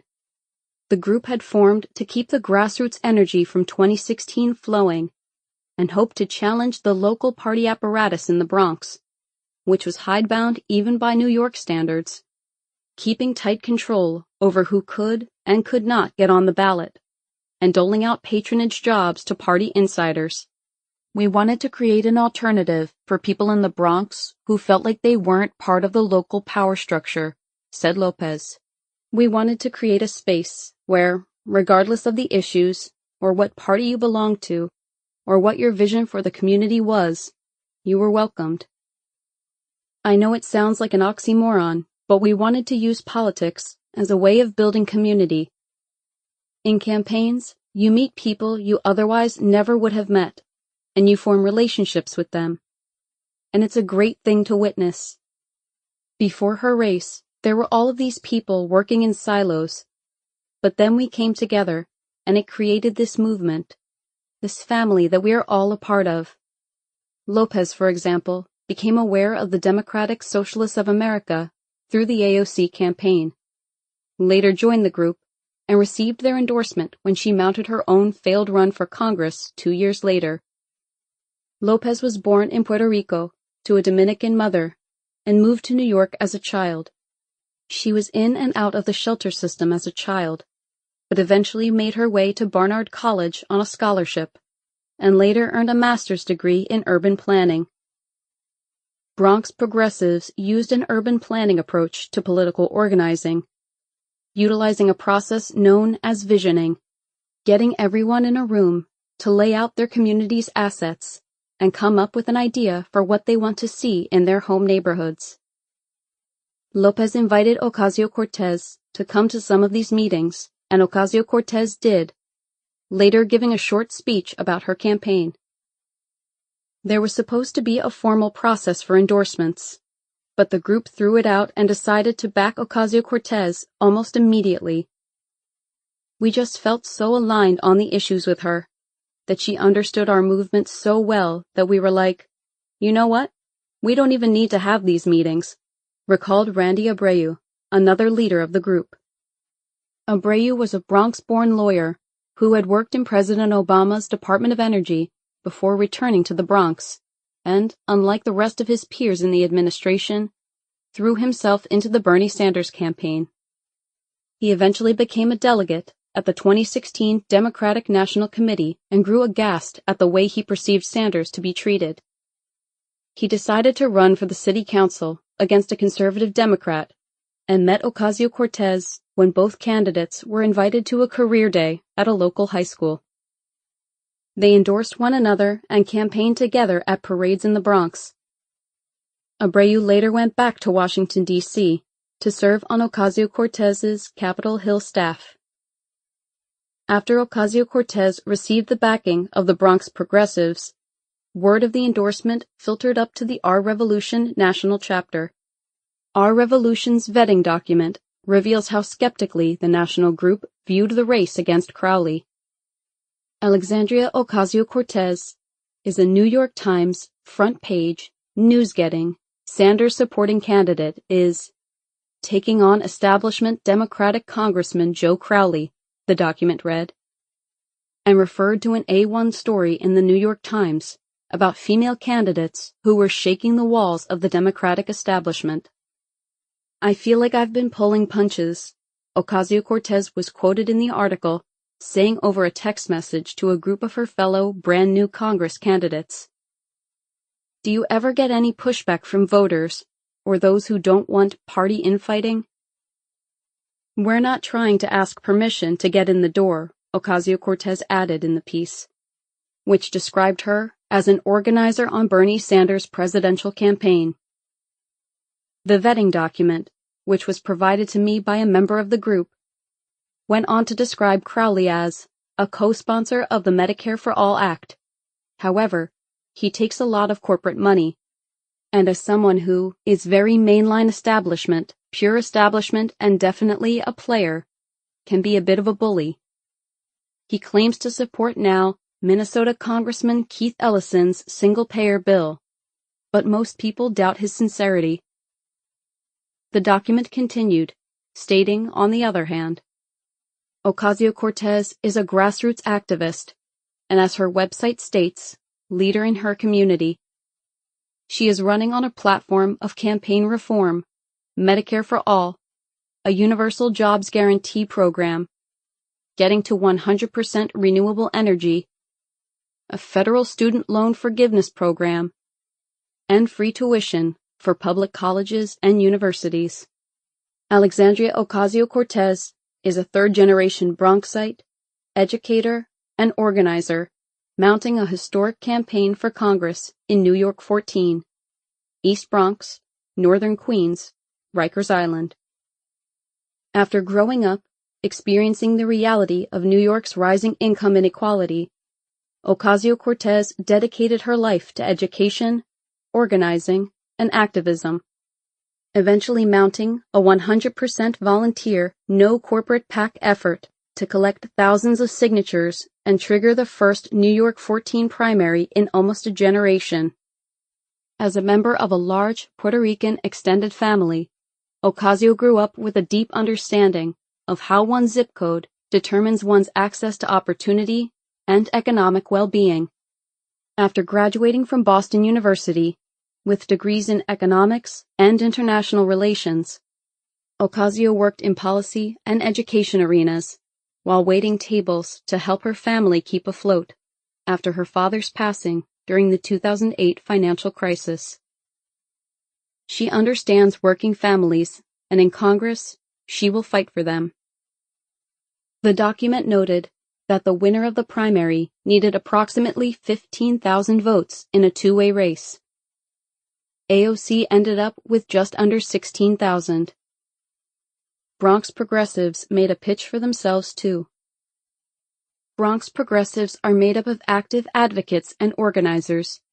We have seen and learned from elections of years and decades past. We live in one of the most disengaged communities in America. It is newsworthy around here whenever more than 15% of eligible voters turn out to vote. Our strategy is to utilize our own list of supporters within District 14's Bronx region. On top of this, we will aggressively meet voters where they are, in their homes. We will door-knock dense areas of the Bronx, particularly the Parkchester area, which we have identified as a strong region of disengaged voters, with potential to turn out 5,000 votes for Alexandria. Bronx progressives voted unanimously to endorse and support Alexandria. To date, 9 members volunteered to help petition, and over 20 members are going to be trained on door-to-door canvassing and GOTV, leading up to the June primary. We will be efficient and strategic. The report noted that Crowley had over $1.5 million in cash, compared to Ocasio-Cortez's less than $50,000. This, plus the fact that Ocasio-Cortez was already a massive underdog, led the group to hedge on whether or not to recommend that Our Revolution endorse her candidacy. Under the line for staff recommendation, the report read, "No recommendation." It was not until 3 weeks before the election, after Nina Turner and other members of the group's leadership met with Ocasio-Cortez, that she finally received the backing from the person who had brought her into his political revolution. Alexandria is a working-class New Yorker who is changing the face of what an elected official looks like, Turner said in a statement. From waiting tables to educating children, she has seen firsthand how working families work more and more, only to end up further behind. The endorsement from the national group didn't amount to much, since the work was already being done on the ground. But it did give AOC a seal of approval from Team Sanders, and members did phone calling and texting on her behalf. People for Bernie had fewer qualms. One of the founders of the organization, Kat Bresler, was a public school teacher in the Bronx and had run for the state Senate. But she had seen her bid cut short when the local party in White Plains, New York, where she lived, endorsed her opponent during the party convention, leaving Bresler unable to get on the ballot. Bresler was a veteran of the Occupy movement as well, and early on in 2017, members of AOC's nascent campaign were reaching out for advice. Justice Democrats were tweeting at the People for Bernie account and asking for support. Bresler met up with Ocasio-Cortez at New York City Mayor Bill de Blasio's annual State of the City address, this one at the King's Theater in Brooklyn. Bresler was an invited guest and had an extra ticket that she held for Ocasio-Cortez. The two women, along with some fellow occupiers, went out for beers at a local bar afterward, and then for some late-night tacos. As much as AOC ran as an outsider, she knocked on the door of the power structure in New York City and state, to the extent that she could. Bresler ran into Ocasio-Cortez again a few weeks later, at the City Council's Black, Latino, and Asian Caucus Weekend in Albany, an annual event that is one of the signature networking events of the state governmental calendar. There, Bresler snapped a photo of Ocasio-Cortez cornering Ben Yee, an Obama campaign digital maven and fundraiser who in the years since started an organizing program that got thousands of New Yorkers involved in local politics. They ran into each other again at a protest in Lower Manhattan, and Bresler recommended some hires for the nascent campaign. A few weeks later, People for Bernie endorsed Ocasio-Cortez, which led her to praise the group on Instagram as a coalition that fights nonstop to make healthcare and secondary education accessible to every American. Together we are a movement that understands our destinies are linked, and that a better America is possible for all of us. The group went to work for her, organizing its people to gather petitions and knock on doors. But People for Bernie's main contribution to Ocasio-Cortez may have been blasting out her message online. The role of online organizing in politics is very much disputed. Social media, and Twitter specifically, tend to make a movement seem bigger than it actually is. The graveyard of political hopefuls is littered with candidates who seem to have a throng of supporters online, but couldn't activate that following in the streets.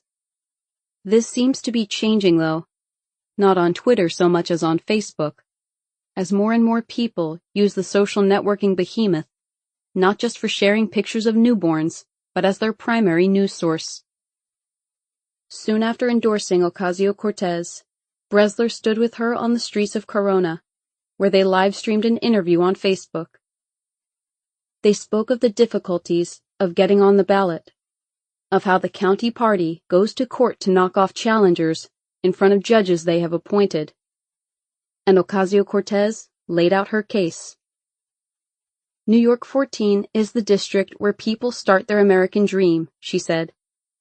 Our district is half immigrant, And it is one of the few communities in America where the American dream is not just an unreal or idealized thing, but you see it every day.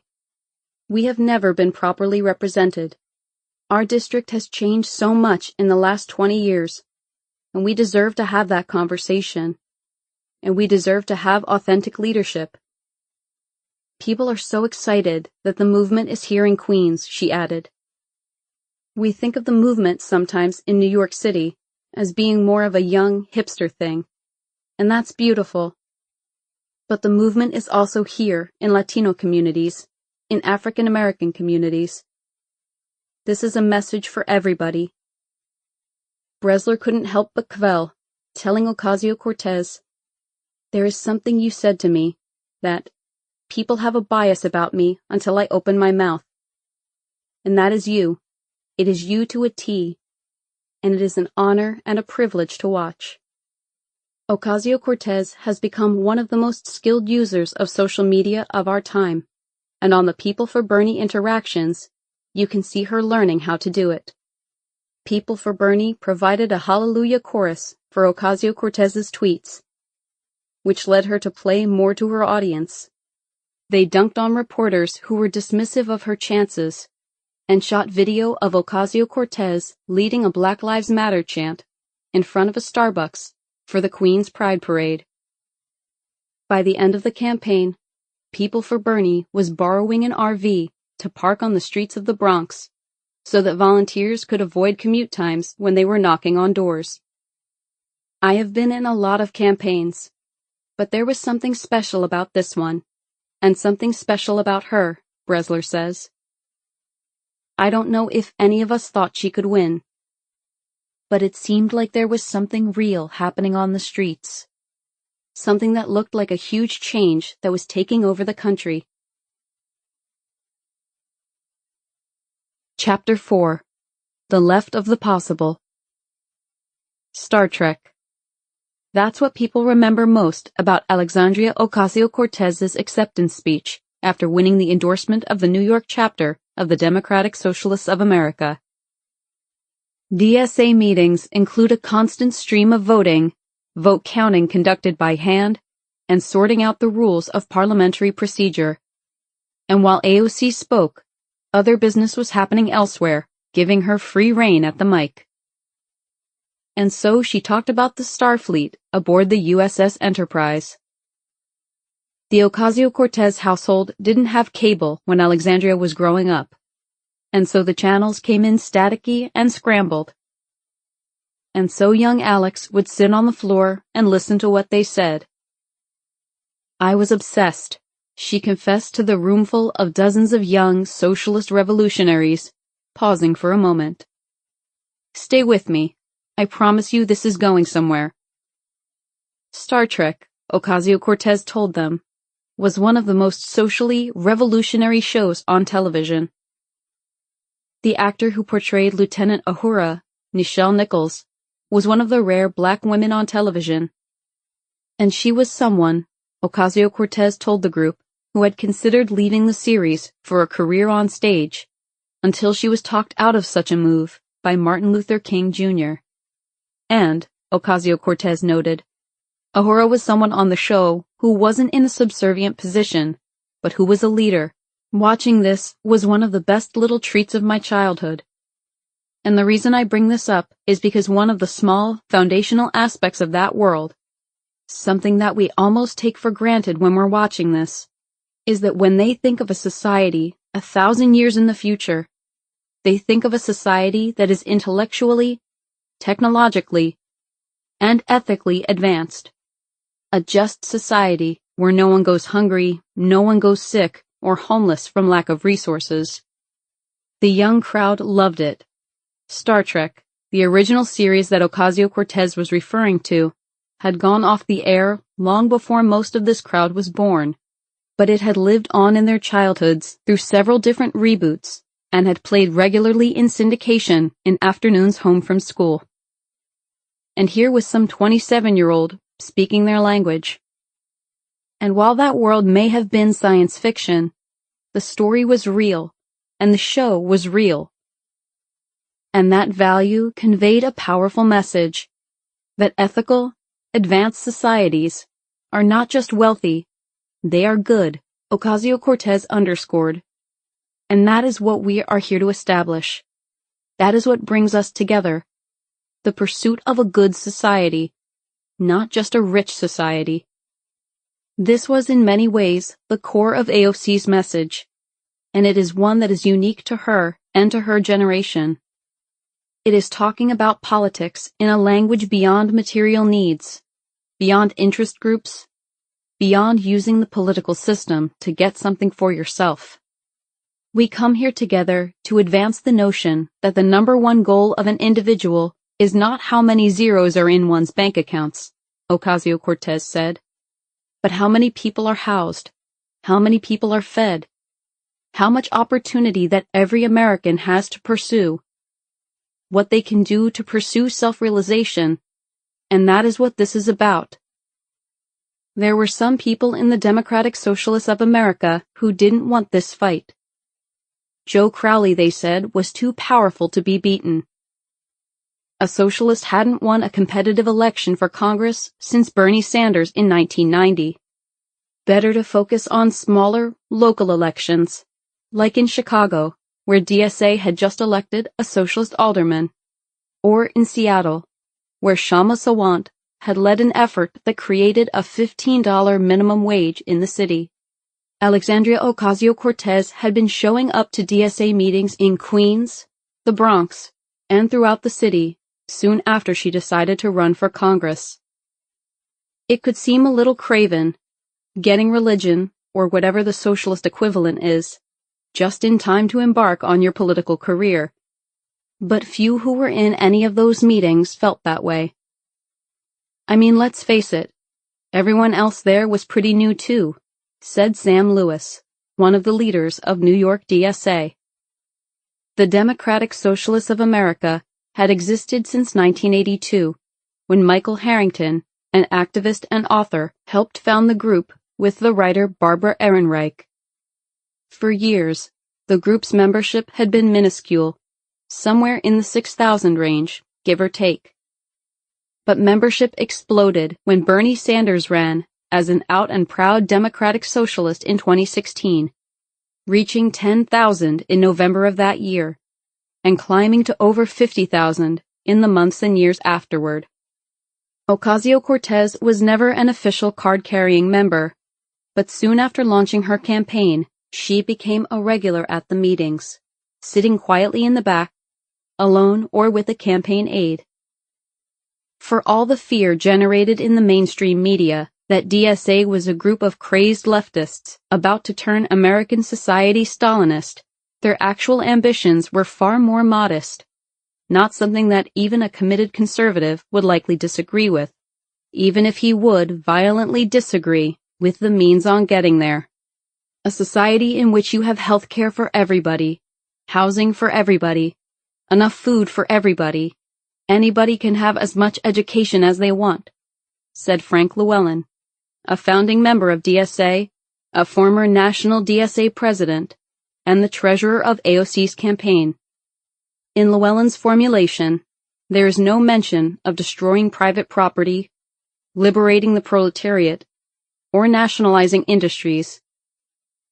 There isn't even any talk of the plutocrats, or the millionaires and billionaires who have a stranglehold on our democracy, or the corporations looting the nation's wealth. It is a message more focused on lifting the bottom of the ladder upward than shrinking the top. Our goal is not to fix capitalism, he added. It is to change capitalism into something else. The Democratic Socialists of America grew out of the social tumults of both the 1960s, a time when left politics was on the march, and the 1970s, when those coalitions were shattering and the left was facing a fallow period. While most left-wing outfits in the United States come into being as a result of a splintering, DSA is the rare group that came out of a merger. It is one part New American Movement, NAM, which grew out of the disintegration of the 1960s radical campus outfit Students for a Democratic Society. By 1969, according to NAM co-founder Michael Lerner, it had grown from a super-democratic, Martin Luther King Jr.-styled, non-violent, all we are saying is give peace a chance, movement, into a violence-cheering and hateful group of people who were determined to tear down American society, Malcolm X style, by any means necessary. NAM was slower to distance itself from communism at the height of the Vietnam War than other left-wing groups at the time, and less wedded to small d democracy as a motivating virtue. But the group was committed to a grassroots theory of change, and it was focused on revolutionary, democratic socialist feminism, and was further out front on issues of race, gender, reproductive choice, and sexuality than many of its allies were at the time. Lerner wrote up the group's founding mission in Ramparts magazine, an organ of the New Left, and wanted his fellow leftists to cease romanticizing the anti-imperialist and anti-racist struggles that had led to a fawning acceptance of anything that came from non-white sources, no matter how immoral or self-destructive. NAM, he said, should become known as the sane voice of a progressive movement. He called for states to withhold federal income taxes until the war in Vietnam was ended, and demanded that the money go to education, childcare, and healthcare. It was a way to put forward a different vision of the left, moving away from the media's portrayal of us as violence-prone destroyers of society that the Weathermen leadership and the Black Panther Party had helped make a plausible picture to many, he wrote later in the essay. And it could have succeeded, had the rest of the left backed it. But they did not. Instead, they denounced it as racist because it was, they said, pandering to white skin privilege by caring so much about certain white families and their concerns, such as taxes, education, and healthcare costs.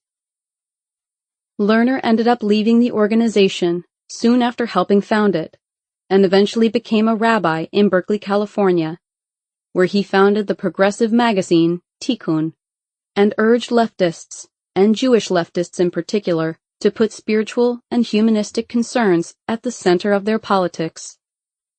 The Democratic Socialist Organizing Committee, on the other hand, grew out of a crack-up of the old Socialist Party, which at its 1972 convention dropped the word party from its name, and became instead the Social Democrats USA.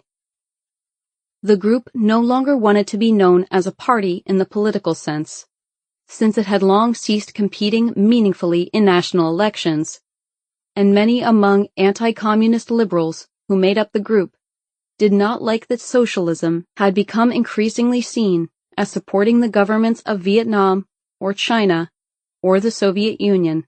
Although the group had become associated with the New Left and campus activism, it retained some ties to the old labor left and the civil rights movement. Bayard Rustin served as the party's co-chair at the time of the name change, and its almost entirely upper-middle-class youth faction urged the party to modernize by supporting 78-year-old AFL-CIO president George Meany for president in 1972. Much how Democrats were left wondering about their fraying ties to the white working class in the wake of Trump's victory in 2016. The Socialist Party at the time, and in particular its young socialist cadre, blamed Richard Nixon's 1972 win on the New Left takeover of George McGovern's campaign. In its convention that same year, the group's young socialist cadre, which the New York Times archly noted was a convention with few blue-collar delegates, released a platform that criticized the upper-middle-class youth who flamboyantly rejected materialism, embraced voluntary poverty, espoused Oriental mysticism, or more recently became Jesus freaks. Implicit in the counterculture, the platform continued, is a repudiation of the aspirations and struggles of ordinary working people. This turn away from the radical politics of the New Left and away from the term socialism and toward organized labor which many leftists viewed as too transactional, bureaucratic, and frankly conservative, led Michael Harrington to leave the Socialist Party and start his own organization.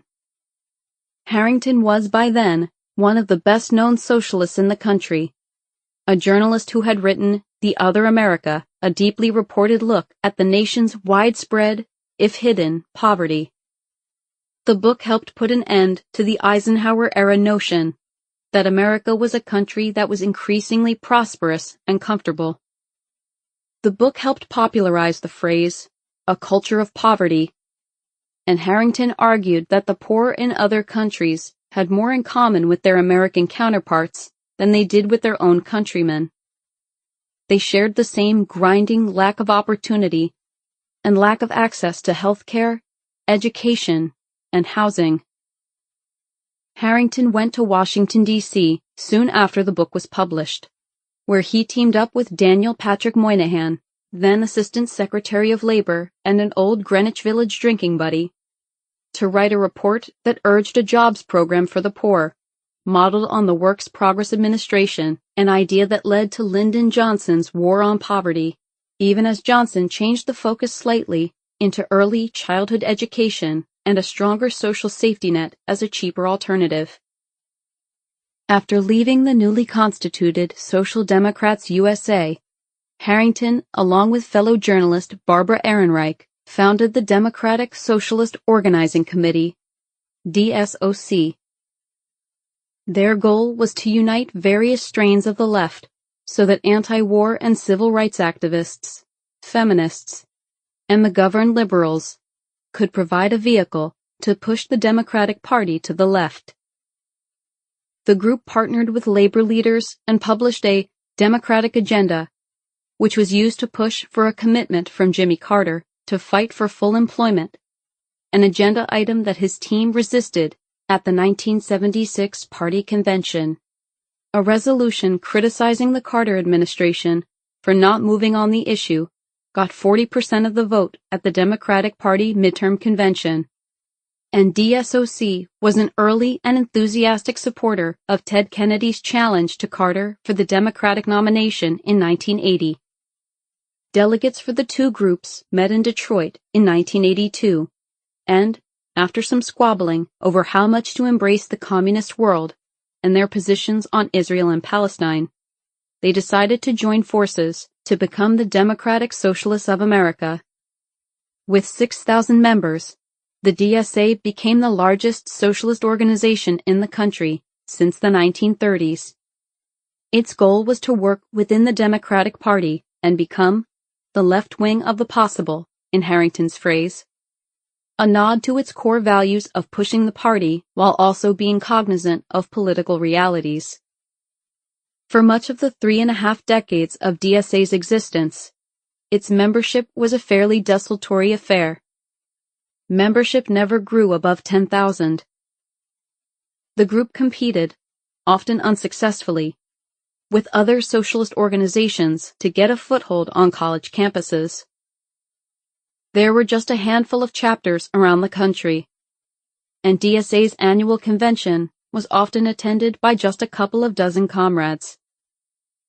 David DeHalde, a former leader of the Young Democratic Socialists and a deputy director of the national organization, said that he would often duck out to work on his graduate school homework or to meet up with friends, while conventions descended into a debate over whether the group should sell T-shirts or whether it should use the word should or shall in its resolutions.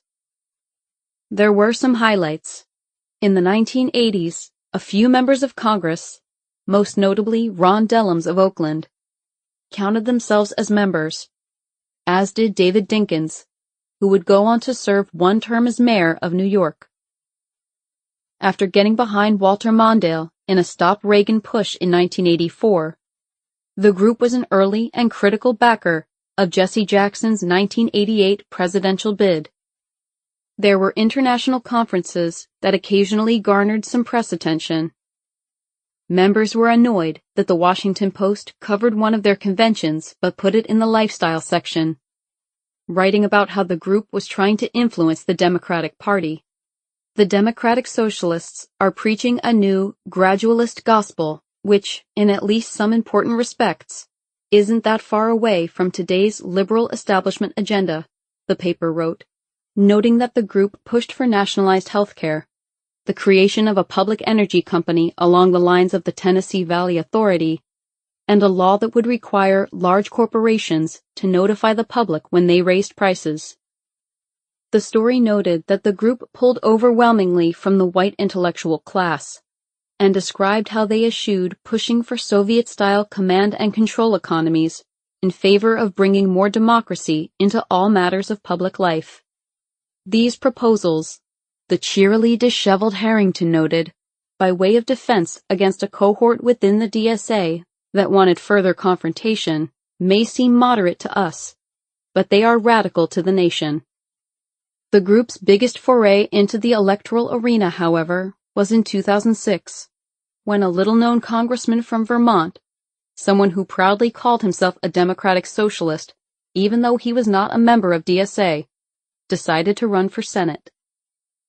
The group rallied around Bernie Sanders in a way it had not for previous candidates for office, hosting a series of small donor fundraisers that netted the campaign over $100,000, around 1% of the campaign's total fundraising, something that DSA members have pointed to with pride for years as evidence of how effective the group could be when it wanted to be. The group also donated $500 to Ned Lamont, who ran as an anti-Iraq war candidate in Connecticut against Joe Lieberman in 2006. Lamont, who would go on to win the primary and lose the general election when Lieberman ran as a third-party candidate, returned the money.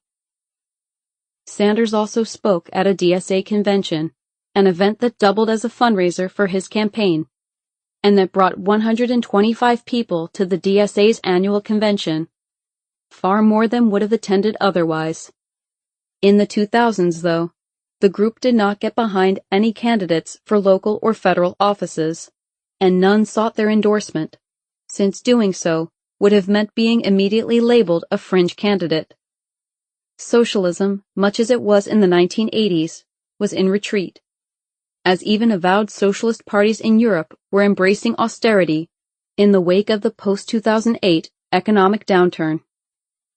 DSA had only one full-time staffer, its executive director, Maria Svart, who took over after Llewellyn stepped down, and the group began focusing on getting recognized just by the larger left universe, hoping for coverage in magazines like The Nation and In These Times, and to get invited to left-wing and labor forums and conventions. This didn't change much, even as Sanders became a political phenom in 2015 and 2016. DSA membership remained around 6,500, even as the group tried to recruit Sanders into the race and then quickly glommed their movement onto his, with a series of We Need Bernie fundraisers and events that used the campaign to talk about the Democratic Socialists of America and what Sanders and their distinct brand of socialism would mean in the U.S. A number of DSA members served as delegates at the Democratic National Convention in Philadelphia, and the national political press began to call, asking what this little-known group was all about.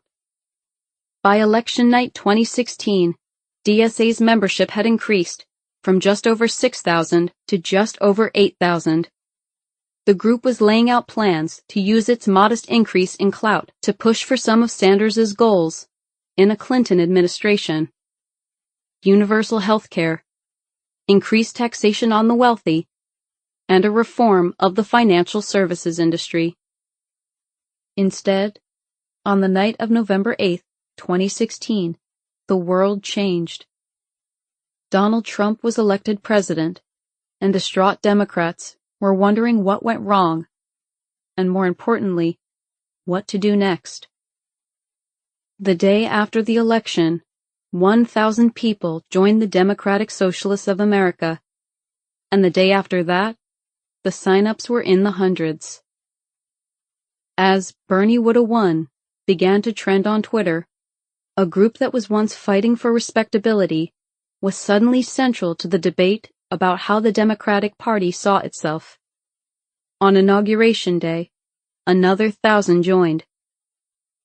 It would not be until months after the Trump inauguration that DSA achieved something close to respectability in left circles, and became something of a force in Democratic politics. After his loss, Sanders wrote a book to rally his supporters and to earn more money on a book tour. The first printing of Our Revolution, A Future to Believe in, included a shout-out to Progressive Democrats of America, PDA, a group formed in the wake of the 2004 election by Howard Dean and Dennis Kucinich. That group was a who's who of progressive leaders, featuring people like Jesse Jackson, Barbara Lee, and Medea Benjamin on its board. But it had long ceased to have much relevance for the activists who powered the Sanders race. He didn't mention the Democratic Socialists of America at all in his book. In the book's second printing, several months later, however, PDA got dropped, and DSA was at last given a mention. AOC did a similar dance. She had been attending DSA meetings in the Bronx, Upper Manhattan branch after the election, but hadn't connected with the group much. Vigi Ramos-Rios, who had just been hired as Ocasio-Cortez's campaign manager, convinced her to check out some meetings in Queens. I don't think she felt at home with them, Ramos-Rios reflected. It was much more of an Upper Manhattan feel than a Bronx feel over there, and she was from the Bronx. Queens wasn't a red diaper baby kind of place, where you had to know about Marx and Trotsky. In Queens, you didn't talk about semantic arguments. It was an old Union kind of a space. Ocasio-Cortez joined the group in February 2018, soon after Ramos-Rios took her to her first meeting in Queens. But she was never the type to add a red rose to her Twitter handle. The red rose, a symbol of democratic socialism in the U.S., ever since the bread and roses demands of textile labor unionists in the early 20th century, became ubiquitous among some corners of social media after the 2016 election. It was Ramos-Rios, in fact, who put the phrase Democratic Socialist on Ocasio-Cortez's website, something she did without AOC's knowledge. The group around AOC would grow to regret it in the heat of the campaign, and after she won, as it became a kind of shorthand for AOC's beliefs, and for her political affiliation, when neither was exactly true. In terms of her belief systems, she was already there. She was already a democratic socialist, said Ramos-Rios. But she was very aware of her district. And her district, like a lot of districts, people were just waking up to this. When you are talking to the average voter, they are not talking about Marxism or democratic socialism. They want to know, what's a vision of the future I can actually believe in? That's where she was all along, even when I first met her.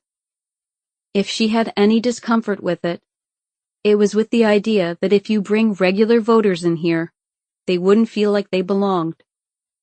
Susan Kang, a Queens activist who was an early supporter of the Ocasio-Cortez campaign, agrees. She never presented herself as DSA, she said. It was something the media put on her, because to call someone a socialist is splashy. It's sexy, in a way that calling them a Justice Democrat is not. Especially back then, because no one knew what a Justice Democrat was anyway. AOC was given the label by the media, and frankly she was kind of shocked by it. It would be tempting to imagine that AOC joined DSA as a way to ingratiate herself to a politically powerful force that could provide her with ground troops to dethrone Crowley. But it is not the case. When Ocasio-Cortez started going to meetings, DSA was scarcely engaged in electoral politics at all.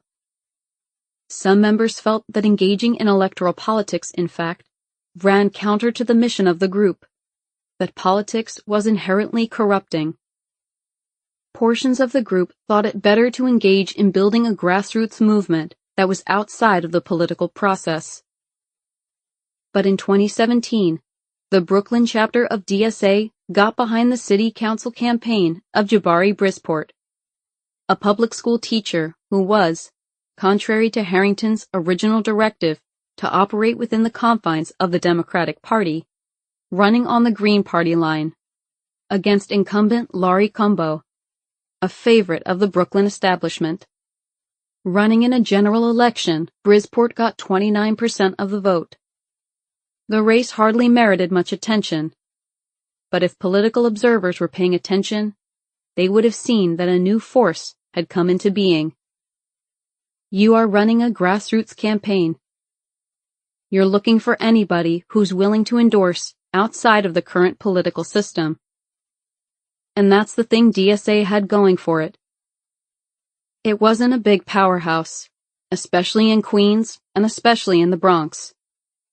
But it was a group of people, some of whom actually lived in her district, who were willing to buck the state Democratic Party, the Queens and Bronx Democratic parties, that weren't afraid of getting their asses handed to them, said Ramos Rios. How Ramos Rios came to be involved with the group is not typical.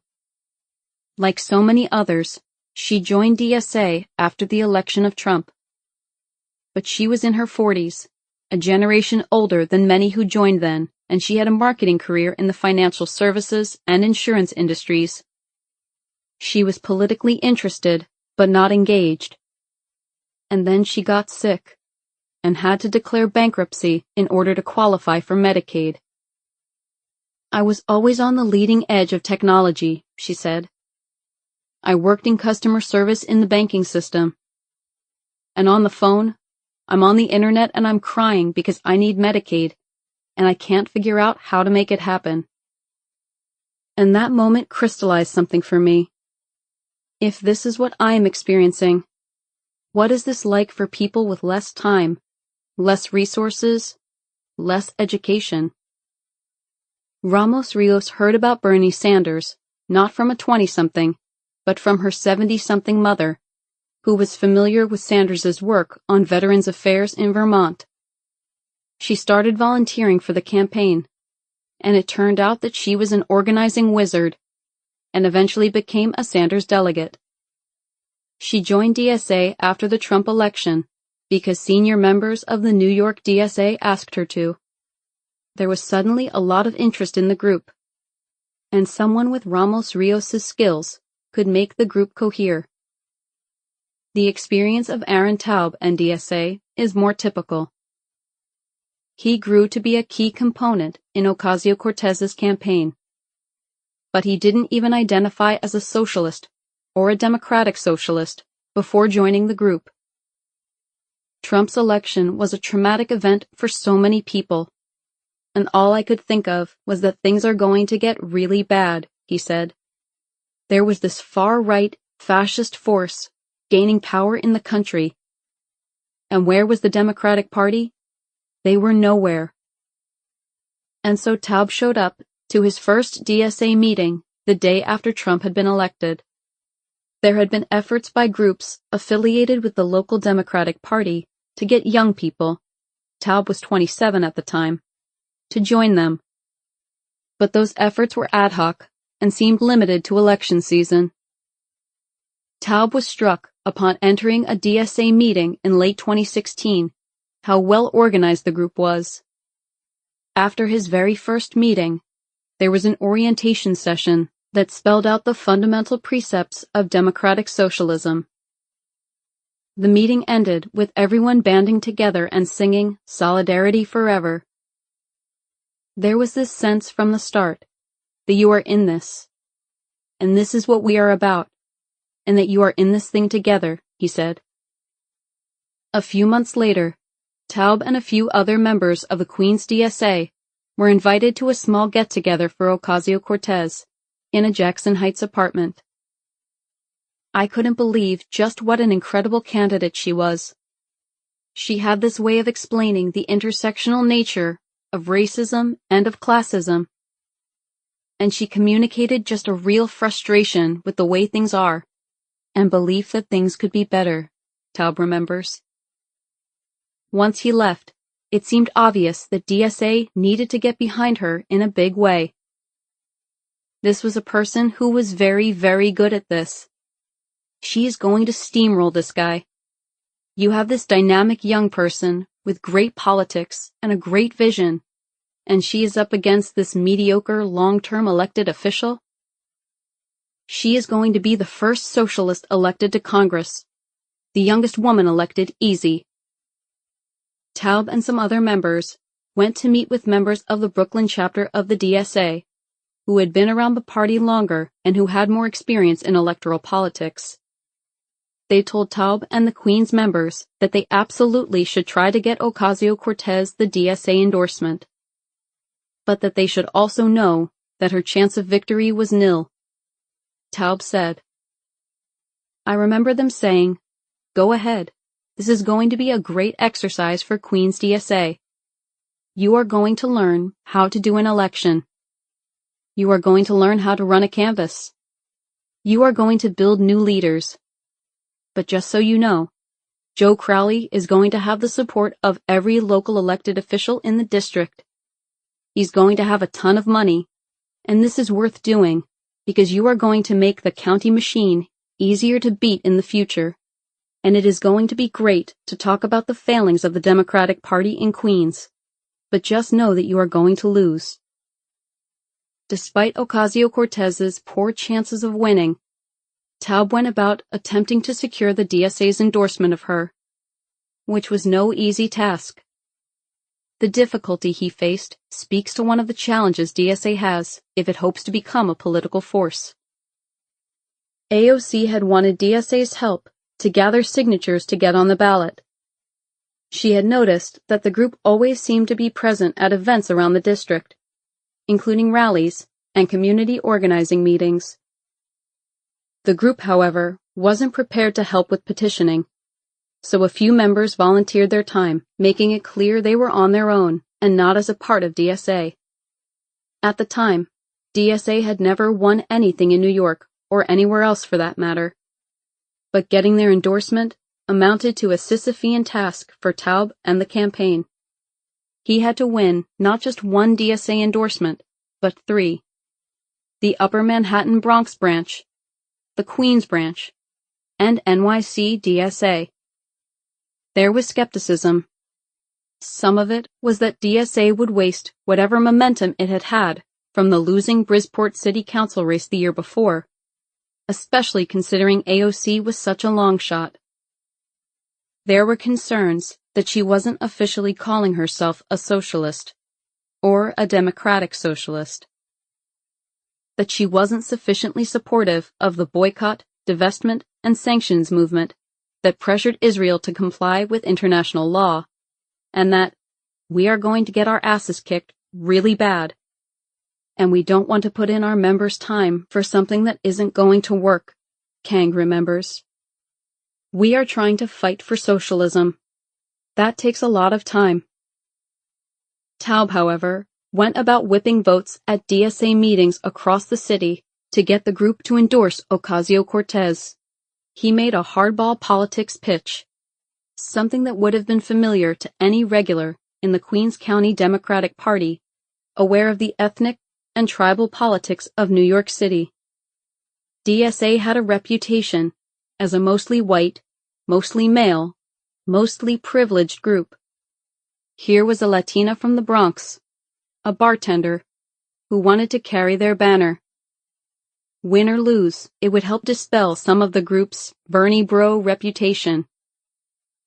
I would tell them, we have this amazing left candidate, who would be a great representative of our organization, Taub said. The DSA has a reputation of being a bunch of white dudes. It's getting better, but some of that is fair.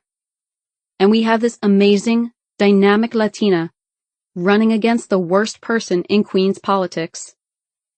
It is exactly the kind of contrast we want as far as what kind of organization we have.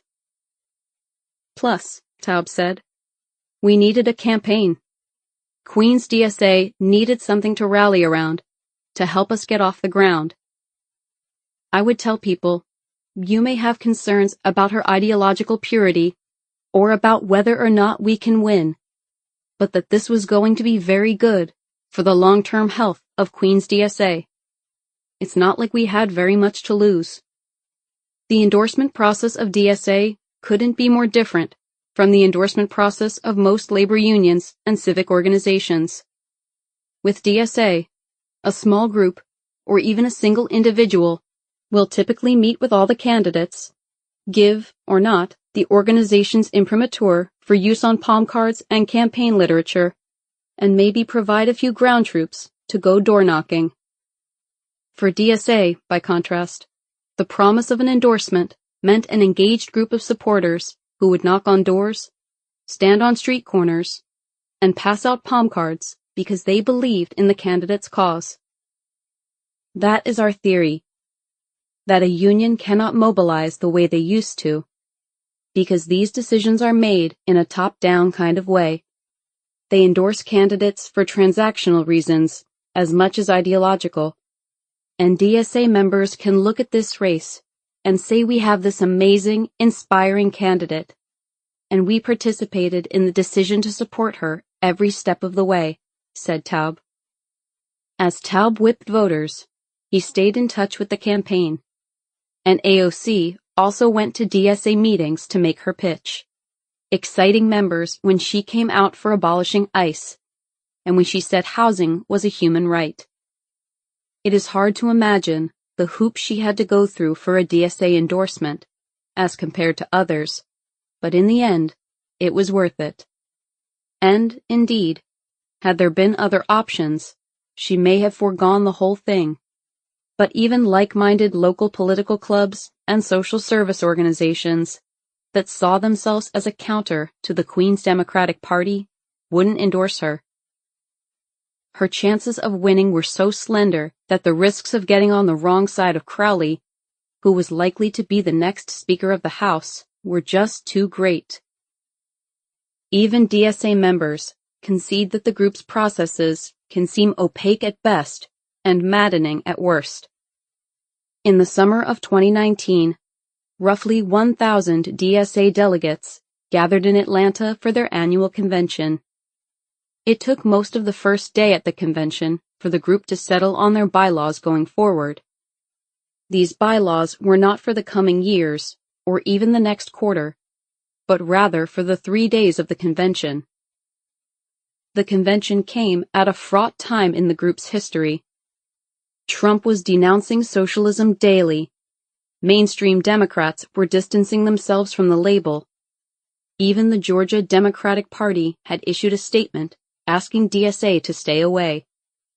Bernie Sanders was polling near the top of the Democratic field, and Elizabeth Warren was just beginning her surge. Pro-Trump MAGA protesters were encamped in front of the Westin Peachtree Plaza, one of Atlanta's few union hotels, where they were waving American flags, holding Trump signs, and warning that socialism, free college, health care for all, and a Green New Deal would never be allowed in America or in Atlanta. That weekend, there had been a pair of mass shootings, one in El Paso, which killed 22 people, and that same night, one in Dayton, Ohio, which killed 10. It was hard to escape the feeling that the convention at the Westin, which was guarded by just a single DSA member checking badges, could be a target. DSA conventions are easily mockable, as 1,000 people in a conference room raise their arms and wiggle their fingers to signal agreement, to avoid offending comrades sensitive to sensory overload. In addition, speakers are admonished for using the gendered term guys, and measures are proposed and seconded, only to be voted down by countermeasures, all involving the group's internal structuring. It is all in a belief that in order to make the change they want to see in the outside world, DSA must, within its own systems and processes, recreate the world as they would like it to be.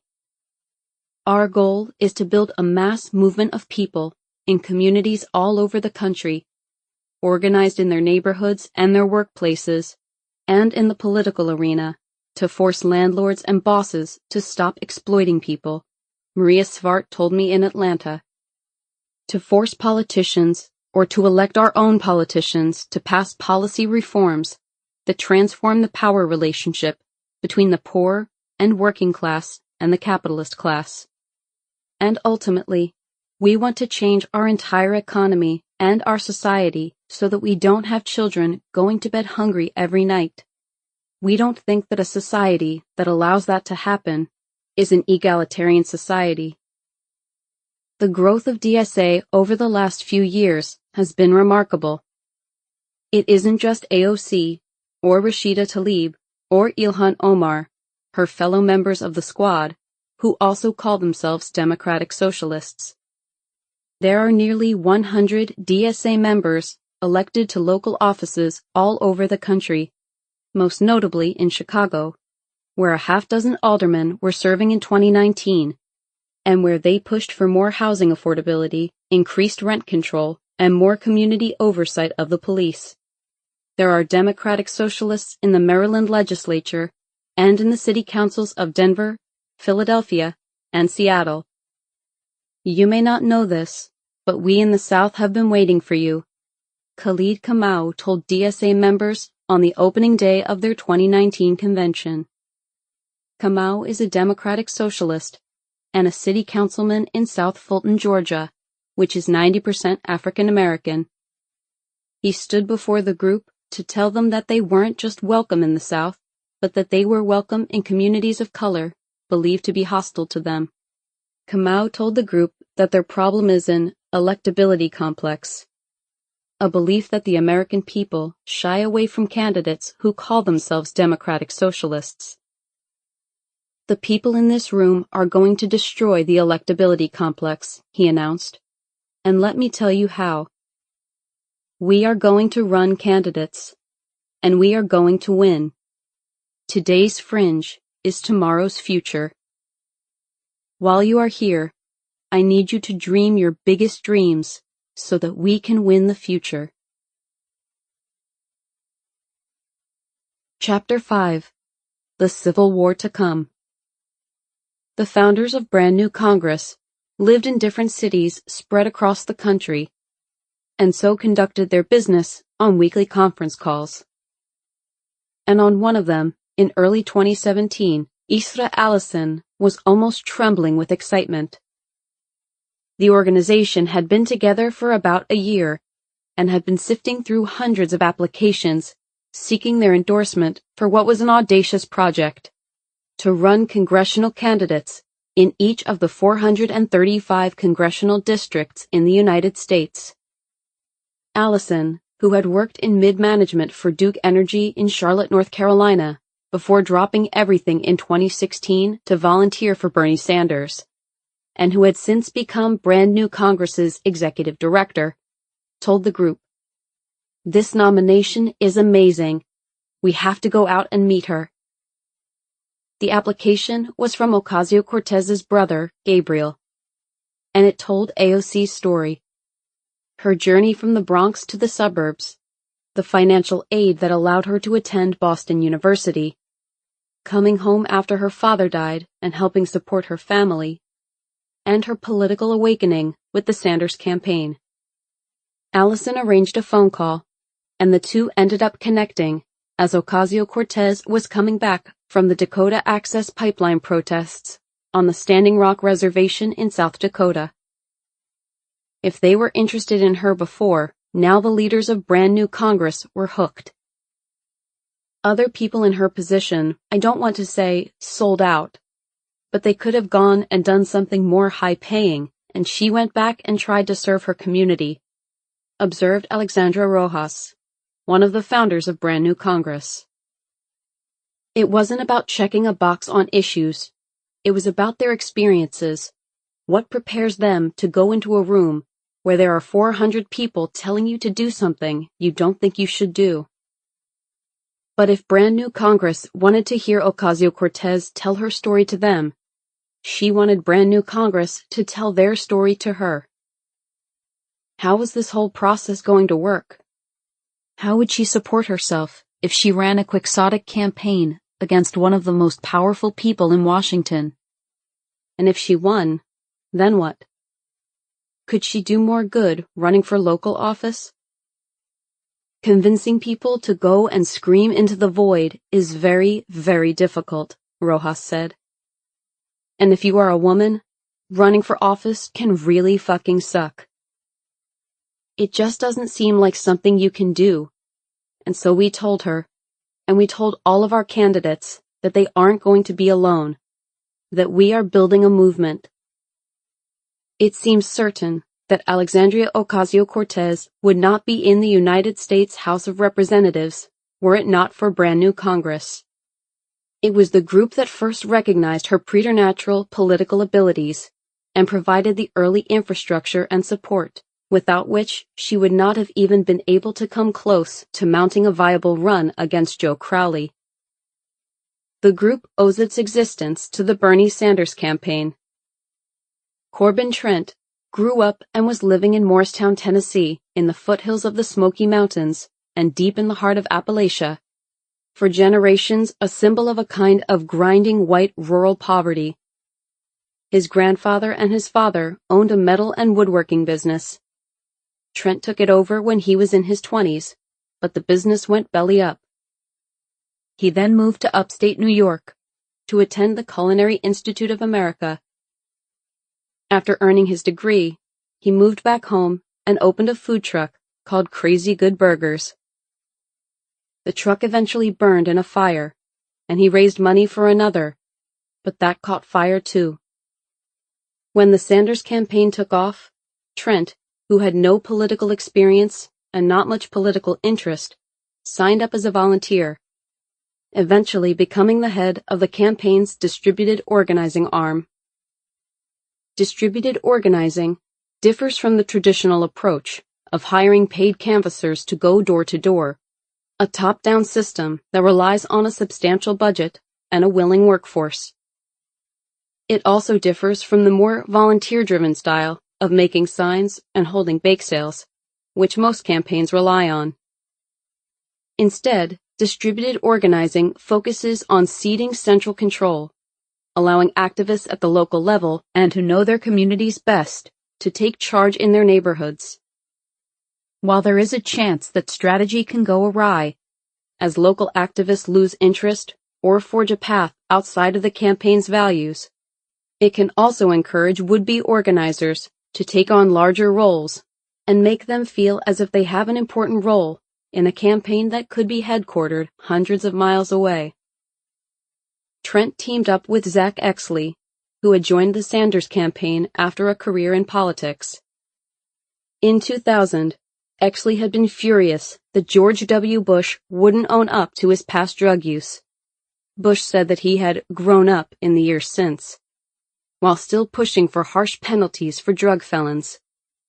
Exley achieved some renown at that time by creating a series of satirical websites, including gwbush.com, which featured a doctored image of the then Texas governor sniffing lines of coke, and ran fake news releases, among them one that alleged that Bush had pardoned all the drug felons in Texas prisons because they had grown up too. Bush called for the website to be taken down, saying there should be limits on free speech, which naturally led to even more traffic. Exley went on to work for Move On and for the Howard Dean and John Kerry campaigns before teaming up with Sanders. Exley and Trent ended up traveling around the country, hosting a series of burnstormers with Sanders supporters, while the campaign focused almost exclusively on the 4 early states. At these gatherings, the duo would talk about what Sanders wanted to do as president, and then solicit volunteers to host phone banks, canvasses, and the like, getting people to sign up for shifts before they could walk out the door. Eventually, it became clear that Sanders was not going to win.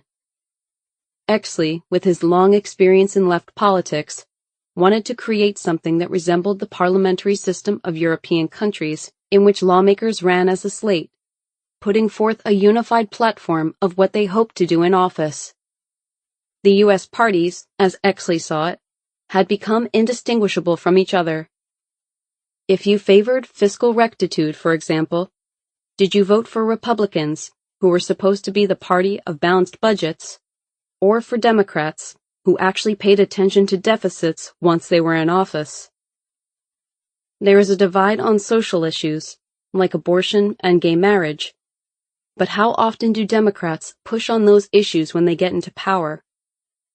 And why is no party talking about, let alone meaningfully addressing, widening inequality and stagnating wages? Look at it from the perspective of a working-class person in America, Exley said. Does either party have something to offer where they say, here's our project, here's what we are going to do to turn around the American economy? The answer is no.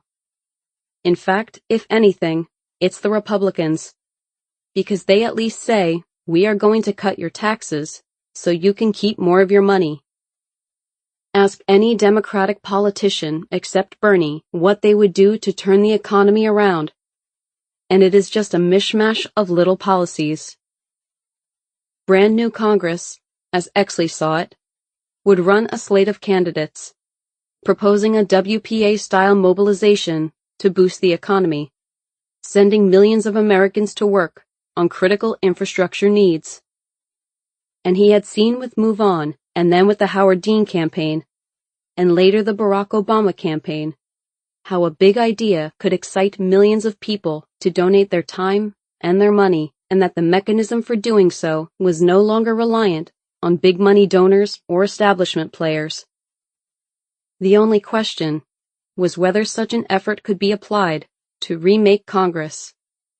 Exley started asking around at the Sanders headquarters to see if anyone was interested, but most of the young staffers were planning on jobs in the nonprofit or think tank worlds, and were not interested in Exley's grandiose visions.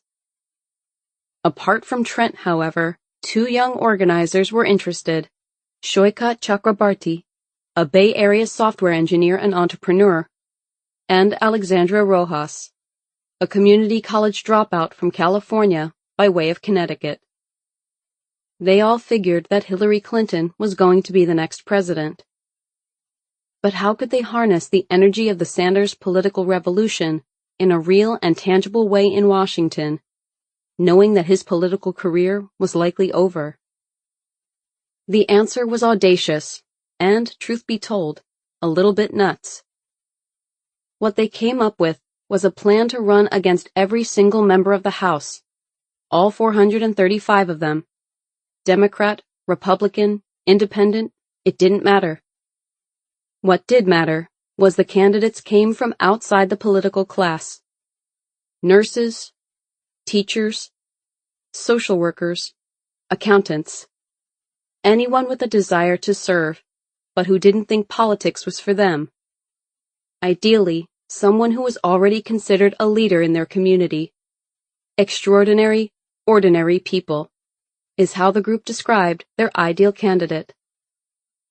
The kind of people that we wanted to run were people who actually had skill and experience in running some part of our society. Whether they were a nurse, or a teacher, or a foreman in a factory, all kinds of people, Exley told me. People who are good in their field, and who are respected, and who were really servants of their communities. People who put their communities ahead of themselves, and where they had had chances to sell out and hadn't. I always thought about the factory owner in Vermont or New Hampshire whose factory burns down, and who instead of rebuilding in China, may rebuild here, even though it's not going to mean the highest profits for them. Or the teacher who stood up to their administration and to the union to look out for the interest of their kids. Or the principal who just really went to the mat to fix their school. We would literally cold call these folks and say, will you run for Congress? They called the group Brand New Congress, and their plan was to put an all-call out for nominations, select from the best of them in each district, and then to centralize all of the infrastructure of the various campaigns into a single brand new Congress headquarters. This way, the campaigns would not have to come up with 435 different field strategies, or hire 435 different spokespeople or fundraising consultants. The candidates could focus on talking to voters, and the politics would be handled by the pros. By running as a single entity, the organizers behind Brand New Congress were also shrewdly cognizant of a reality of American politics: that presidential campaigns have a galvanizing and catalytic effect on the nation's popular imagination. Congressional races, not so much. And so the organizers behind Brand New Congress aimed to change that. Running 435 different congressional races, they hoped, would meld 435 separate stories into one that would capture the public's attention, in the same way that Hillary versus Bernie had, or in the way that Hillary versus Trump would a few months later. The only hitch was, or rather one among several hitches was, that most congressional districts have nothing like the diversity of party or ideology that the nation as a whole does. More and more Americans tend to live in clusters of like-minded sorts. But when they don't, congressional gerrymandering slices districts in such a way that most incumbents never face a serious challenger, especially not in the general election.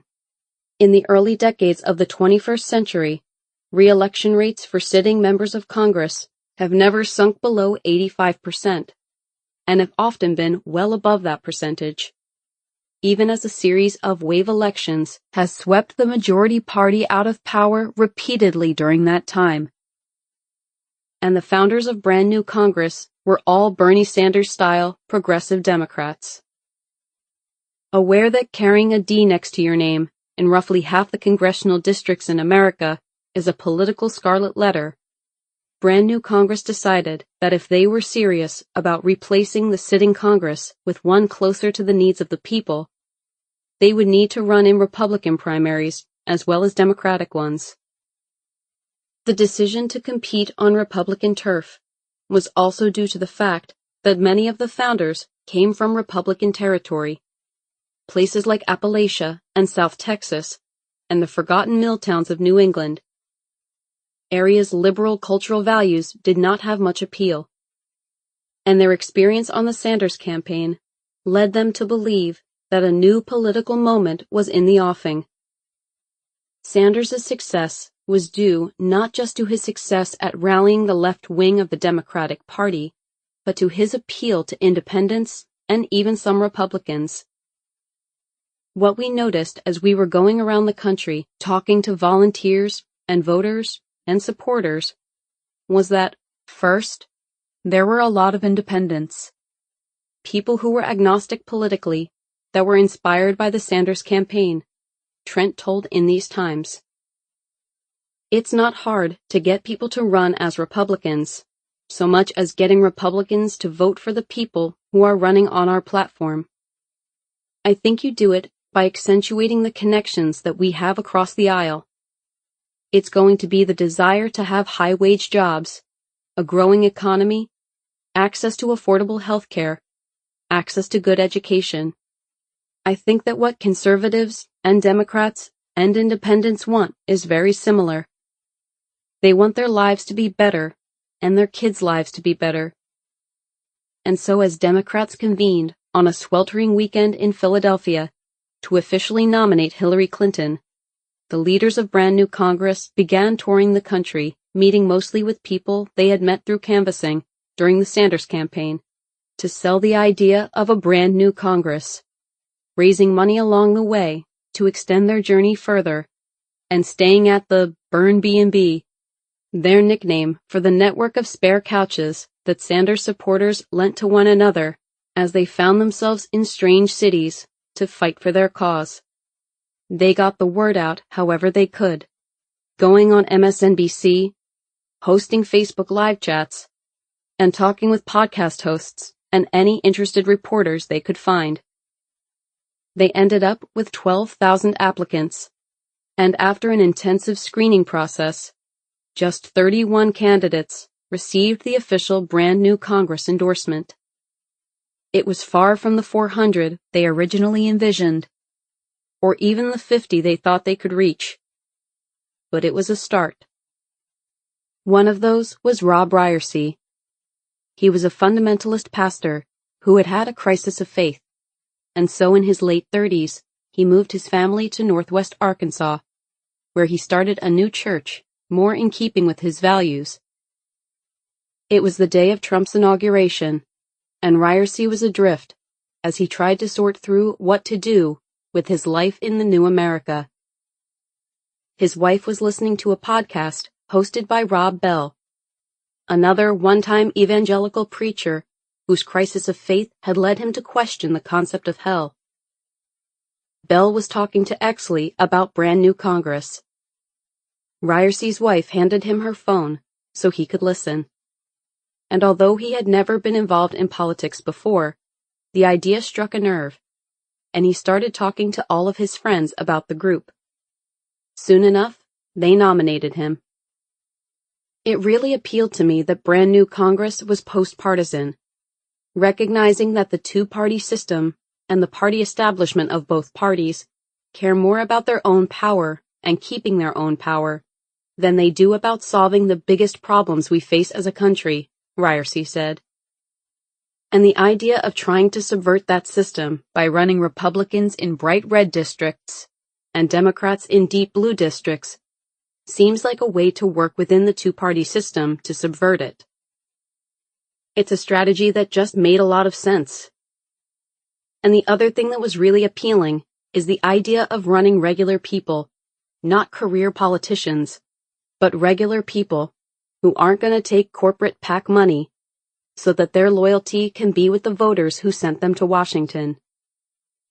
Despite the group's best intentions, Ryersey was the only Republican to go through the screening process and run as a brand new Congress-endorsed candidate. Running as a Republican was a necessity, he says, in his conservative Arkansas district, one represented in 2018 by Steve Womack, a Tea Party Republican who defended Donald Trump's efforts to restrict immigration from non-European nations, saying that people from countries that are behind the times, depraved countries, would have trouble to actually fit into the society as we know it. Womack also questioned the science of climate change and suggested that a rise in gun violence was due to a proliferation of single-parent households. Ryersey calls himself a progressive Republican, someone in the tradition of Dwight Eisenhower or former New York City Mayor John Lindsay, in a party that was previously taken over by conservatives and has since been overrun with Trumpists. Ryersey noted that political parties change, and he had to decide if he wanted to leave the Republican Party or stay and offer an alternative voice. Ryersey said, "I know it's an uphill battle, but the historic values of the Republican Party are much more progressive than people realize. It was a Republican who was president the last time we had comprehensive immigration reform. It was a Republican president who created the Environmental Protection Agency. It was a Republican president who coined the phrase, the military-industrial complex. Within the Republican Party, there's this strand of really progressive ideas, and I'm trying to tease that out. That there is a vast difference between Republican leadership and Republican voters. Republican leaders are way out of step with Republican voters. Running for office, especially for a first-time outsider, matched up against an entrenched incumbent, can be a daunting and dizzying experience. And so brand new Congress attempted to make it easier for their candidates by trying to get them to cohere as a group, figuring that if some of them did make it to Washington, they could serve as a quasi-caucus and use the strength in their numbers to fend off lobbyists, fundraising needs, and other corrupting influences in the nation's capital. And so brand new Congress held a series of organizing sessions with their chosen candidates in Knoxville, Tennessee, and in Washington, D.C., and over the FaceTime app, where they traded tips and built out the brand new Congress platform. Ryersey met Ocasio-Cortez at one of the first sessions in Knoxville, when there were just a handful of candidates in the program. They were seated next to each other, and signed the paperwork to start their campaigns alongside one another. Afterward, Ryerson came home and told his wife, "I think I met the future President of the United States." "I had never met anyone so charismatic," he said. "There is this notion that you see in the conservative media that she is just this clueless bartender. And I found it to not be the case at all. She came across right away as smart, articulate, and incredibly willing to hustle." Brand new Congress picked up on something that has long been a feature of American society and politics, but that has been supercharged in the last couple of decades. A belief that amateurs know as much as experienced professionals about how to get things done. It is why the guy who builds a mainframe computer in his garage on weekends is lauded as a hero. But the person who slowly climbs up the ranks of IBM is forgotten about. In politics, it has been axiomatic that the nation's wisdom lies not in Washington, but out among the people. And long experience in legislative chambers is a hindrance, not a help, to gaining higher office. No one embodies this more than Donald Trump, the first person to hold the presidency without having spent a day in politics or the military. But Barack Obama's almost straight ascent from the Illinois legislature to the White House also embodies this, as do the anti-Washington campaigns of George W. Bush and Bill Clinton.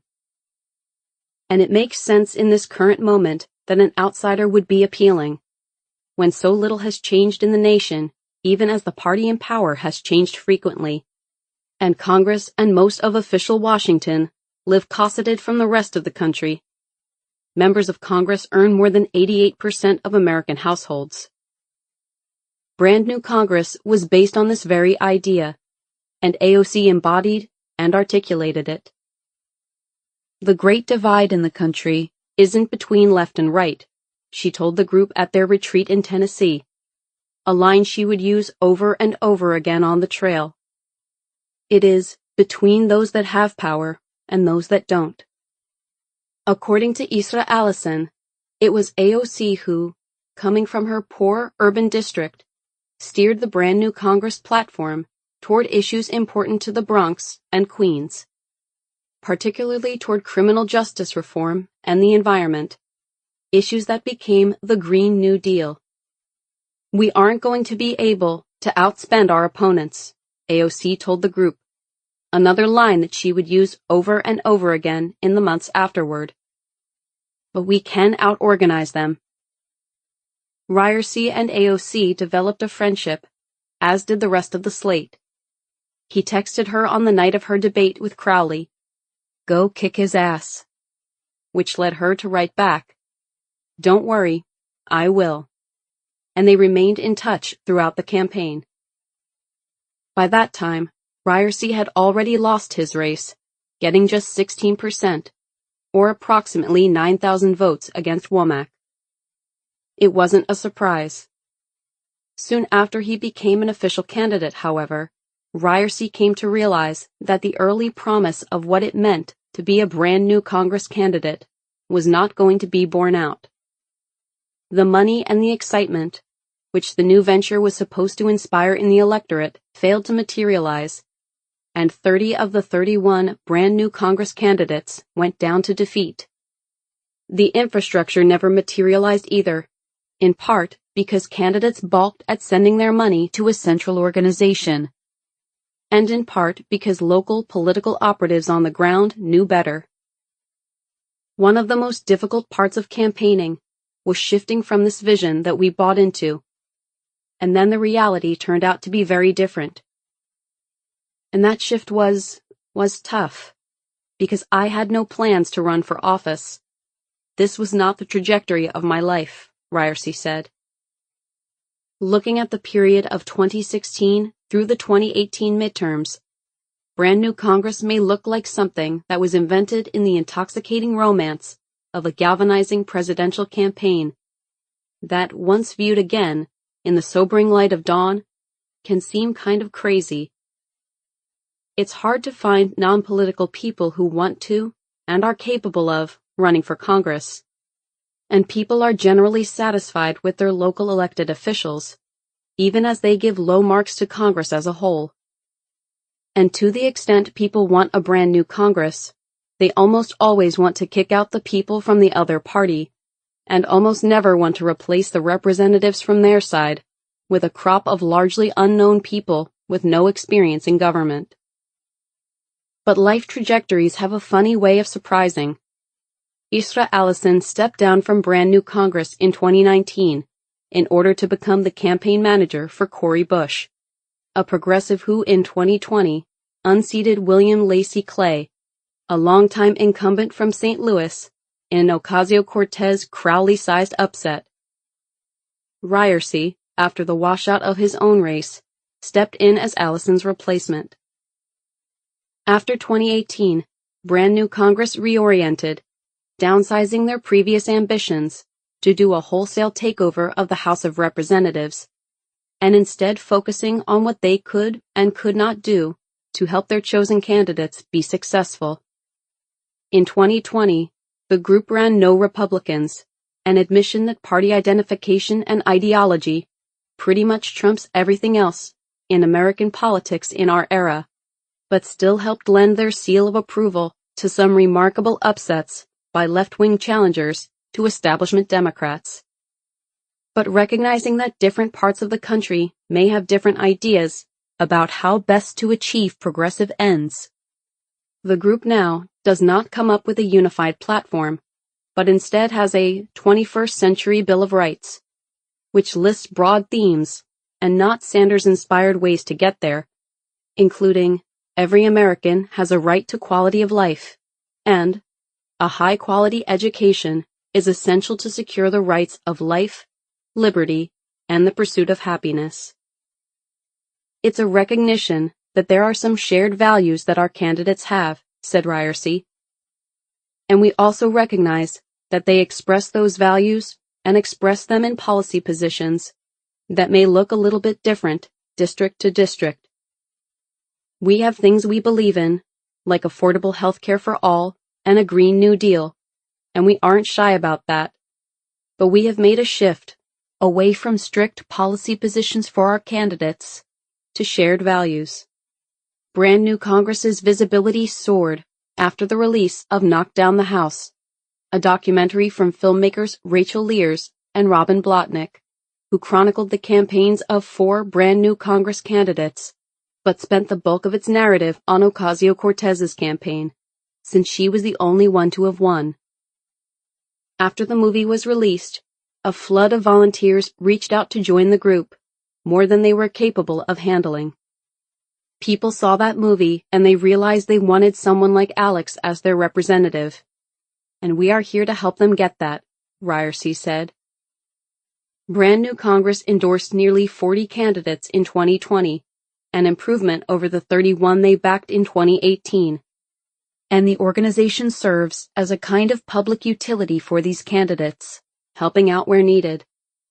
If the candidates are unfamiliar with how to handle the press, brand new Congress connects them with another candidate or another contact who has experience in that area. They still get the whole slate together and have regular video conference calls. We're providing training for them, and it's everything from policy to strategy to personal care, self-care, and personal coaching, and how to deal with the emotional ups and downs of being a candidate, Ryerson said. We're there to help these grassroots candidates with the types of things that if they had millions of dollars and could hire consultants to do these things, they would. Allison said the mission of brand new Congress remains the same, to repeal and replace Congress. But it is hard to know how much of a future the group could have. It was created in a moment when it was widely assumed that Hillary Clinton would be president, and that a recalcitrant Congress, roughly divided between Republicans and Democrats, and secure in the knowledge that few people in their districts could credibly challenge them, would work to maintain the status quo. The world that brand new Congress woke up to in 2017 was highly partisan and remained so for the next 3 years. In that world, there could be no compromise with the other side. and the public mood was for sobriety and experience in lawmakers to counter the chaos coming from the White House. "We're trying to build something long-term," said Ryerson. "We know our particular brand of post-partisanship may not play well in a blue-no-matter-who kind of political environment that has been caused by Trump. But Trump isn't going to last forever, and we are going to keep working to have regular people represent us in Congress. One such candidate is Lauren Ashcraft, a former J.P. Morgan Chase project manager turned comedian turned Democratic socialist. She decided to follow AOC's path 2 years later and run against Carolyn Maloney, a 27-year incumbent who represented a district centered around Manhattan's East Side. She had been nominated by someone in her community and gone through several rounds of interviews with the leaders of brand new Congress to test her viability in a race in which several contenders were lining up to challenge the incumbent in an environment where candidates around the country were running as the next AOC. "They want to make sure that we are running on a message that they support as well," Ashcraft said. "They don't want candidates who take corporate PAC money or who don't want to get money out of politics. They want people-powered, grassroots candidates." Brand New Congress asked about Ashcraft's background, her staff, how the campaign was going, and what she knew of some of the other BNC candidates. And once Ashcraft was chosen, she met up with other BNC candidates in Washington, D.C., where they talked about fundraising and where experts like Andres Bernal, a former foreign policy advisor to AOC, briefed them on economics and answered questions. There was not much provided, however, in the way of a campaign infrastructure. There was no help with polling, a text program, or advice on how to run a canvassing operation across a diffuse district. Candidates were mostly on their own, but they were not alone. Knowing that people are going through the same thing, and you can reach out and ask them questions. That's been one of the most valuable things of being a part of BNC, Ashcraft said. And also just being there to support each other, because it's definitely not easy to be a progressive candidate, going against people who've been in office for decades. But doing it as a coalition, and supporting each other, and knowing that we believe the same thing is really helpful. Ashcraft ended up coming in third place, with 13% of the vote. By the time the 2018 election season was underway in earnest, the 4 founders of Brand New Congress had come to see the mission was going to fail. Most of the hundreds of community leaders they reached out to, in order to convince them to run for Congress, politely declined, not believing the promises of this new group's vision of politics. Once it became clear that it was only a couple of dozen candidates, rather than 400 or so, Exley, by his own admission, lost interest, and the other 3 founders, Rojas, Chakrabarti, and Trent, came to realize they needed a more targeted approach. In the course of the campaign, the group had come to know Cenk Uygur, the founder of the Young Turks online television network and host of the Young Turks show, and Kyle Kulinski, a left-wing political commentator who hosted his own show on the Young Turks called Secular Talk, which melded progressive politics with an atheistic worldview. Uygur ended up leaving the group when a series of misogynistic blog posts came out. See Chapter 6. And Kulinski served in a more advisory capacity. But Rojas, Chakrabarti, and Trent, along with Walid Shahid, an organizer with the Working Families Party, an umbrella organization of left-wing and labor groups that had its origins in the backlash to the Democrats' turn toward the center under Bill Clinton in the 1990s, decided to spin off what they had learned from BNC and start their own organization. They called their new group Justice Democrats, and their mission was much easier to understand than the mission of Brand New Congress. Instead of focusing on every single House seat, they would zero in on just a handful of Democratic incumbents.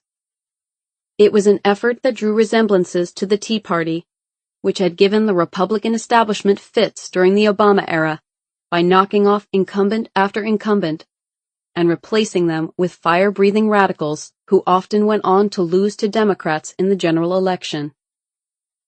But whereas the Tea Party cost the Republicans their congressional majorities in the Obama era, Justice Democrats decided to focus only on Democrats who were in safe seats, so that regardless of who won the primary, a Democrat would retain the seat. The group focused on Democrats who they believed were out of step politically with their districts. Democrats who were too moderate, too focused on raising Wall Street cash, and too ensconced by decades of incumbency in Washington to be attuned to the needs of the people. But it was not just ideology that mattered to Justice Democrats. It was also identity and representation. Many white, older, and more moderate members of Congress, they believed, represented districts deep in America's urban core, which had grown increasingly diverse over the last couple of decades. Incumbents managed to hold on year after year, mainly because no one bothered to challenge them, and Justice Democrats vowed to change that. And they had another innovation that shook up the sclerotic world of political strategy. Most organizations on the right and on the left keep a close tally on who they endorse and who they do not. Groups want their imprimatur to mean something, and they want politicians to fight over their support. It is how clout grows in Washington, D.C., and it is why, after every election, groups as varied as the National Rifle Association and Democracy for America send reporters a scorecard of how their endorsed candidates did. Since the groups want to be with winners, these tallies can look like the win-loss record of the heavyweight champion of the world, with more than 100 victories to just a handful of defeats. Justice Democrats decided to do something different. They would put all their chips on long shots, with the belief that if even one of them could get through, it would alter the power dynamic of U.S. politics. Although they tacitly supported dozens of candidates, they actively recruited 12 and gave them most of their attention and expertise, including Kaniela Ng in Hawaii, Kerry Harris of Delaware, who is running for the U.S. Senate, and Abdul El-Sayed, who was running for governor of Michigan. If even one went on to win, they figured, it would shake loose the power structure of the establishment, a bet that turned out to be right. "It's remarkable," said Adam Green, a co-founder of the Progressive Change Campaign Committee, which started a decade ago as a liberal alternative to what it saw as its stodgy counterparts in Washington. Everybody is so concerned about clout and about relationships, and they have no relationships, so they just go for it, taking big chances. They pick fights that would be high risk, high reward for others, that are low risk, high reward for them. And if they are successful on just a fraction of them, it gives momentum to all progressives. The Justice Democrats' platform was not so different from that of Brand New Congress, but it was sharper than Brand New Congress's transpartisan politics could allow for. Justice Democrats called for a Green New Deal, a federal jobs guarantee, the abolition of ICE, a pledge not to take any money from corporate PACs, and, as an absolutely non-negotiable baseline, support for Medicare for all. But for a long time, Justice Democrats looked like they would end up a failure as well. By the end of 2017, they had no money, and the media seemed consumed by Donald Trump and other new progressive groups like Swing Left and Run for Something. None of their candidates looked like they had much of a chance of winning, and the one who had the best chance, Alexandria Ocasio-Cortez, was growing tired of her own campaign, which was looking increasingly quixotic. She had begun to tell friends that she was thinking of getting out of the race. The group knew they had something special in AOC from the start. The thing that struck me about her from the beginning, to be honest with you, is that she just seemed actually kind of normal, recalled Zach Exley. She is supposed to be this super lefty, but she doesn't present as a super wacky lefty. She just presents as this normal person. But compared to all the dead fish who are in Congress, it means she comes across as something extraordinary. As winter turned to spring, AOC decided to stick it out, however. Shahid, who had for a while been the sole Justice Democrat staffer working on the race, convinced the group that they should pull up stakes elsewhere and go all in for AOC. The original vision of some 400 candidates had been whittled down to 12, and now it was going to be further whittled down to 1. I was really frustrated because I saw a lack of priorities, where they were giving all the candidates the same amount of energy and time and resources, recalled Shahid. And I thought that there was one person here who seems way better than all the other ones. We did a strategic planning retreat where I said to the group, "What is our goal here? We have 12 candidates who we have recruited, all of whom have no money and no exposure. What are we trying to do here?" And they all said, "We really want to unseat someone. So if that's the point, then pick one. Because we are going to fail. We have no money. We have little staff." And I said we should pick AOC, because she was the best candidate we had, and there was serious activist energy around her. And so they did. Corbin Trent moved to New York and started sleeping on Shoykat Chakrabarti's couch, and Alexandra Rojas moved to New York as well, and what had been a slightly shaggy campaign operation began operating on all cylinders.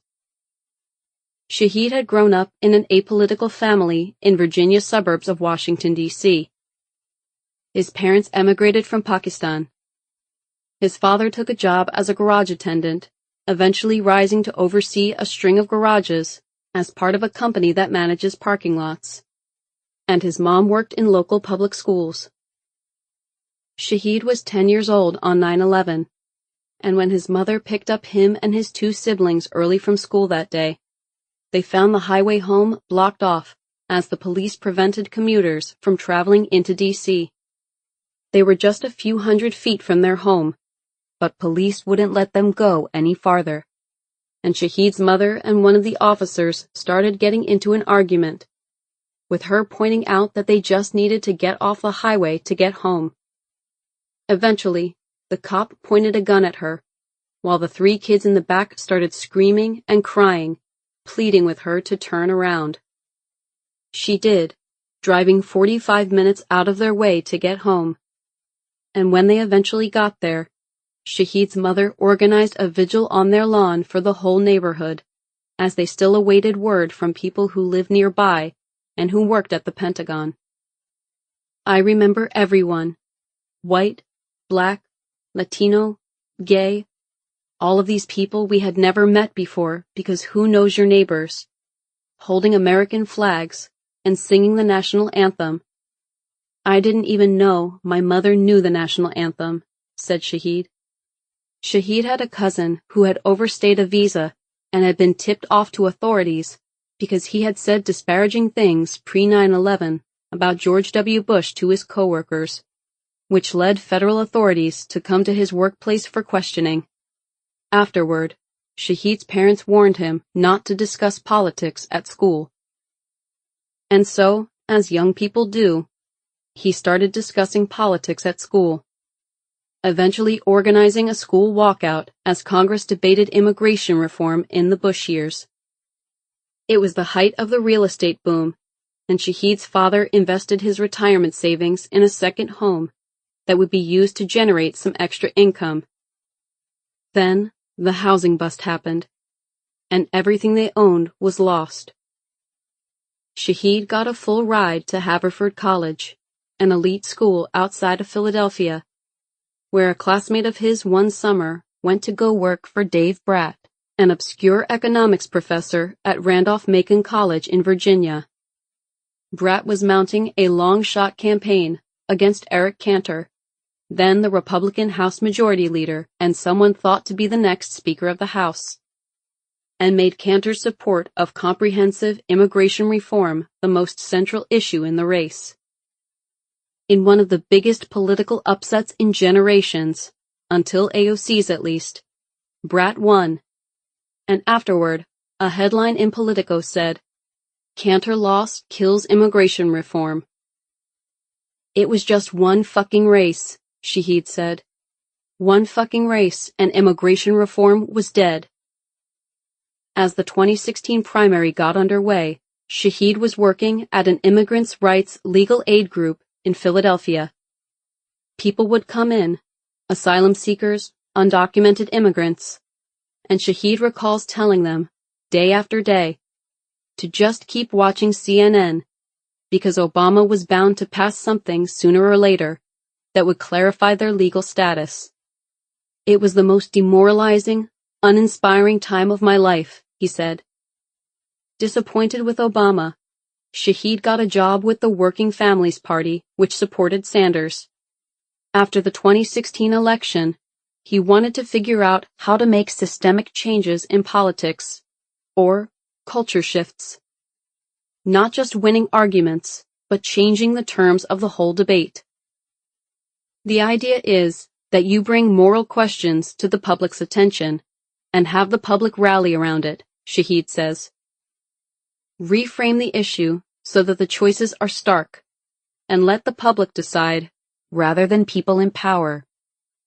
He points to how the 99% became a buzzword after Occupy Wall Street, how Obama and Hillary Clinton eventually came to oppose the Keystone Pipeline after supporting it, how Abolish ICE quickly went from a fringy Twitter slogan to one embraced by mainstream Democrats. Either you favor ripping kids from their homes, or you don't. And if you don't, suddenly the policy choices aren't incremental. They're rather stark. Alex Rojas's trajectory to the group was different, but equally telling, in terms of what it reveals about the kind of person who becomes a leader in this new movement. Rojas had grown up outside of Hartford, Connecticut, one of the few students of color in her high school class. Her father was a first-generation American, whose parents emigrated from Peru, and her mother emigrated from Colombia. She wanted to go to college in California, and so moved west, with the hopes of establishing residency and racking up a few community college credits in the meantime. In order to make ends meet, Rojas worked 3 jobs in retail while attending classes. She didn't know anyone at school, so she decided to join student government in order to make friends. Soon she was leading protests against the school administration for attempting to limit the number of evening and morning classes students could take. Meanwhile, the state of California changed the residency requirements to receive in-state tuition, which meant Rojas's whole plan fell through. Around this same time, someone sent her a video of Bernie Sanders' 2015 campaign kickoff speech on Lake Champlain, where the Vermont senator railed against the millionaire and billionaire class for rigging America's economy and its democracy, and called for a political revolution to beat it back. Rojas was transfixed. He had a very clear analysis of how we got here as a country. Special interests have bought our politicians, and that the only way that we're going to get things done and fix big problems is by running on big ideas. And we need a movement, and we need millions of people that are typically disengaged to stand up and demand it, and take it back, she recalled. And he said, "We are not going to get this done because we have to go up against the fossil fuel industry, the pharmaceutical industry, this multi-billion-dollar lobbying operation." And it made me feel like I could be a part of changing history. Rojas started organizing for Sanders at community colleges in Southern California, and through that, met senior figures from the campaign, who offered her an unpaid internship in Burlington, Vermont, provided she could get there herself. And so she got in the car and drove east, Her California experiment over, she joined the Bernie campaign with Chakrabarti, Exley, Trent, and others. Then she joined brand new Congress and Justice Democrats when it was clear a new mission was needed. It can seem odd after the election of Trump to think that the problem with American politics was with the Democratic Party. It was the Republicans, after all, who had rallied around Trump, despite previously warning of the dangers he posed to the nation. It was the Republican majority in the Senate who had kept a Supreme Court seat open and who now threatened to pack the court with a conservative majority.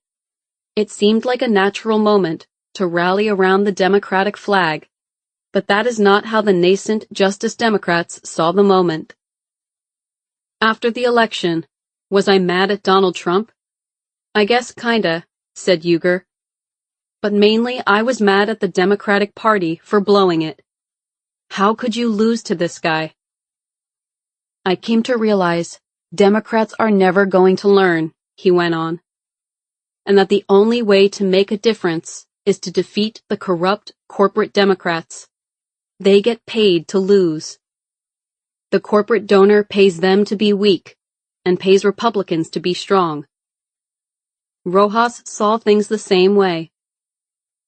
Healthcare, police brutality, climate change, she said. All of these, we have known my entire lifetime that they are a problem, and politicians do nothing about it. I have never lived a moment in my life, and probably my children either, where this country won't be at war. And seeing that, the assessment that I've come to is that it's not just Republican leadership that has failed. It has been Democratic leadership that has been stagnant on these issues too. And if we are not fighting with every ounce of our being for everybody, with policies that match the scale, scope, and urgency of the problems that we're facing, it's a disservice to the next generation.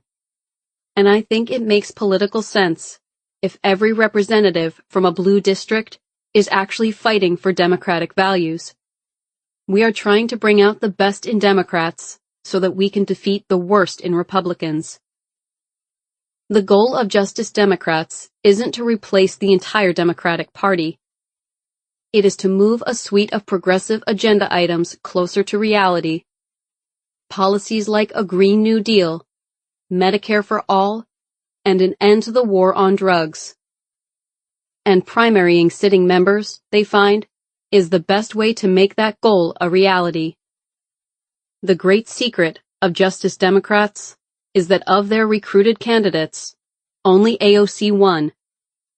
But AOC's win helped shake the world and made those policy priorities many steps closer to reality than they would have been if Justice Democrats had just played it safe and focused on adding to the Democrats' majority in Congress. Many activist Democrats have come to believe over the last couple of decades that somewhere deep inside the Republican Party apparatus, decency still abides.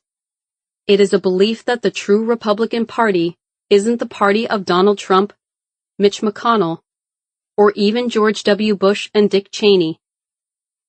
Those Democrats believe that were it not for its rightist most fringe, those Tea Partiers and evangelicals and moral values voters, the GOP would come in good faith to negotiate with Democrats. Justice Democrats take a different view. There is a radical fringe, all right. A minority that controls the agenda of an entire national political party, and that keeps the nation from achieving a measure of economic justice. But, according to Shoykat Chakrabarti, it's the radical conservatives in the Democratic Party. That's who we need to counter. It's the same across any number of issues. Pay as you go, free college, Medicare for all. These are all enormously popular in the party, but they don't pass because of the radical conservatives who are holding the party hostage. Declaring war on the Democratic Party establishment is an easy thing to do when you are outside of the tent. It is much harder to do from the inside, to look your colleagues in the eye and tell them they need to be replaced. And it is doubly hard to then ask them for their support on a piece of legislation. Such guerrilla tactics, sitting members targeting their fellow partisans, was unheard of. But Justice Dems say they don't care. These are crucial times. They compare it to the Civil War, when the radical Republicans similarly attempted to purge the party and heal the nation. There is going to be a war within the party, said Shahid. We are going to lean into it. Chapter 6. The Storytellers. Sam Lewis is a union and tenant organizer who joined the Democratic Socialists of America soon after the 2016 election, when pretty much everyone else did, and he quickly developed a reputation as one of the New York chapter's savvier thinkers and strategists around electoral politics. Lewis grew up in Brooklyn to liberal parents, then went to Oberlin College and became chair of the college Democrats. He volunteered in Washington state for congressional candidate Darcy Berner, a fierce opponent of the Iraq War and a favorite of the nascent Netroots, an online group of progressives who try to pull the party leftward, but who ultimately lost. Lewis wrote his senior thesis on the Employee Free Choice Act, a priority for organized labor in the early years of the Obama administration. The law, often known as card check, would have made it easier for workers to join unions, and Obama scored key union endorsements after promising to sign it during the 2008 campaign. He never did, though, despite having a majority in the House of Representatives and a filibuster-proof majority in the Senate. Watching it all left Lewis confused and disillusioned. There were things I just thought we all agreed on. Like we all agreed that ending poverty was the right thing to do and a priority, he told me. And if we can't do it, it is because there are Republicans and they stop it. But then you volunteer for a couple of campaigns and you realize that's not the case. That there are Democrats who wouldn't cut out corporate interests from the party even if they could. The rest of the early Obama years were dispiriting. A mixture of more military interventions abroad, bank bailouts, millions of Americans losing their homes and their jobs in the midst of the Great Recession, and no accountability for any of the people who made it possible. Lewis got a job working on the Fight for $15 campaign, which aimed to raise the wages of low-income fast food service workers across the country, and checked out Occupy Wall Street in Zuccotti Park. There were walkouts, petition drives, strikes, and rallies. But what really put the campaign in overdrive was when Shama Sawant, an avowed socialist, was elected to the Seattle City Council on a pledge to bring a $15 minimum wage there. Less than a year later, the higher wage was city law. Inspired, Lewis left his job and started going to Socialist Alternative and International Socialist Organization meetings, two militant Trotskyist organizations that were then running on life support, the handful of members in each organization already collecting Social Security benefits and squabbling among themselves. He quickly grew disheartened. Lewis then heard about Jacobin and its reading groups, and decided to give those a try. It was incredible. You would see 80 or 90 socialists in a basement in Brooklyn on a Monday night. I wasn't even in DSA at the time, but I was like, wow, these people are doing something. If we wanted to, we could start winning city council races just with this group here. This was precisely what the reading groups were designed to do. They were the brainchild of a sort of Neil Meyer, a doctoral candidate in sociology at New York University. Meyer had been involved in campus activism while an undergrad at Harvard University, working on organizing the university's low-wage employees. He joined DSA soon after graduation, hoping to find an outlet to continue his activism. He too was dismayed by what he saw in the pre-Trump era of DSA, a group with just a couple of dozen committed, dues-paying members. At some meetings, he and the only other person under 55 were considered the youth faction, and meetings would devolve into arguments about socialism in China and other arcana. The activism mostly consisted of people showing up at picket lines with handmade signs, often tied together sandwich board style with twine. It felt very marginal, Meyer recalled. It was sort of embarrassing. Meyer eventually got hired by DSA to serve as a full-time student organizer and started going around the country trying to get young people to join the group. And he was struck by how difficult it was. To them, socialism, I don't know, it just felt kind of old.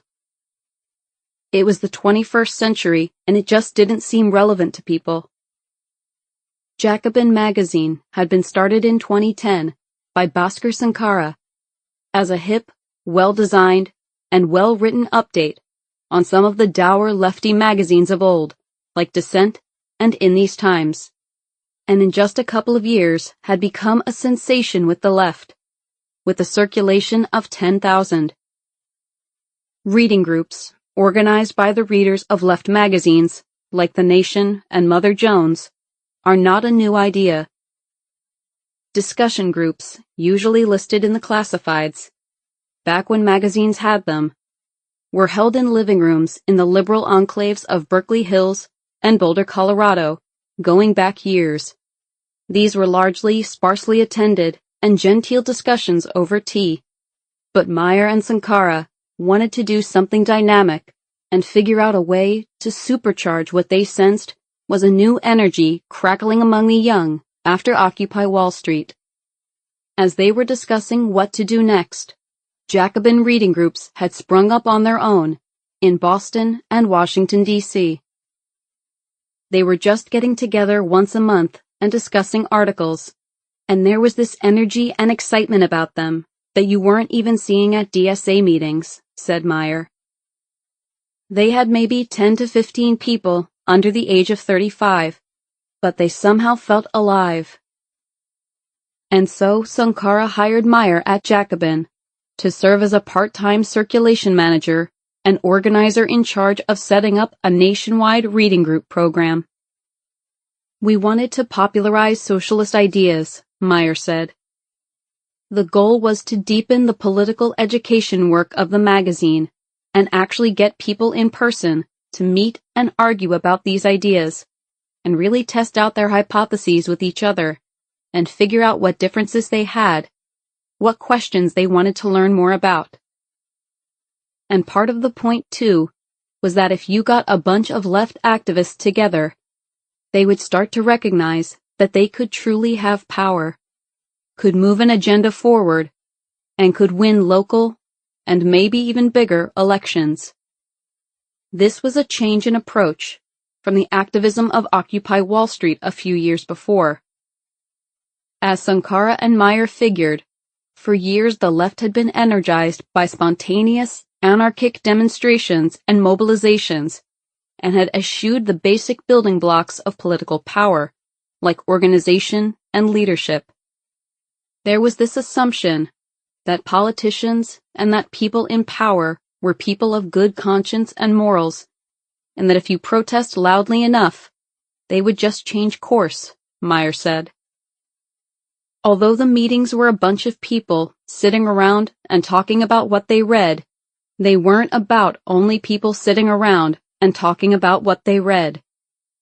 They were about what to do outside of the room where they were gathered, how to get further involved, and how to make the ideas discussed a reality.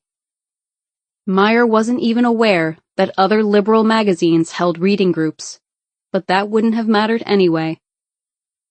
It's the difference between socialism and liberalism, said Meyer.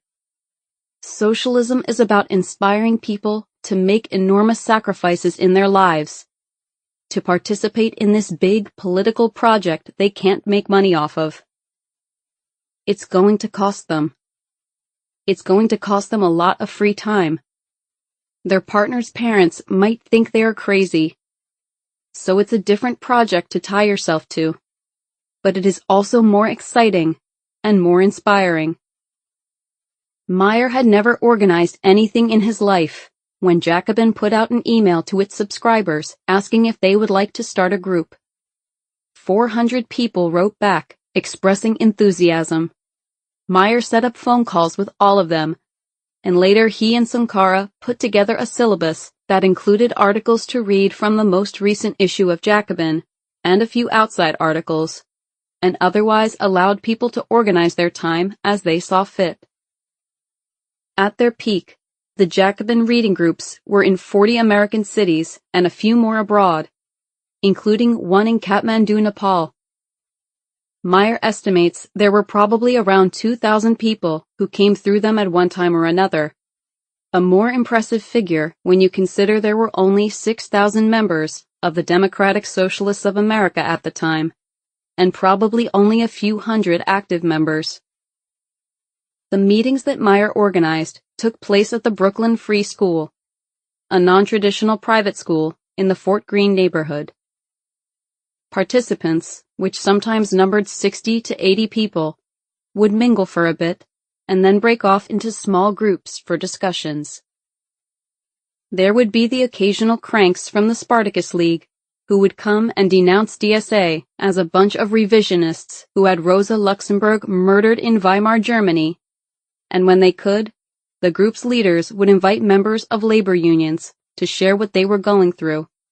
But for the most part, the meetings were filled with young people, making connections and learning about the cause. A lot of left meetings at that time. There were like the same 5 people, plus one poor new guy who stumbled in and couldn't figure out why everybody was arguing about Trotsky, said Meyer. At Jacobin meetings, on the other hand, there was this sense of energy about them. People were just excited there were that many people in a room. Afterward, the group would spill out for beers at Hot Bird, a beloved Brooklyn bar filled with picnic tables around a fire pit that has since been demolished to make way for a 29-story condo complex. One among that group was Julia Salazar, then just a 24-year-old Columbia graduate from Miami, who had moved to the rapidly gentrifying neighborhood of Bushwick after graduation. Salazar had been involved with campus politics and activism, and when she graduated, she missed the heady, intellectual discussions in her Columbia classes. At one of the meetings, someone brought up the idea of volunteering for Debbie Medina, a Democratic Socialist running for the state Senate. Salazar scarcely considered herself a socialist at the time, but remembered seeing other young people volunteering on the campaign, and other young socialists, and all of these people who were coming together around an idea, and then acting to achieve that idea. It was a very vivid moment for me. Thanks to the reading groups, Salazar ended up joining DSA, and though Medina went on to lose her election in 2016, 2 years later, with a newly emboldened DSA behind, Salazar ran for the same seat, and, boosted by a key endorsement from AOC, won handily. By that point, the energy behind Jacobin reading groups had begun to fizzle. But it didn't matter to Meyer and Sankara. The young radicals were already at home in the mothership of DSA, and their work was done. But even if the reading groups had never existed, it would be impossible to overstate the impact that Jacobin magazine had on creating the political moment that Ocasio-Cortez was a part of. The magazine was started by Sankara when he was an undergraduate at George Washington University. Sankara's parents are Trinidadians of Indian ancestry.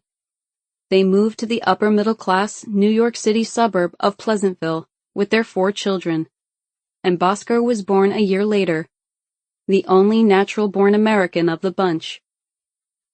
His parents worked long hours, and so young Bhaskar spent a lot of time at the local public library, where he discovered George Orwell and later Trotsky, and then other Marxists, in a random reading program that, he says, could just as easily have introduced him to Ayn Rand and Edmund Burke. Bhaskar became aware of how an accident of birth, he was born in America while his 4 siblings were not, afforded him opportunities not available to them. By the time Sankara was a teenager, he had joined DSA.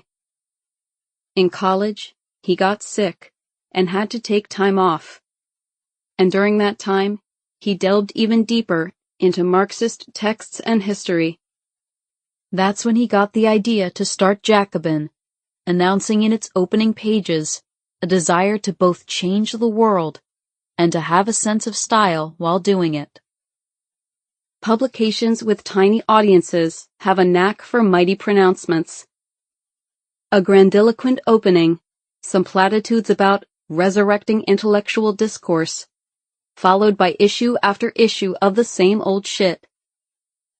We can admire the confidence of our peers, but there is something pathological about this trend, Sankara wrote, pledging that this venture would aspire to avoid the traps of lefty publications that had gone before, which he placed in 2 camps.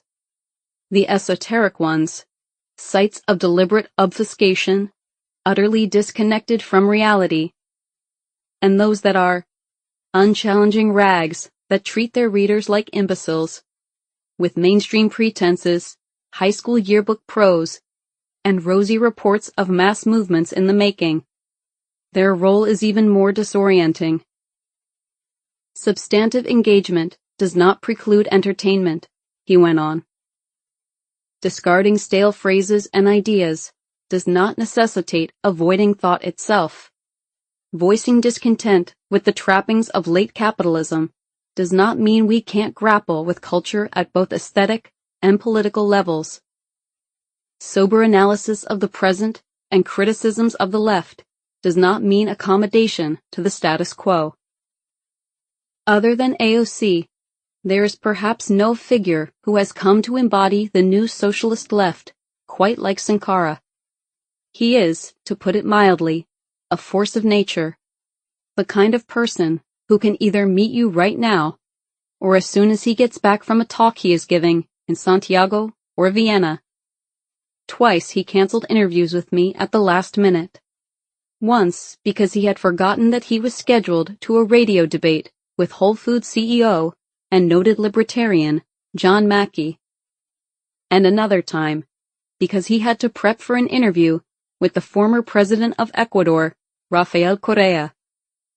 Eventually, he told me to meet him at the Verso Loft, where the half-century-old lefty publisher keeps its headquarters, in a large open space looking out on the Brooklyn side of the Manhattan Bridge. It was a Friday, the first cold night of the winter, and Jacobin was hosting a panel discussion featuring an internet talk show host, a Princeton historian, and the host of The Hill's web-only streaming morning talk show on the state of Bernie Sanders' 2020 presidential campaign. But there were easily 200 people there, very few of whom seemed older than 35, sipping cheap red wine and $5 Stella Artois.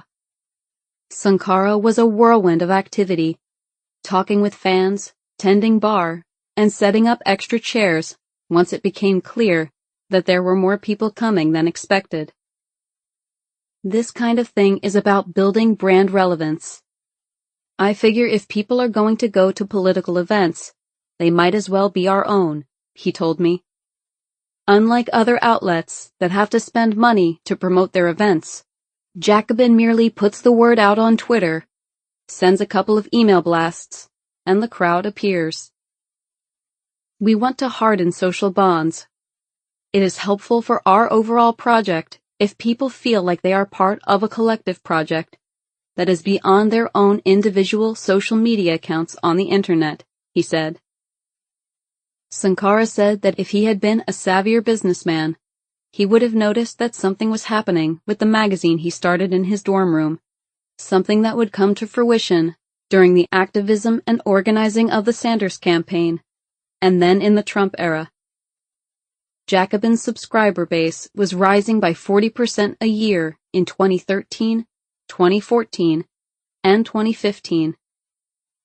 But Sankara is as savvy a businessman as they come.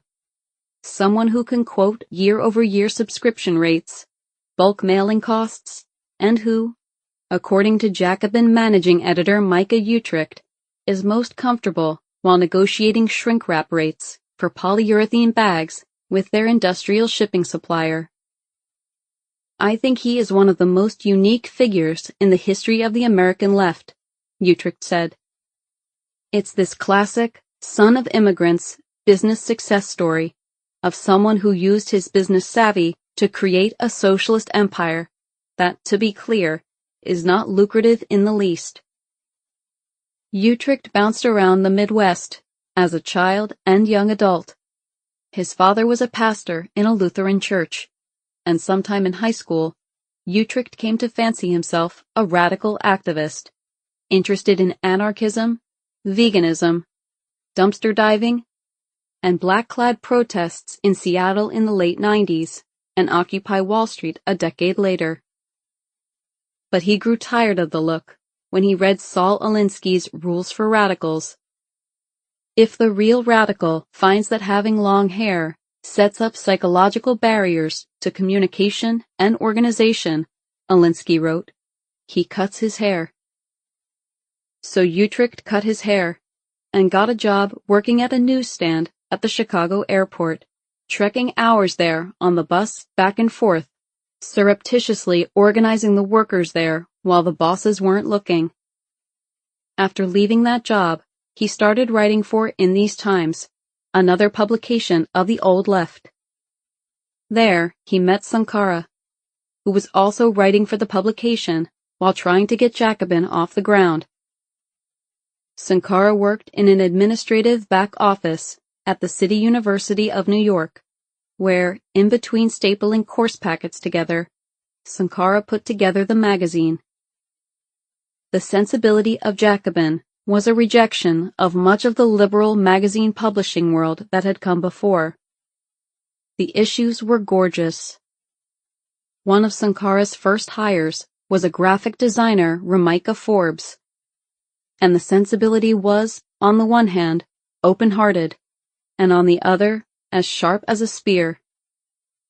They argue for a left that isn't hung up on using the right labels to describe things, or calling people out if their liberalism isn't sufficiently pure, but that actually works to form coalitions. The first issue, for example, featured a defense of hipsters, which pushed back on the mockery they had engendered online, especially in a Salon piece that reported on hipsters applying for food stamps. The piece, by the author Peter Frace, argued that public goods and benefits should be widely shared and easily accessible, and if a recent college graduate went on food stamps so that they could pursue their art or their music, or just live their life as they saw fit, they should feel free to do so. But Sankara and the magazine as a whole argued for the left to reconfigure its way of thinking. The left had been too content to march through the streets in black sweatshirts, or sleep out in Zuccotti Park, or encourage consumer boycotts. But it had been afraid to organize itself into a rational structure, and especially afraid to take power. The left wants to change the world without taking power, Sankara observed. They are comfortable with being fringe. But, he asserted, we think these ideas about greater democracy in our politics, greater democracy in the workplace, paid family leave, Medicare for all, paid childcare, are very popular, and that we should talk about them and try to enact them.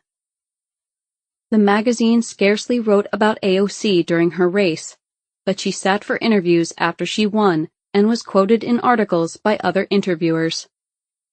And in many ways, she embodies the Jacobin project, a politically engaged leftism that is building political power and that comes from the working class, and that pays attention to the aesthetic styles of the moment, and tries to engage with the wider culture at large. Sankara considered AOC to be an incredible advocate for broadly social democratic ideas, finding it significant that she was a bartender until 2 years ago. The promise of our work is maybe not every cook in a restaurant kitchen could participate in organizing their workplace and or political engagement, but probably most of them can. It is likely that Alexandria Ocasio-Cortez's campaign would have languished in obscurity had not Matt Stoller, an author, an economic historian, and a fellow at Open Markets Institute in New York, caught wind of her bid in late 2017.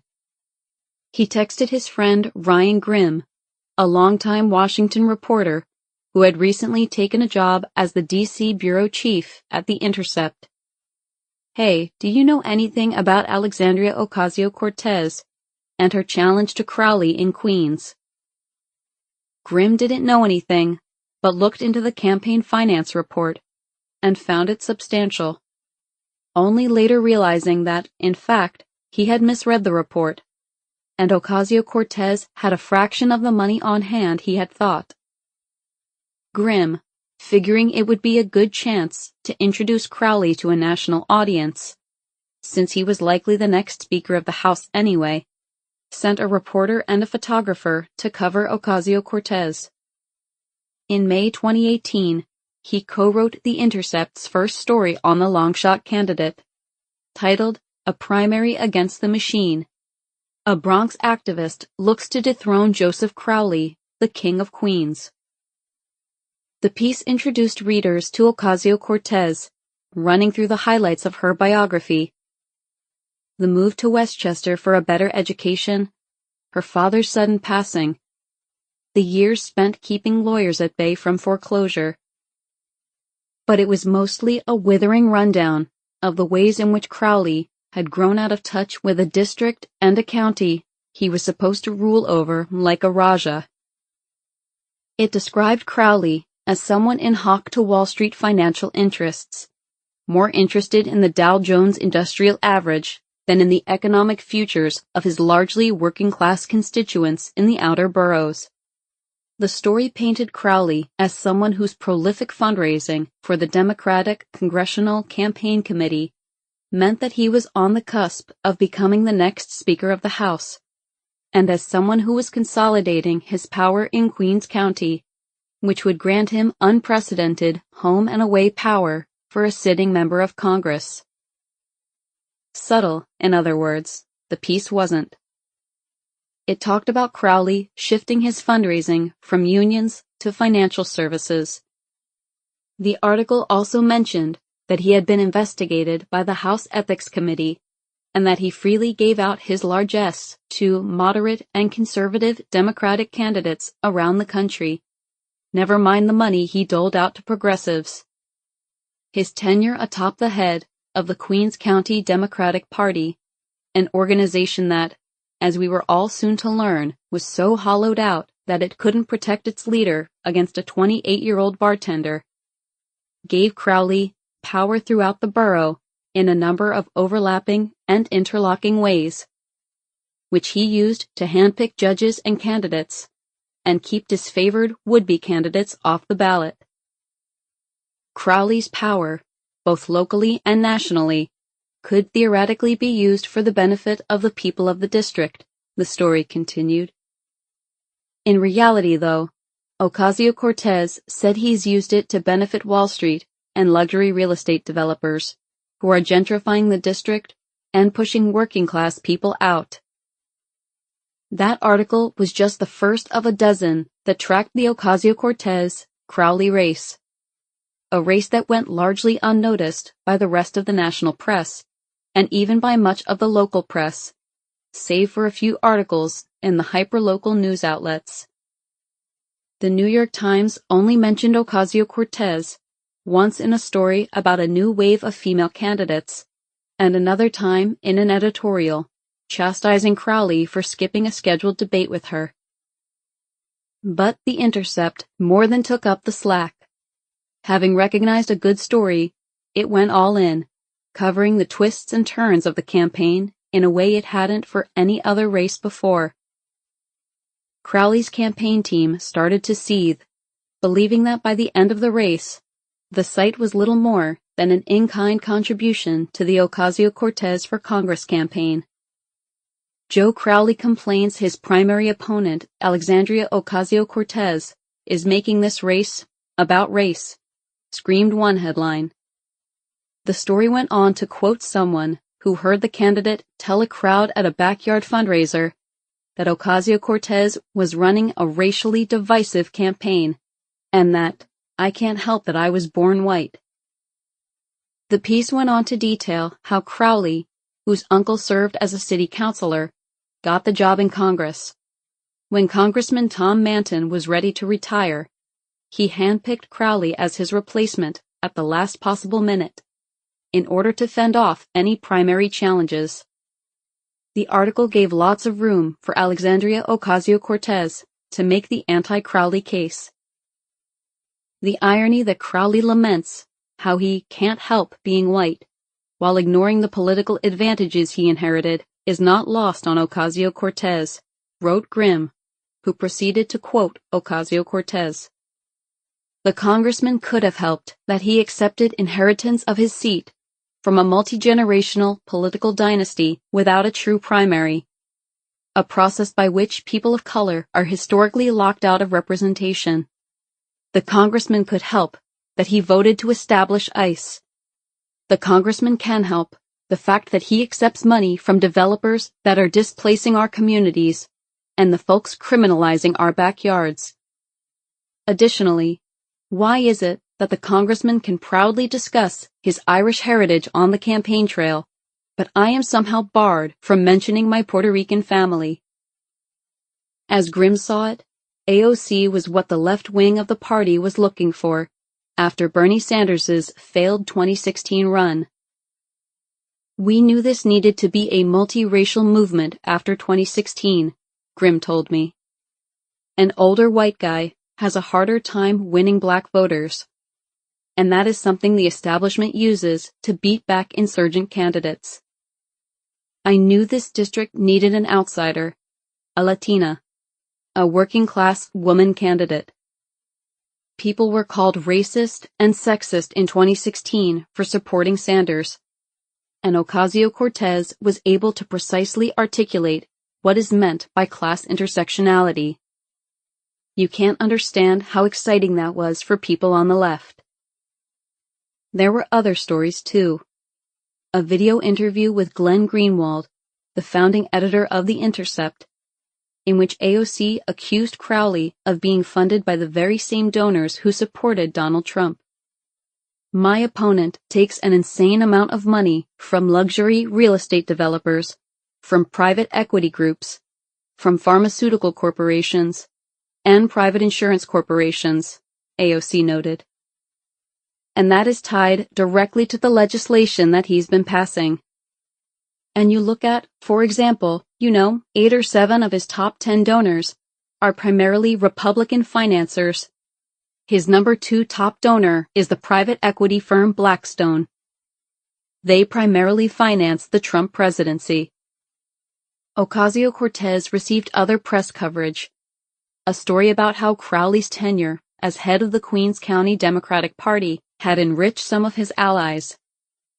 Another about how AOC scored the endorsement of the lefty outfit MoveOn.org. Another about the socialist ad makers who produced her viral campaign ad. Another that reported on her lone televised debate with Crowley. Another about how identity politics were complicating the narratives of the race, and a handful of others. On the night that AOC won the race, The Intercept was the only media outlet at her victory party. Other local outlets tried to get in when it became clear that Ocasio-Cortez could win, but her staff, smarting about the lack of coverage of the race, refused to let any enter. "We're rabble-rousers," said Grimm, the author of several of those AOC stories, referring to The Intercept.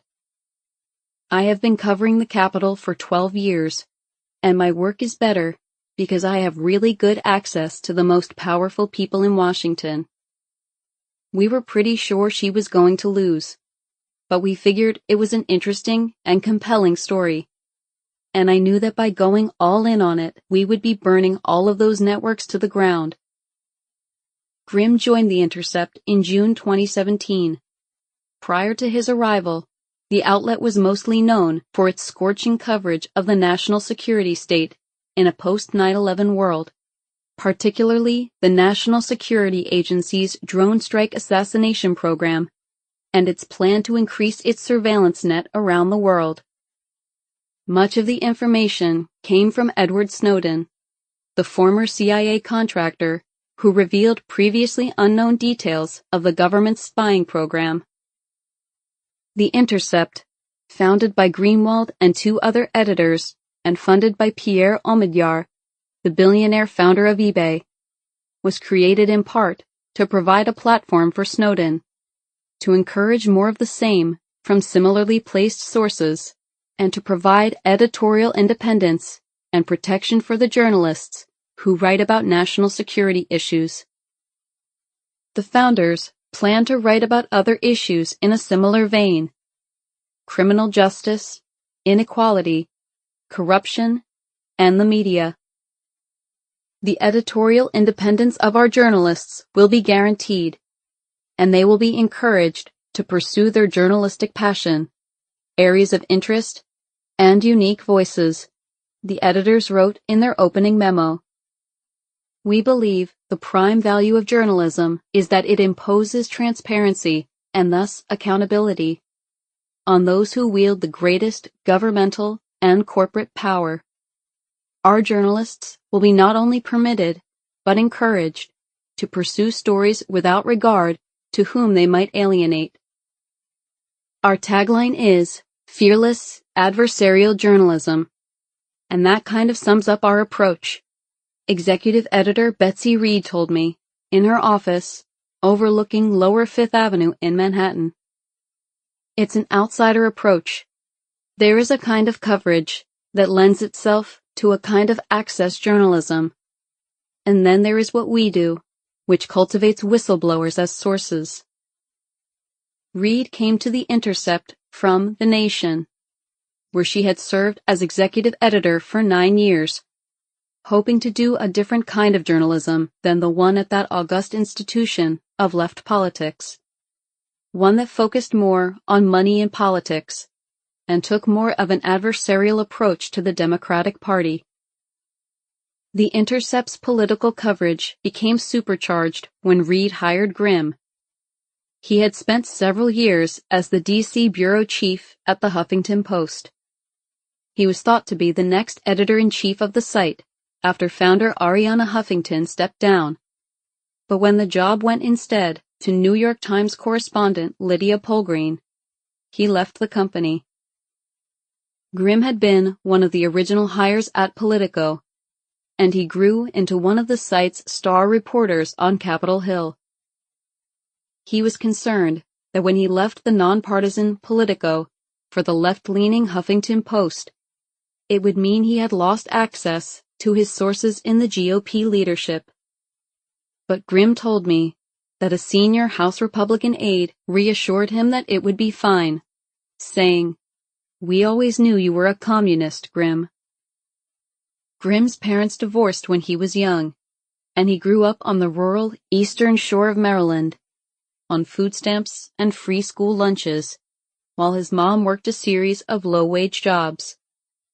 His father was a school counselor in Allentown, Pennsylvania, and lived relatively comfortably. Grimm traveled between the two worlds every other weekend, which gave him a sense of the randomness and unfairness of the economic divide. He was at graduate school at the University of Maryland, studying for a degree in public policy, when he took a journalism class with Gene Roberts, the legendary editor at the Philadelphia Inquirer. As a student, Grimm wrote a piece on the sudden scarcity of LSD, which got picked up by Slate. After graduation, he got a job at a brokerage firm, hoping to serve as an undercover journalist, who would then write a tell-all piece about the rot inside American capitalism. Confessions of an Outlaw Stock Jockey was published in the anarchist-inflected Brooklyn Rail in 2002. But it didn't have the seismic impact Grimm had hoped for, and he soon moved to Washington to become a lobbyist for the Marijuana Policy Project, but later drifted into journalism. From his perch at The Intercept, Grimm has made the site into a champion of outsider candidates, taking aim at what it viewed as the corrupt class of DC insiders.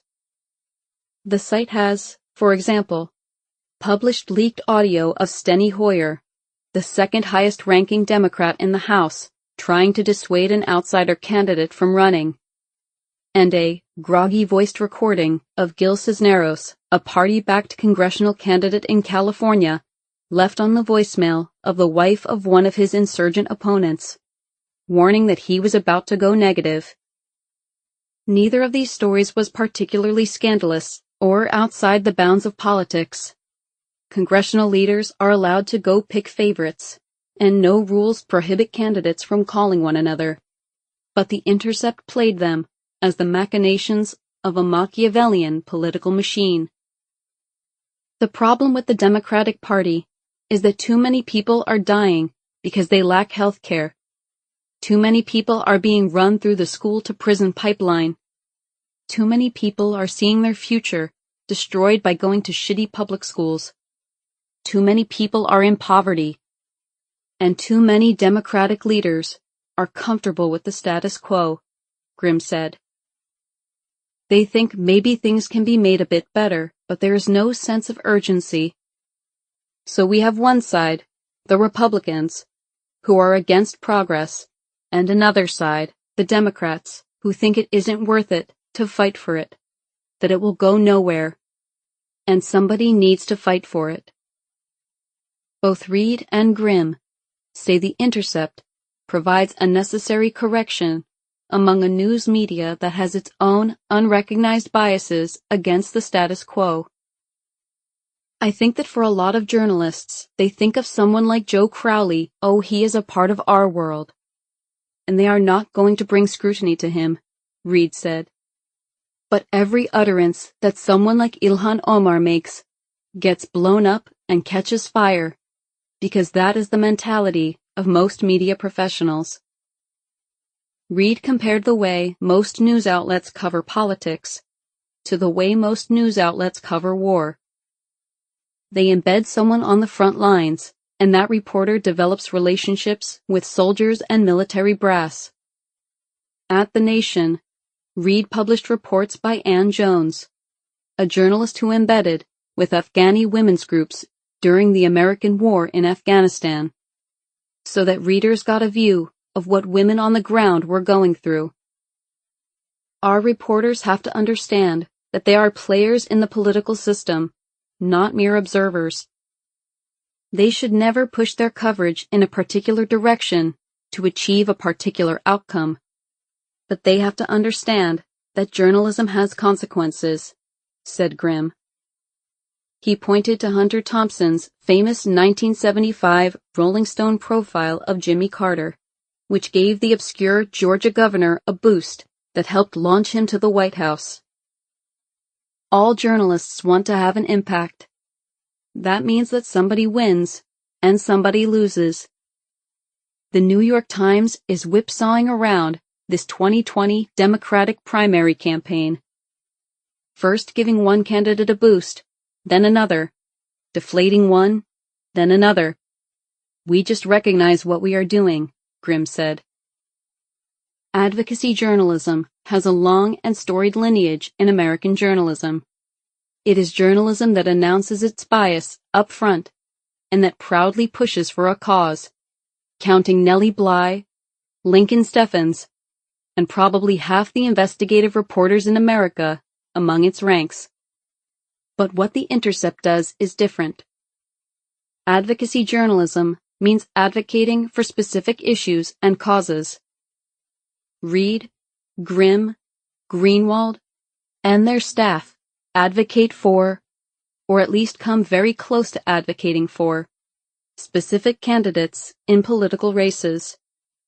The Crowley staff charge that The Intercept's coverage amounted to little more than an in-kind gift to AOC's campaign wasn't wrong.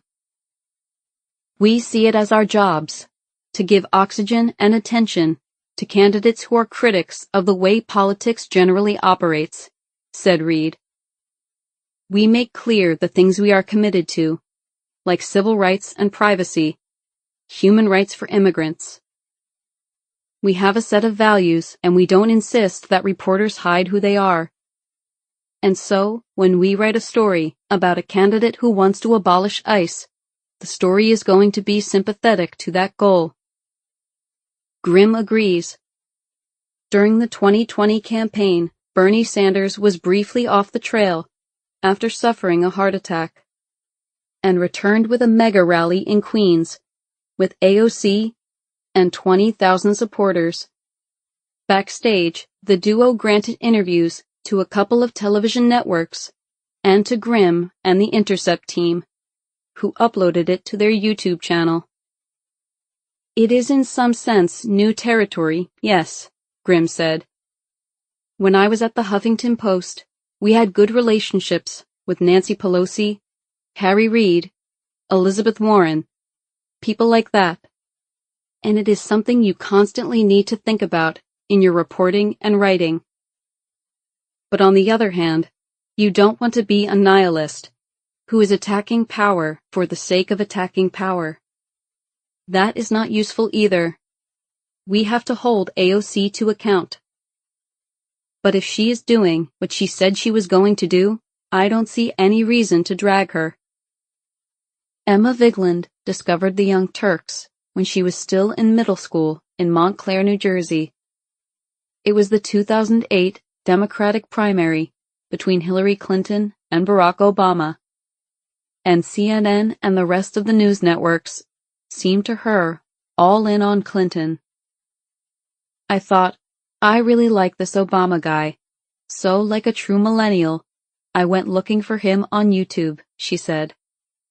And I found this really angry guy who kept on screaming about the Bush administration. She was head of her high school's Young Democrats Club, and used to try and show the club these strange videos during meetings, but the club's advisor eventually forbade them as too fiery. That angry guy was Cenk Uygur, someone who bounced around in the liberal media sphere at places like MSNBC and the defunct Current TV, before finding success as the founder and face of the Young Turks, a progressive news and commentary program that is the flagship show on a network of the same name. If The Intercept has become the publishing outlet of choice for the resistance inside the Democratic Party, the Young Turks is their broadcast counterpart. It is a television network that does not broadcast on television, but instead operates a 24/7 YouTube channel out of a 5,200 square foot studio on Wilshire Boulevard in central Los Angeles. That channel gets 250 million monthly views and has 4.1 million subscribers, and its videos have more than 4 billion views. After Trump's election, the network received $20 million in venture capital funding from a group that included Hollywood producer and former Walt Disney chairman Jeffrey Katzenberg. It has more viewers under 25 online than CNN, Fox News, and MSNBC combined. Vigeland got an internship at the network in 2016, just after finishing college, figuring it would be something for her to do in the year before applying to law school.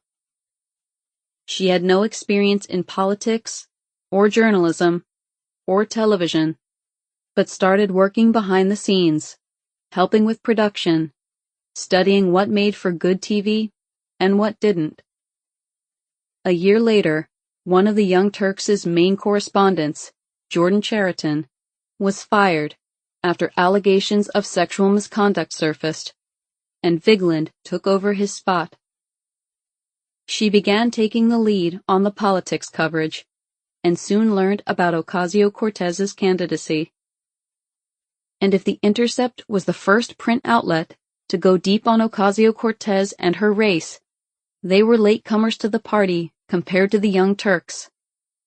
In the winter of 2018, Vigeland knocked on the door of Ocasio-Cortez's Bronx apartment, the one with the Bernie 2016 sticker on it, and entered a small, tidy apartment with modern art on the walls and a lone campaign staffer.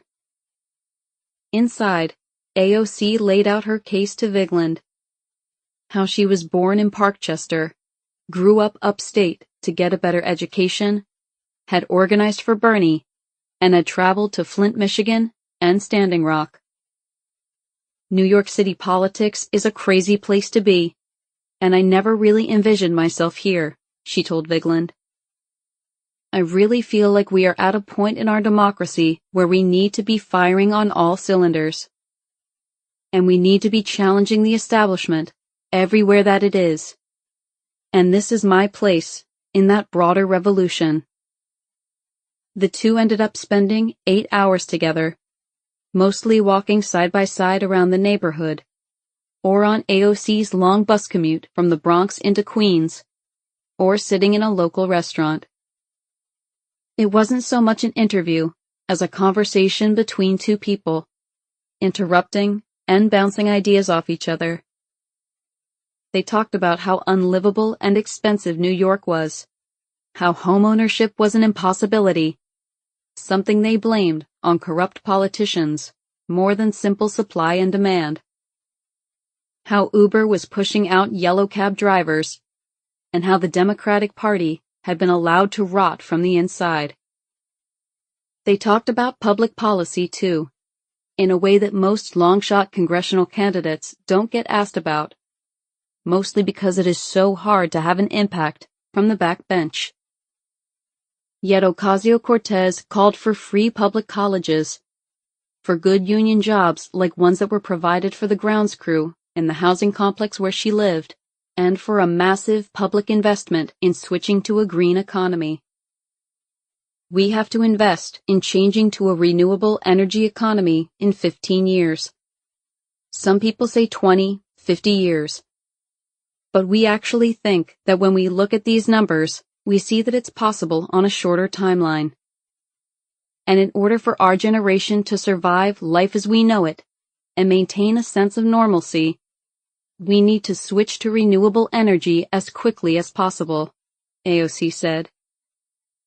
AOC noted that often those on the right, and some in the center, charge that renewable energy and creating jobs aren't economically viable, but she asserted that those are always the same people taking the money from the industries where they're incentivized to say that, so it sounded like it was about economic growth.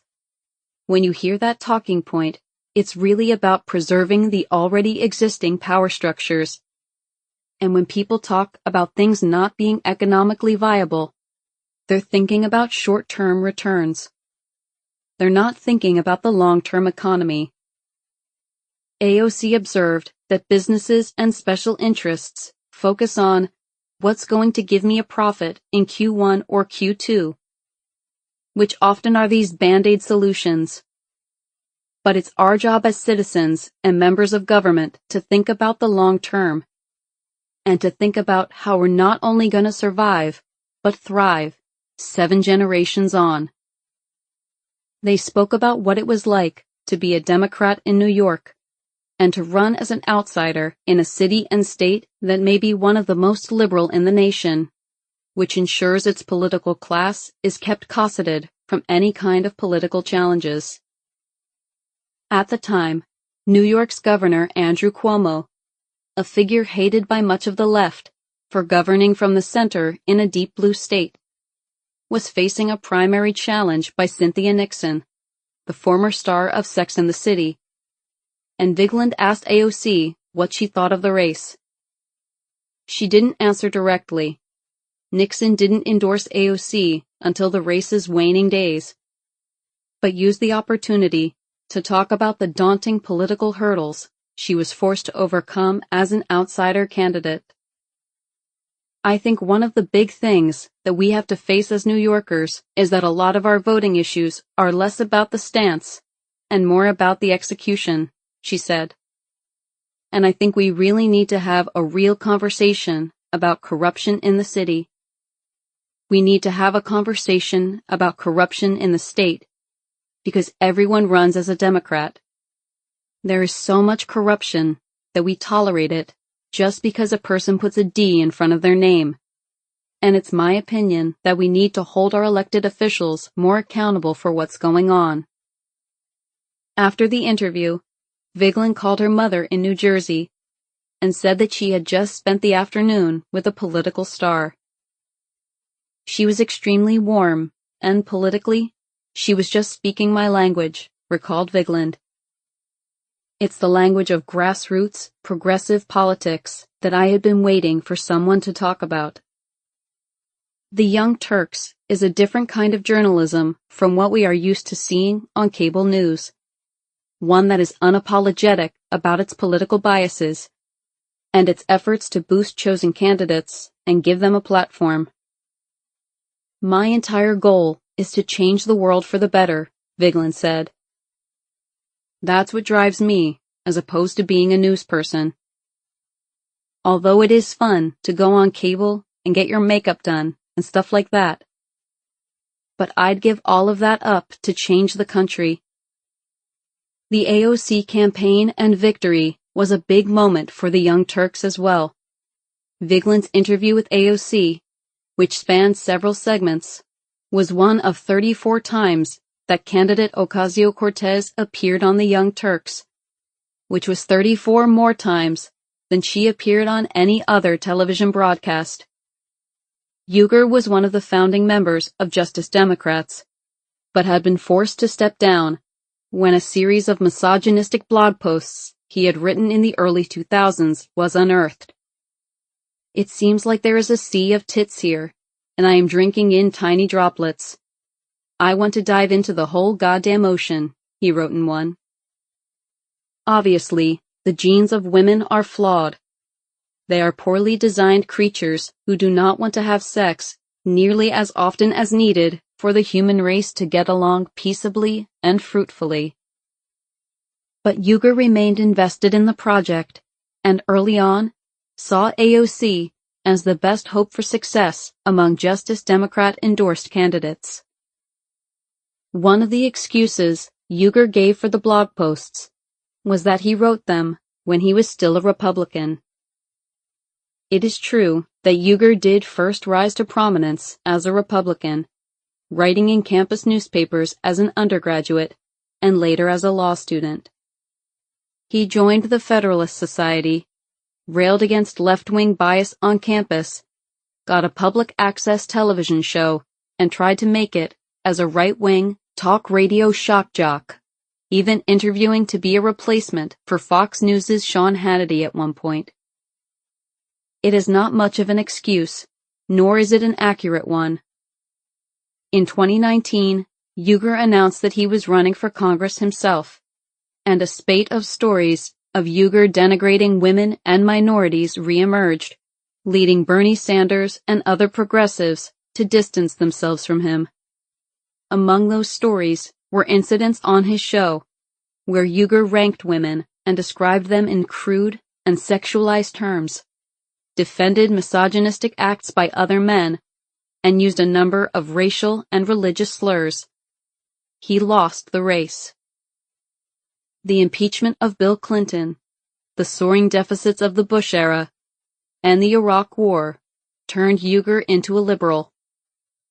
He started a serious radio show with Ben Mankiewicz, now a host of Turner Classic Movies, and called it The Young Turks, since the hosts fashioned themselves as young progressives attempting to overthrow the establishment. Times were serious, and they became leading public critics of the Iraq War at a time when much of the media was not, which taught Uyghur another lesson. We are right, and they are wrong. The media never stops being wrong, he said, no matter how many times they've been wrong before. And they keep saying we're the crazy ones even though we've been proven correct almost every single time. The media says we are a center-right country, and they say that because they are biased. They're economically conservative. They live in a bubble. They love the status quo. The rest of the country hates the status quo. Uyghur asserted, "We're progressives, and on issue after issue, so is the country. We're populists and we're outsiders, and that's where 98% of the country is. The problem is that there's the 2% that is elitist, that loves the status quo, and they are in charge." Uyghur eventually got the idea to film the radio show, bringing on guests from the mainstream media like Dana Milbank of The Washington Post and Michael Isikoff of Newsweek, and then posting it on their website or on YouTube. Progressive politics were so hard to find on TV, even MSNBC hadn't fully pivoted to the left, that the show gathered a small but loyal audience. As Uyghur sees it, the Young Turks provides factual correctness, while the rest of the media is focused on political correctness. That is, playing both sides of every issue in a way that advantages Republicans. Our role is to make the world more equitable, to make progressive politics more prominent in this country, and give a voice to the powerless and underdog candidates in this country, in order to achieve Medicare for all and a Green New Deal, and all the other things that we care about. Throughout its history, the Young Turks has grown by relying on its cohort of devoted viewers. Uyghur has bounced around from MSNBC, where he was given a weekend time slot he ultimately lost because, according to network head Phil Griffin, Uyghur's feisty attitude made it hard to book guests, to Current TV, which soon went off the air, while always keeping the radio show and its attendant web broadcast going. At one point, Uyghur asked his audience for $125,000 so that they could expand their studio, and they raised $425,000. After Trump's election, he asked for money to hire an investigative reporting team, and the Young Turks audience donated $2 million for the effort. Our audience loves us because we are the only ones that represent them, Uyghur said. We're progressive, and we're loud, and we're unapologetic, and no one else is. Chapter 7. The Green New World. People dismayed at the election of Donald Trump reacted in all sorts of ways. Some took to the streets. Some organized in their local communities. Some retreated into despair. Alexandria Ocasio-Cortez drove with 2 friends to a Native American reservation in North Dakota. Protests at the Standing Rock Reservation began in March 2016, when nearly 200 members of several Lakota Sioux tribes gathered at the Tribal Administration Building and rode on horseback 25 miles north to the town of Cannonball, North Dakota, on the northern edge of the reservation. They were there to protest the Dakota Access Pipeline, a 1,172-mile pipeline that carried crude oil across the Dakotas to Illinois. New developments in hydrofracking technology had opened up the Bakken oil field to drilling, and supporters of the pipeline said the project would create jobs and help wean the nation off of foreign oil. Opponents said that building more pipelines would only keep the nation from dealing with an over-reliance on fossil fuels and contribute further to catastrophic climate change. But the members of the Native American tribes who showed up to protest had more immediate concerns. The pipeline would travel beneath the Missouri River, an important water source for the Standing Rock Sioux tribe, and it would cross over some of the tribe's sacred burial grounds.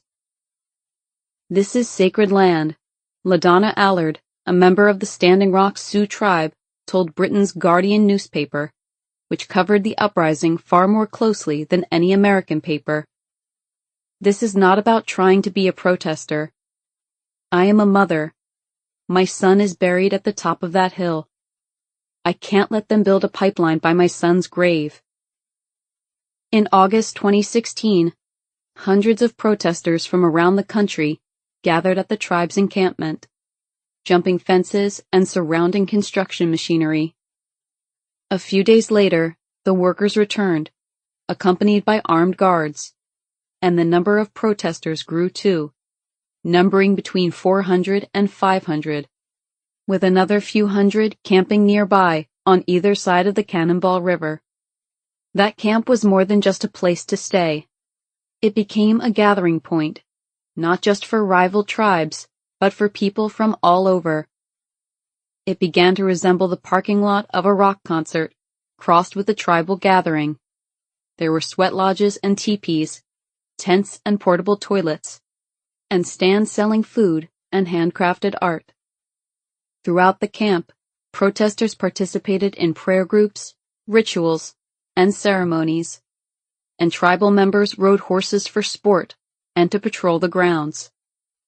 At the camp center was a fire pit, where protesters gathered to pray, bang drums, plan actions, and stage ceremonial dances. As the 2016 presidential election approached, the population of the encampment swelled even further, and clashes among the protesters and police grew more violent.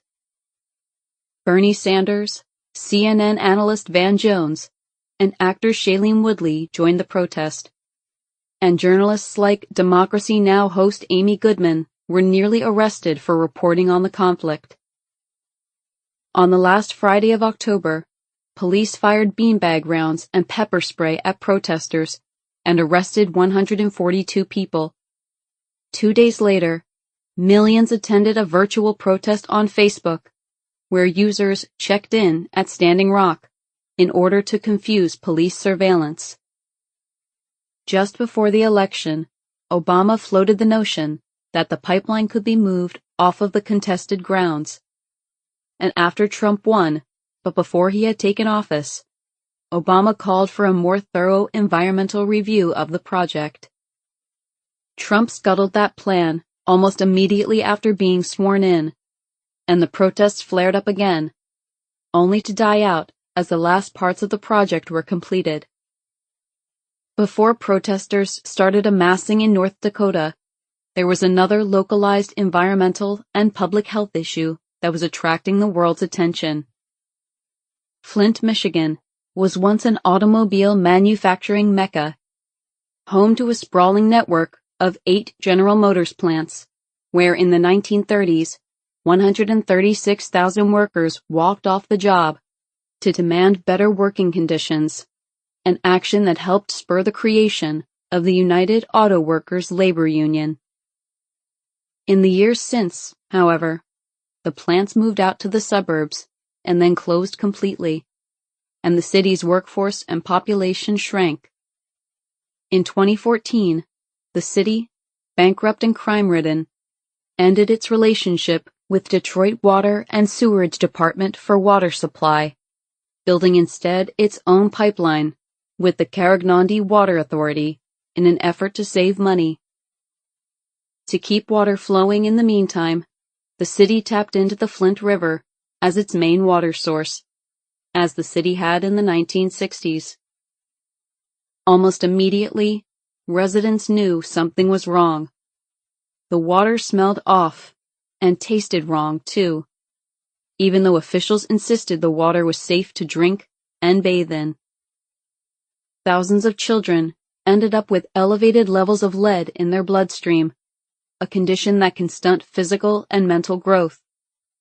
Dozens are believed to have died from a Legionnaire's disease outbreak tied to the unsafe water conditions. The story of Flint and its water shocked the nation. Hillary Clinton called it unconscionable in the 2016 campaign, and Bernie Sanders, at a campaign event in early 2016, called the whole episode painful and horrific. What country am I living in? Is this the United States of America? He asked the crowd at a campaign rally in Michigan. I fear that Flint is the canary in the coal mine here. After Trump's shocking win that November, Ocasio-Cortez found herself adrift. My family wasn't a labor family, a union family, she told me. My mom scrubbed toilets. That's who we were. And then, after organizing for Bernie Sanders, and then after November, I felt I couldn't go back to doing nothing anymore, and that my space was activism. And that's when I went to South Dakota, and I just started saying, I'm just going to show up. The best thing I can do is show up. The night after the presidential election, Ocasio-Cortez wrote her thoughts about what had just occurred on Facebook. Social instability is a direct result of wealth inequality, and bigotry is largely a result of poverty and scarcity. I know this may be hard to believe, but take refuge in the fact that sexism, racism, and xenophobia did not win last night. They were attendants to a larger stage. What won was the fight for struggling, working-class people to be heard. And although I did not wish, nor vote for this outcome, I at least seek to understand it. Like it or not, you will have to listen to the clear message working Americans sent last night. Do your part to fight for higher wages. Question and examine the TPP, Trans-Pacific Partnership, which, despite enormous public sentiment to the contrary, Obama is still seeking to pass. Care about who is funding your candidates and why. Hold them accountable for their transparency or lack thereof. Take poverty and economic despair seriously. This is an opportunity to dig deeper in your compassion for others, because in truly loving your so-called enemies and not ignoring them, you can transform them and yourself for the better. By ignoring them, you run the risk of tyranny committed by either them or yourself. If you truly love others, you will go beyond the fight against racism, for that is an effort to change a man's attitude. By fighting for economic justice, you seek to change his life. This is the path forward. A few weeks later, just a week before Christmas, Ocasio-Cortez set sail on a road trip that would take her to both Flint and to Standing Rock, traveling with two friends from New York, Maria Swisher and Joshua Pereira, and raising money online for supplies for Standing Rock protesters.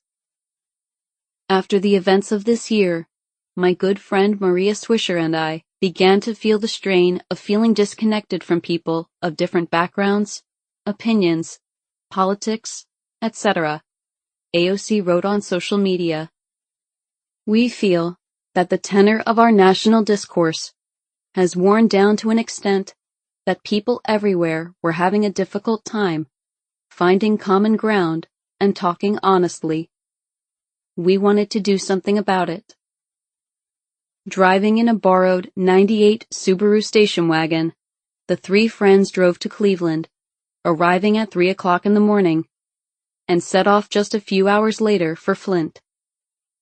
I just don't know how something like this happens, and we don't have pressure on leadership in the state of Michigan, Ocasio-Cortez said on one of the many Facebook live streams the group produced. It's so concerning that someone could keep their job and really fail the essential structure of government, keeping people safe. And not in an accidental way, but in a negligent way. Flint is just the tip of the iceberg. There are countless other cities that have contaminated drinking water, and they just don't know it. In Flint, the group had lunch with Frank Woods, then the executive director of the Flint Housing Commission, a low-income housing agency in the city. Woods told them what living in Flint was like at that moment, after much of the media caravan, which had come to town a year or two before, had left. He told them that residents were paying for water they couldn't use, and that too many people were focused on what had gone wrong instead of what needed to happen. People in Flint were still engaged in the political process, said Woods. But their patience was running out, and they were tiring of politicians coming to town for photo ops and with promises to fix the problem. AOC asked if people still voted, and Woods said they did. To me, after everything that happened here, after governments essentially poisoned their children's water, created neurological deficits, and there are very few resources, and they are trying to cobble together solutions, the fact that they are still going to city council meetings is just incredible to me, AOC said. Woods was a veteran, a former charter school assistant principal, a pastor, and the founder of a nonprofit organization to serve the homeless before becoming head of the Flint Housing Commission. He told the group that his first love was politics, but that politics didn't love him back, a comment that struck a chord with AOC. This is the problem. These really talented and passionate and community-minded people can't be politicians. And that is something that is really wrong with our system, said Swisher, an actor and a friend of Ocasio-Cortez from their bartending days. AOC nodded along on their live stream. It takes so much money, and frankly corruption, to be a politician.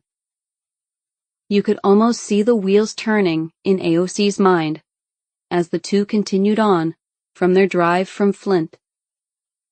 I was really asking a lot of questions, trying to figure out where did this breakdown happen, AOC said. Where did it start?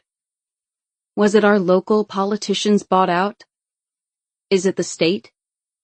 Is it a bureaucratic thing? Is there a private corporation here? Is it that people don't care and are not paying attention to what's going on?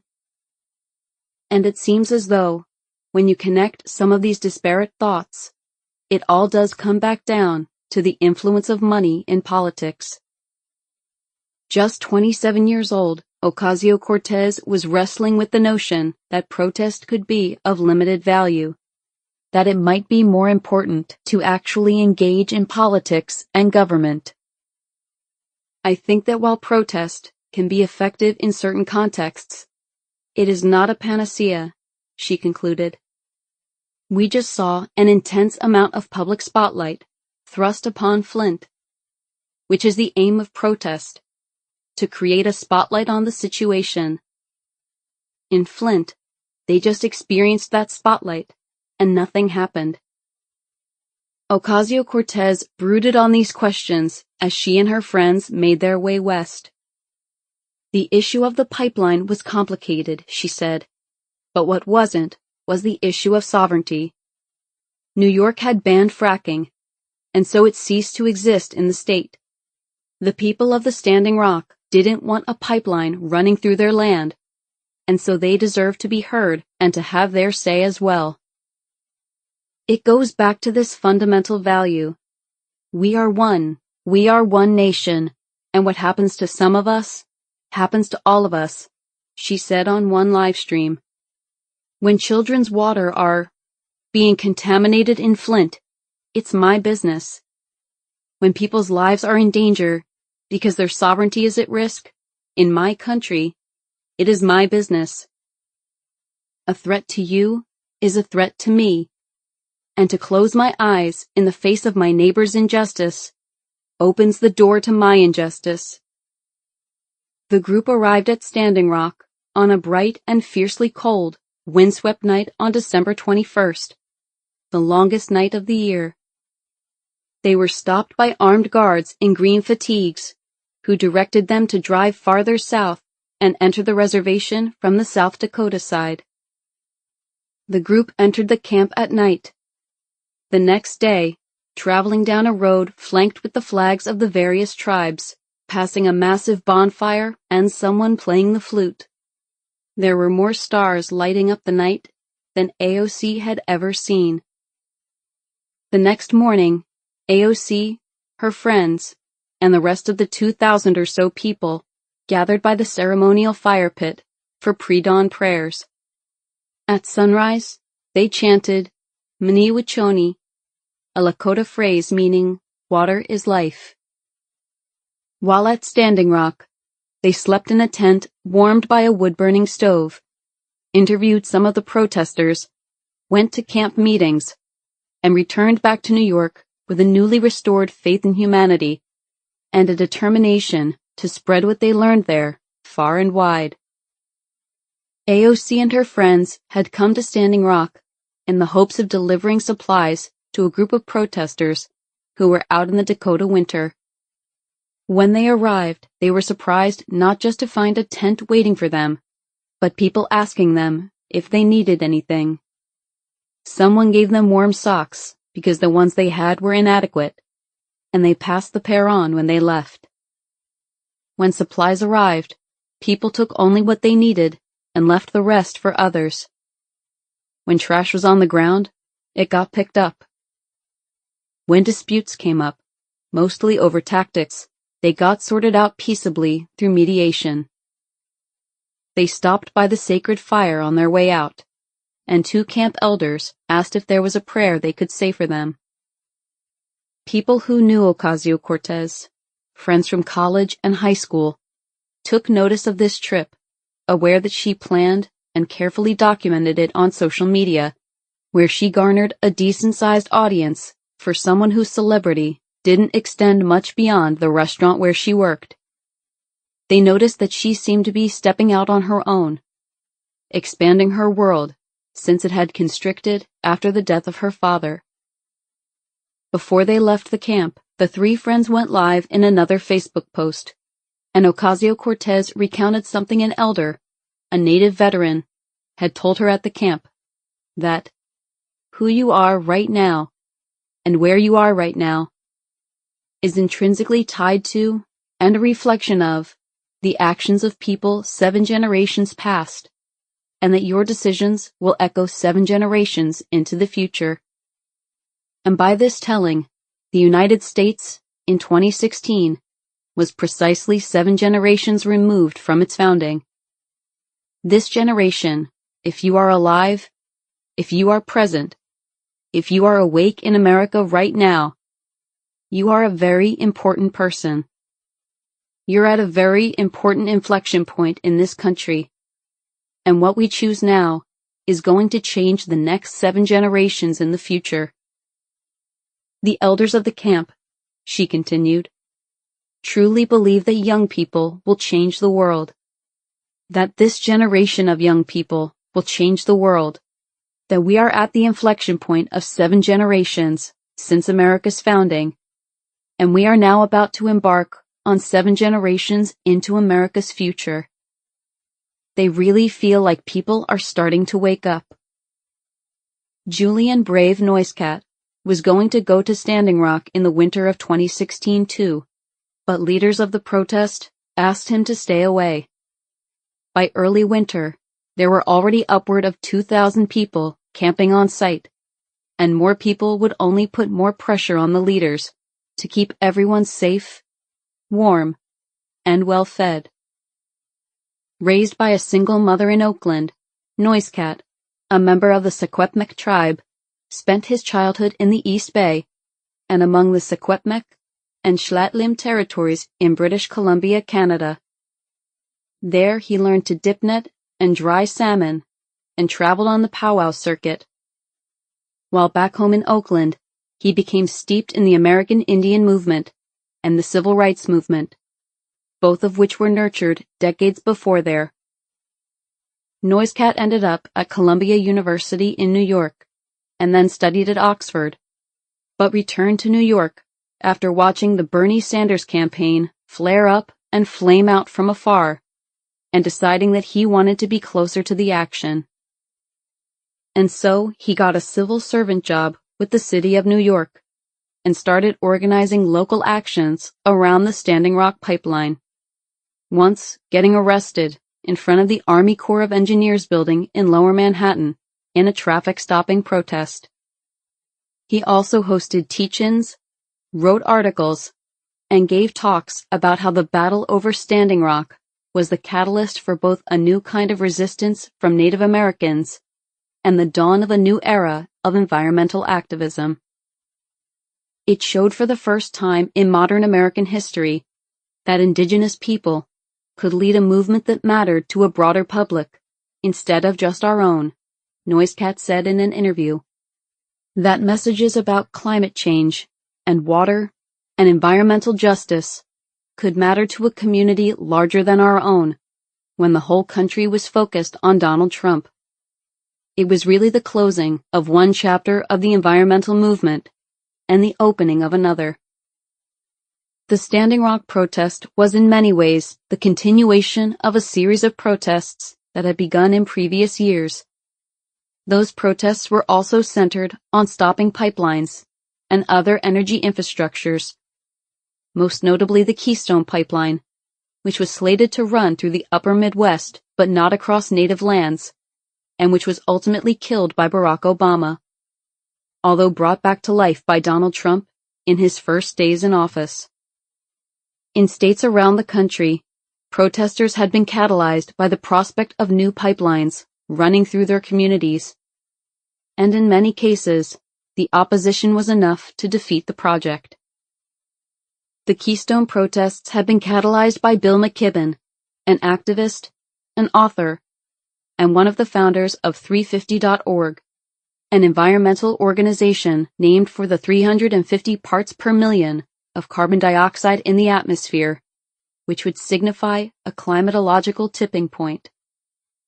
The group led an International Day of Climate Action in 2010, which was the largest global demonstration in a single day in support of mitigation efforts to combat global warming. The event included climate marches in cities around the world and helped spur student-led efforts on U.S. college campuses to force schools to divest from fossil fuel companies. Those efforts had been the focus of much of the climate movement during the Obama years.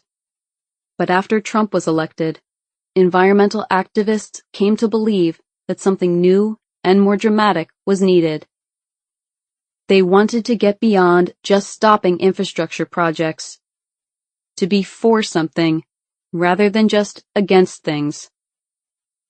The Bernie Sanders campaign in 2015 and 2016 had shown there was an appetite for maximalist policy ideas that would have been unthinkable for a national candidate even a few years earlier.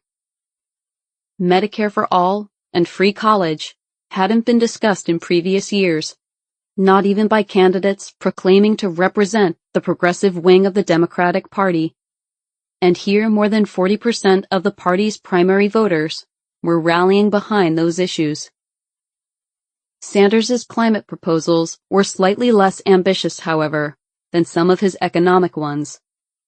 He called for banning fossil fuel lobbyists from the White House, ending subsidies to fossil fuel companies, and, most significantly, instituting a carbon tax that would set a price on carbon for fossil fuel producers or importers, starting at $15 per ton in 2017, rising to $73 per ton by 2035, and growing by 5% annually after that.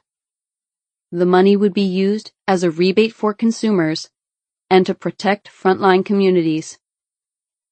Sanders's carbon tax proposal became a major point of contention between him and Hillary Clinton, as he pressed her at a televised debate repeatedly, asking, "I would ask you to respond. Are you in favor of a tax on carbon?" She was not. Part of Democrats' long-standing fear of being labeled as tax hikers. "I want to do what we can do, to actually make progress in dealing with the crisis," she responded. "And my approach, I think, is going to get us there faster, without tying us up into political knots with a Congress that still would not support what you are proposing." As the Sanders forces and Clinton forces sat together at the end of the campaign to construct the party's platform, heading into its convention in Philadelphia in July, environmental issues were among the most vexing subjects. The Clinton camp resisted calls for a carbon tax and declined to endorse a statement of purpose that most fossil fuels should remain in the ground, deciding instead to call for putting a price on emissions of carbon dioxide and other greenhouse gases, and rejecting a ban on fracking while similarly emphasizing renewables over natural gas. Activists were disappointed the platform stuck to vague principles rather than concrete goals, but were hopeful that a President Clinton would stick to them nonetheless. We assume that everyone takes it seriously because it's clearly been the vehicle for bringing together the Sanders and Clinton wings of the party over very careful and detailed and elaborate bargaining, said Bill McKibben, who was on the platform drafting committee. One assumes they mean it, but if they don't, every demonstration that we hold for 4 years will have those words written on the placards and banners. The environmental movement in the U.S. had waxed and waned over the years, but it hadn't been much of a potent political force, at least not nationally. Environmental issues were just not enough of a priority for most voters, at least compared to the economy and public safety, and those for whom it mattered were thought to be unpersuadable voters who were going to vote Democratic no matter what.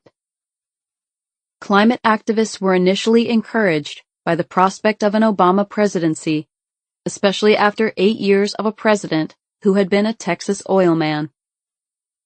It was Obama who said in a speech on the last night of voting in the long 2008 Democratic primary, "If we are willing to work for it, and fight for it, and believe in it, then I am absolutely certain that generations from now we will be able to look back and tell our children that this was the moment when the rise of the oceans began to slow and our planet began to heal." But as the Obama era progressed, environmentalists grew disillusioned. In 2009, the administration failed to close a deal to address climate change at a global summit in Copenhagen. Oil and gas extraction rose from the Bush years under Obama as his administration opened up more and more lands, both public and private, to drilling. Obama encouraged fracking, proposed weak rules on methane leaks, and didn't release a serious plan to combat climate change until the beginning of his second term in 2013. At the end of 2015, the Obama administration did join other nations in ratifying the Paris Climate Agreement, which required each of the 189 countries that signed it to address global warming by keeping the global average temperature rise in this century to well below 2 degrees Celsius above pre-industrial levels. Young activists, many of whom attended the 2015 Paris Climate Change Conference as part of a youth delegation, left disappointed, even though the agreement was one of the most comprehensive environmental measures ever agreed to in an international context. The agreement, they felt, didn't move fast enough or go far enough to meet the urgency of the threat, and it left smaller and poorer island nations without enough resources or protections. Hurricane Sandy had already come. New York City was practically underwater, and Obama hadn't even talked about climate change, said Garrett Bladd, an environmental activist who had attended the Paris talks as an organizer with Sustain Us, a youth-led climate organization. Bladd and others blamed this in part on the fact that Obama had received millions of dollars in donations from the oil and gas industry, something most observers just chalked up to the price of doing business in politics, but that activists saw as the reason why progress was so hard to come by. In Paris, Bladd says, "We were there, fighting on the inside, and we could see how this administration was really holding the arms of smaller, weaker countries behind their backs to make sure that the language was strong around its ambitions, but weak around the actual mechanisms and financing that would allow it to be successful. They fought to make the agreement as watered down as possible. It became really clear when we were there that there was a mobilization gap, that there wasn't a movement in America to push the climate issue further. Matthew Miles Goodrich was similarly disillusioned. He was crushed when the Copenhagen summit fell apart in 2009, when he was just a high school student in a small town in Connecticut.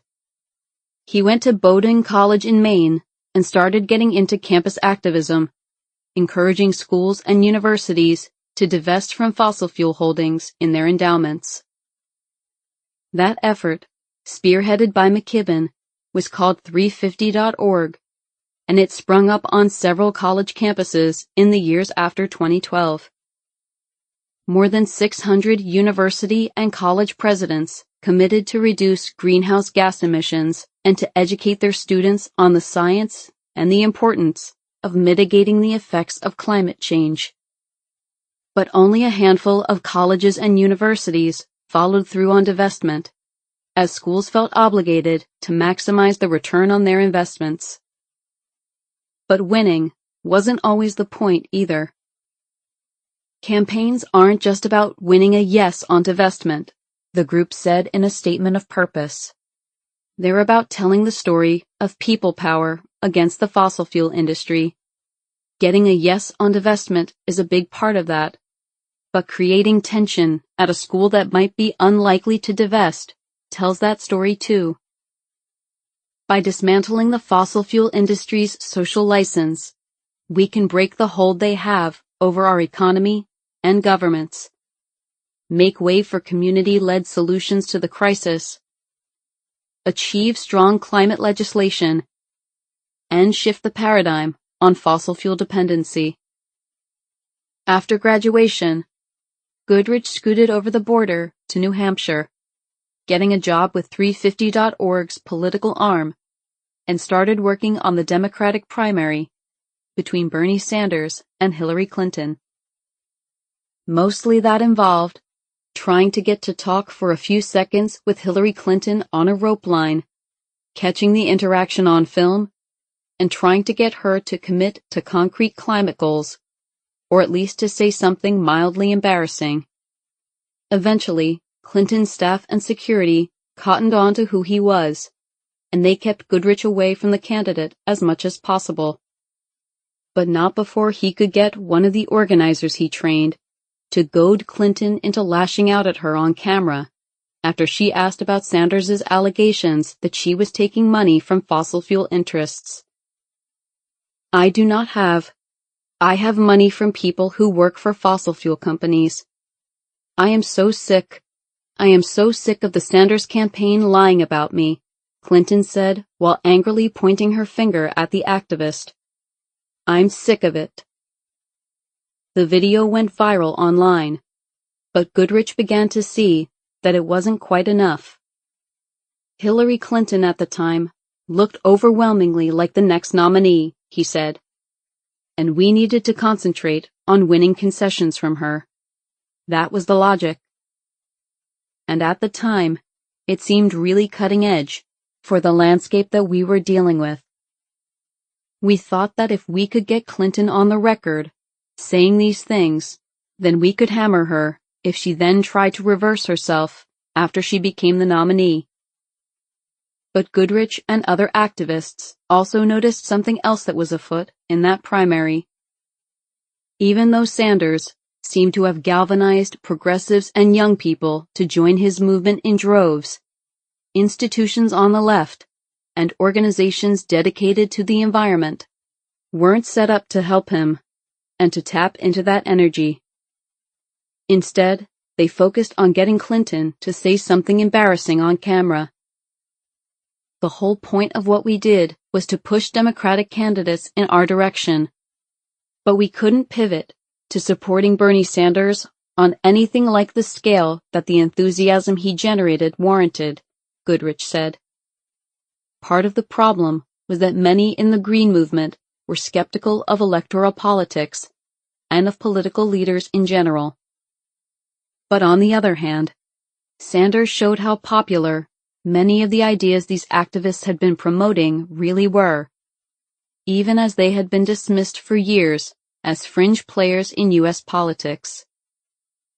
With Bernie, with Standing Rock, you saw millions of people coming out to show support, said Blad, talking about fossil fuel billionaires and how this was the issue of our time. I think it showed the potential of a mass movement for these kinds of ideas.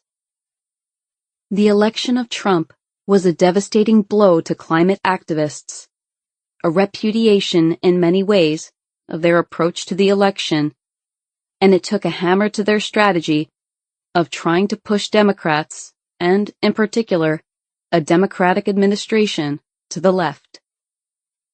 There were seemingly thousands of disparate climate and environmental groups blooming at the time, but none that were directly intervening in the political process in a serious and sustained way. Sanders had nearly won, and had done so pushing their issues, but without much of a presence from environmental organizations helping him out on the ground. And so, after the primary, a core group of a dozen or so organizers, sponsored by 350.org, started talking about how to plot a path forward. They met in various places around the country, sharing readings about social movements like the Civil Rights Movement, the LGBT equality movement, Occupy Wall Street, the Tea Party, and even Kony 2012, a movement to shine a spotlight on Ugandan warlord and kidnapper Joseph Kony and eventually have him arrested. The organizers also received direction from Momentum, a group that had begun in 2013 when young activists Carlos Saavedra and Paul Engler met at a training institute in Portland, Oregon. There was, as they came to realize, a missing piece in some of the activism emerging in the second Obama term. There were a lot of groups and a lot of energy, but no coordination, no sharing of best practices.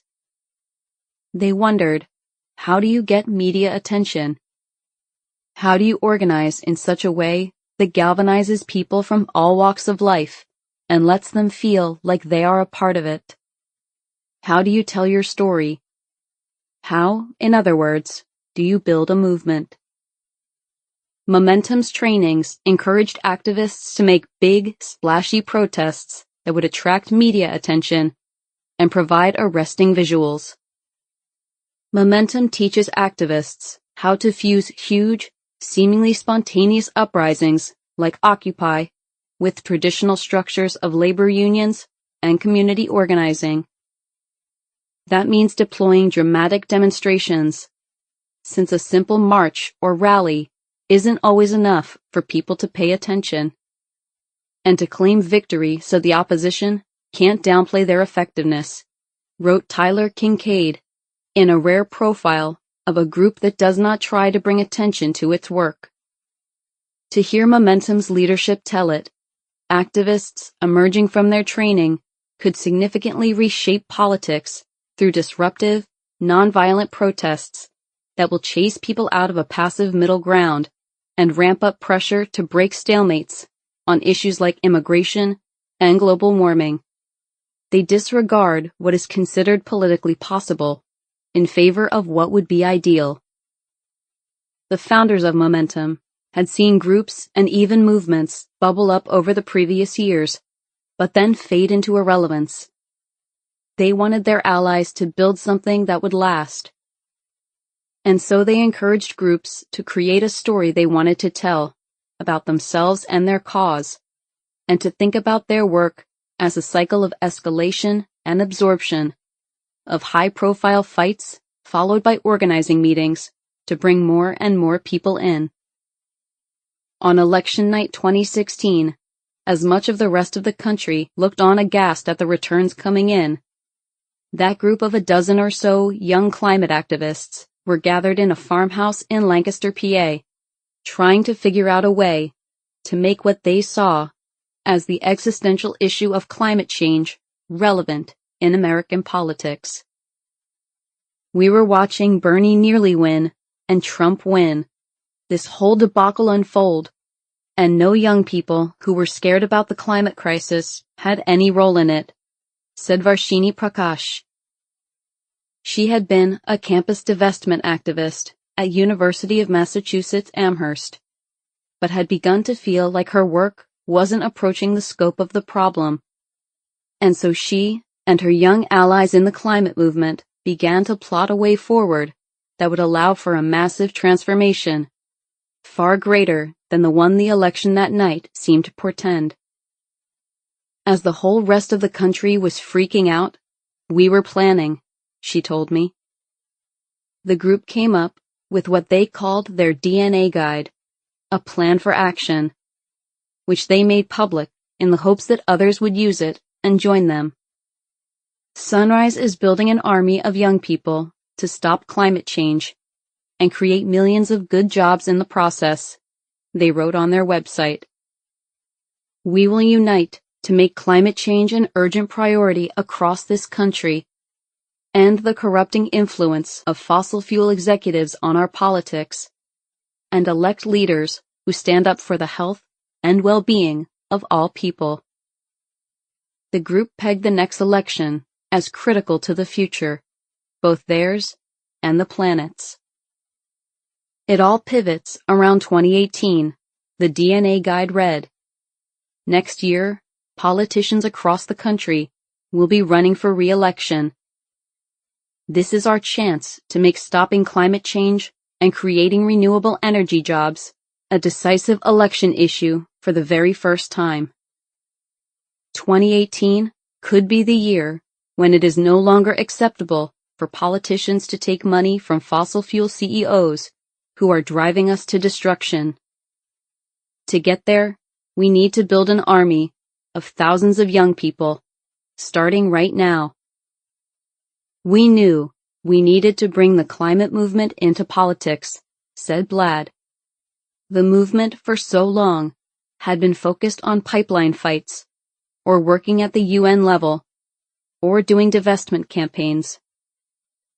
They were good in their own right, but they were really kind of outside of politics and not actually confronting the scale of the problem. And we kind of sat out the 2016 election that may have been the most consequential election of our lifetime. At the dark hour of Trump's election, they picked the name Sunrise because it conveyed that a brighter future was in the offing, just off in the distance, and because it conveyed that the movement would be led by people not yet fully visible, that is, young people who hadn't yet engaged much in politics. Sunrise's leaders figured that for too long the environmental movement had been focused on presenting facts on the science. These facts made them feel certain of the rightness of their position, but they didn't communicate a winning story to the public. McKibben's organization, after all, was named 350.org for the parts per million of carbon dioxide in the atmosphere. His major tour of college campuses after the 2012 election was called Do the Math. They were right on the science, but they had no story worth telling. The other piece of it was that the movement, and really movements on the left in general, had been too interested in a kind of purity politics, said Blad. Organizations working on this issue insisted on being the most pure, instead of creating a culture that was broadly accepted in mass culture, and that was welcoming and inviting of people who aren't woke Twitter, who aren't the activists who know all the right things to say and do. And so the environmental movement and left movements in general grew smaller rather than bigger. Sunrise tried to take a different, more welcoming approach, encouraging like-minded people to start groups of their own around the country, posting how to do so online, and keeping the format simple and open. The climate movement, and young people in particular, had no idea how to get to scale, said Prakash, who would become Sunrise's first executive director. We needed to pass the most ambitious piece of legislation in a century. we needed a movement of millions of people, but we had no idea how to do that. And we had no political power, and we knew that if we wanted to be relevant, we needed to merge the strategies of protest movements and the strategies of electoral politics. They did a study of the last 5 years of the environmental movement, looking over speeches and fundraising solicitations and op-eds, and realized that the environmental movement needed to be better storytellers. We realized we needed to talk about values, said Prakash. We were talking about carbon and about parts per million, and we needed to be talking about air, water, health, the economy, things that matter to people. It's about creating a moral framework and giving people a sense of the urgency and immediacy of this crisis, but also giving them a moral framework and a sense that there can be a better future. The experience of being in the climate movement and seeing what other groups were doing led the founders of Sunrise to strike out on their own, despite being in their early 20s, and despite the fact that there were environmental organizations that had been doing the work for decades. It all, though, came to seem inadequate to them. We just had a lot of hubris, basically, said Prakash. But the other piece of it is that when you are terrified of what the future holds, and when you have no idea whether your life will be filled with World War III or whether we will be able to avoid the worst disaster and calamity to befall humankind, you are willing to take a lot of risks. I couldn't live with myself if I had to pretend that what I was doing wasn't going to be enough to prevent the catastrophe I was so scared of. And so we set about trying to find solutions that match the scale of the problem. Not that there has been any good news on the climate for some time, but after the election, it got even worse. Trump promised to withdraw from the Paris Agreement that activists found to be inadequate, and to move forward on the Dakota Access Pipeline project, promises that he quickly followed through on. In 2018, the Intergovernmental Panel on Climate Change, a group of scientists convened by the United Nations, released a report that verified what many of the critics of the Paris Agreement had said all along. Unless drastic changes were made, the atmosphere would warm up by as much as 1.5 degrees Celsius, creating cascading and disastrous effects on the environment, with flooded coastlines and severe droughts that could drastically alter human life.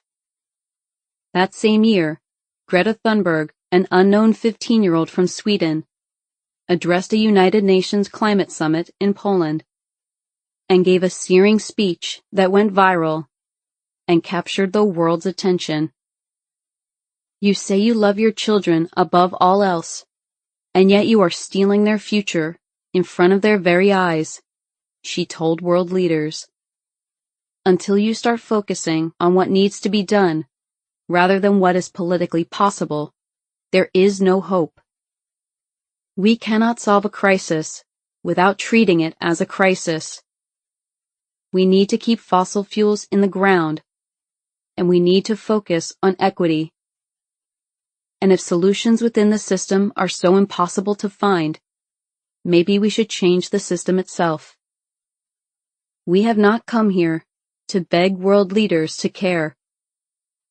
You have ignored us in the past, and you will ignore us again. We have run out of excuses, and we are running out of time. We have come here to let you know that change is coming, whether you like it or not. Sunrise decided to focus on what was right before them, the 2018 midterm elections. Although there were no age requirements, the leadership and membership of Sunrise was overwhelmingly young, and they wanted to make that a focus and a strength of the story they told. Young people at Marjorie Stoneman Douglas High School in Parkland, Florida, had taken to the streets after a school shooter killed 17 of their schoolmates. It was just the latest carnage in a nation that had grown numbly inured to such tragedies. But for once, the students decided they had had enough, and they began to demand that their elected officials take measures to keep them safe. One thing that was becoming clear was that the people in charge have no clue what they're doing, said Goodrich. It was time for young people to take control of the levers of power, because we had been shut out, and it really seemed like we could do as good a job as anyone else.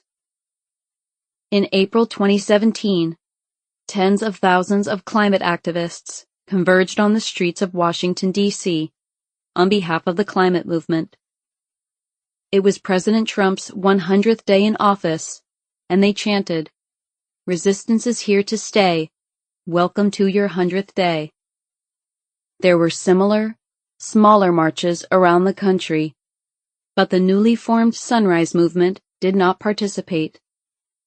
Or not in a real way, at least. Instead, they were there in their yellow t-shirts and black pants, collecting names and email addresses for use in their launch. It was a symbolic moment and showed that some of the old protest methods were ending.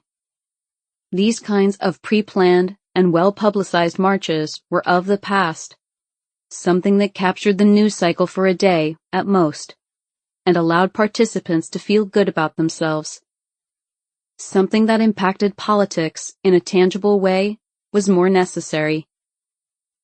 And like any good storytellers, Sunrise made sure that the story they told had a bad guy. It wasn't Trump, necessarily, or the Republican Party, but it was fossil fuel executives who had a stranglehold on U.S. politics. It is why the group focused first on getting candidates to pledge not to accept money from oil and gas companies. Frankly, we needed to create an enemy, Prakash said. And so we picked fossil fuel CEOs and the candidates they control. The only thing that can overcome the influence of the fossil fuel executives is a massive popular uprising to eject them and their puppets from our political system, the group wrote in its founding documents, a 12-page memo called The Sunrise Movement Plan, a guide to defeat Trump and make climate change an urgent political priority. The plan read, "Fortunately, climate action is already very popular, and people are already rising up to resist Trump's pro-billionaire, pro-pollution agenda. All we need to do as Sunrise is harness this energy and direct it towards winning real political power. It all pivots around 2018. Next year, politicians across the country will be running for re-election. This is our chance to make stopping climate change and creating renewable energy jobs a decisive election issue for the very first time. 2018 could be the year when it is no longer acceptable for politicians to take money from fossil fuel CEOs who are driving us to destruction. To get there, we need to build an army of thousands of young people, starting right now. Here's how we'll do it. We'll start Sunrise hubs in schools, houses of worship, small towns, and big cities across the country. The basic work of a Sunrise hub is simple. Talk to people about climate change and tell them about our plan to stop it. We'll go to shows, to youth groups, to high school classes, university clubs, and anywhere else where we know we'll find young people who are looking for a way to make a difference. As we talk to people, our hubs will grow, and we'll have more people to do the next round of outreach. As we grow our hubs, we'll be collecting signatures on petitions to protect the Paris Climate Accord. Trump withdrew from Paris, but state governors and legislatures can still uphold the agreement by committing to end fossil fuel pollution and create renewable energy jobs in their state.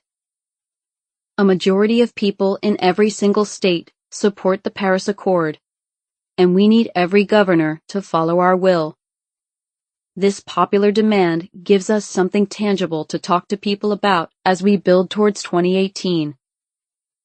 Facing limited resources, some of Sunrise's first actions were in New York, staging a sit-in in front of Andrew Cuomo's office and recruiting campaign fellows to work on races of the progressives who were challenging members of the moderate, independent Democratic Conference. A few of them tried to learn the tools of the trade by first working on AOC's race. Ocasio-Cortez was still in the nascent phase of her candidacy when she tweeted, in response to a McKibben tweet about flood and mass evacuations in Florida, "Climate change is an existential threat if we ignore it, but can be an opportunity if we pursue a #Green New Deal." I support the latter. The Green New Deal was still a vague policy concept at the time, but a number of progressive candidates in 2018 embraced it. Many on the left felt it was no longer a time to make small plans or for a piecemeal approach that would improve people's lives only marginally.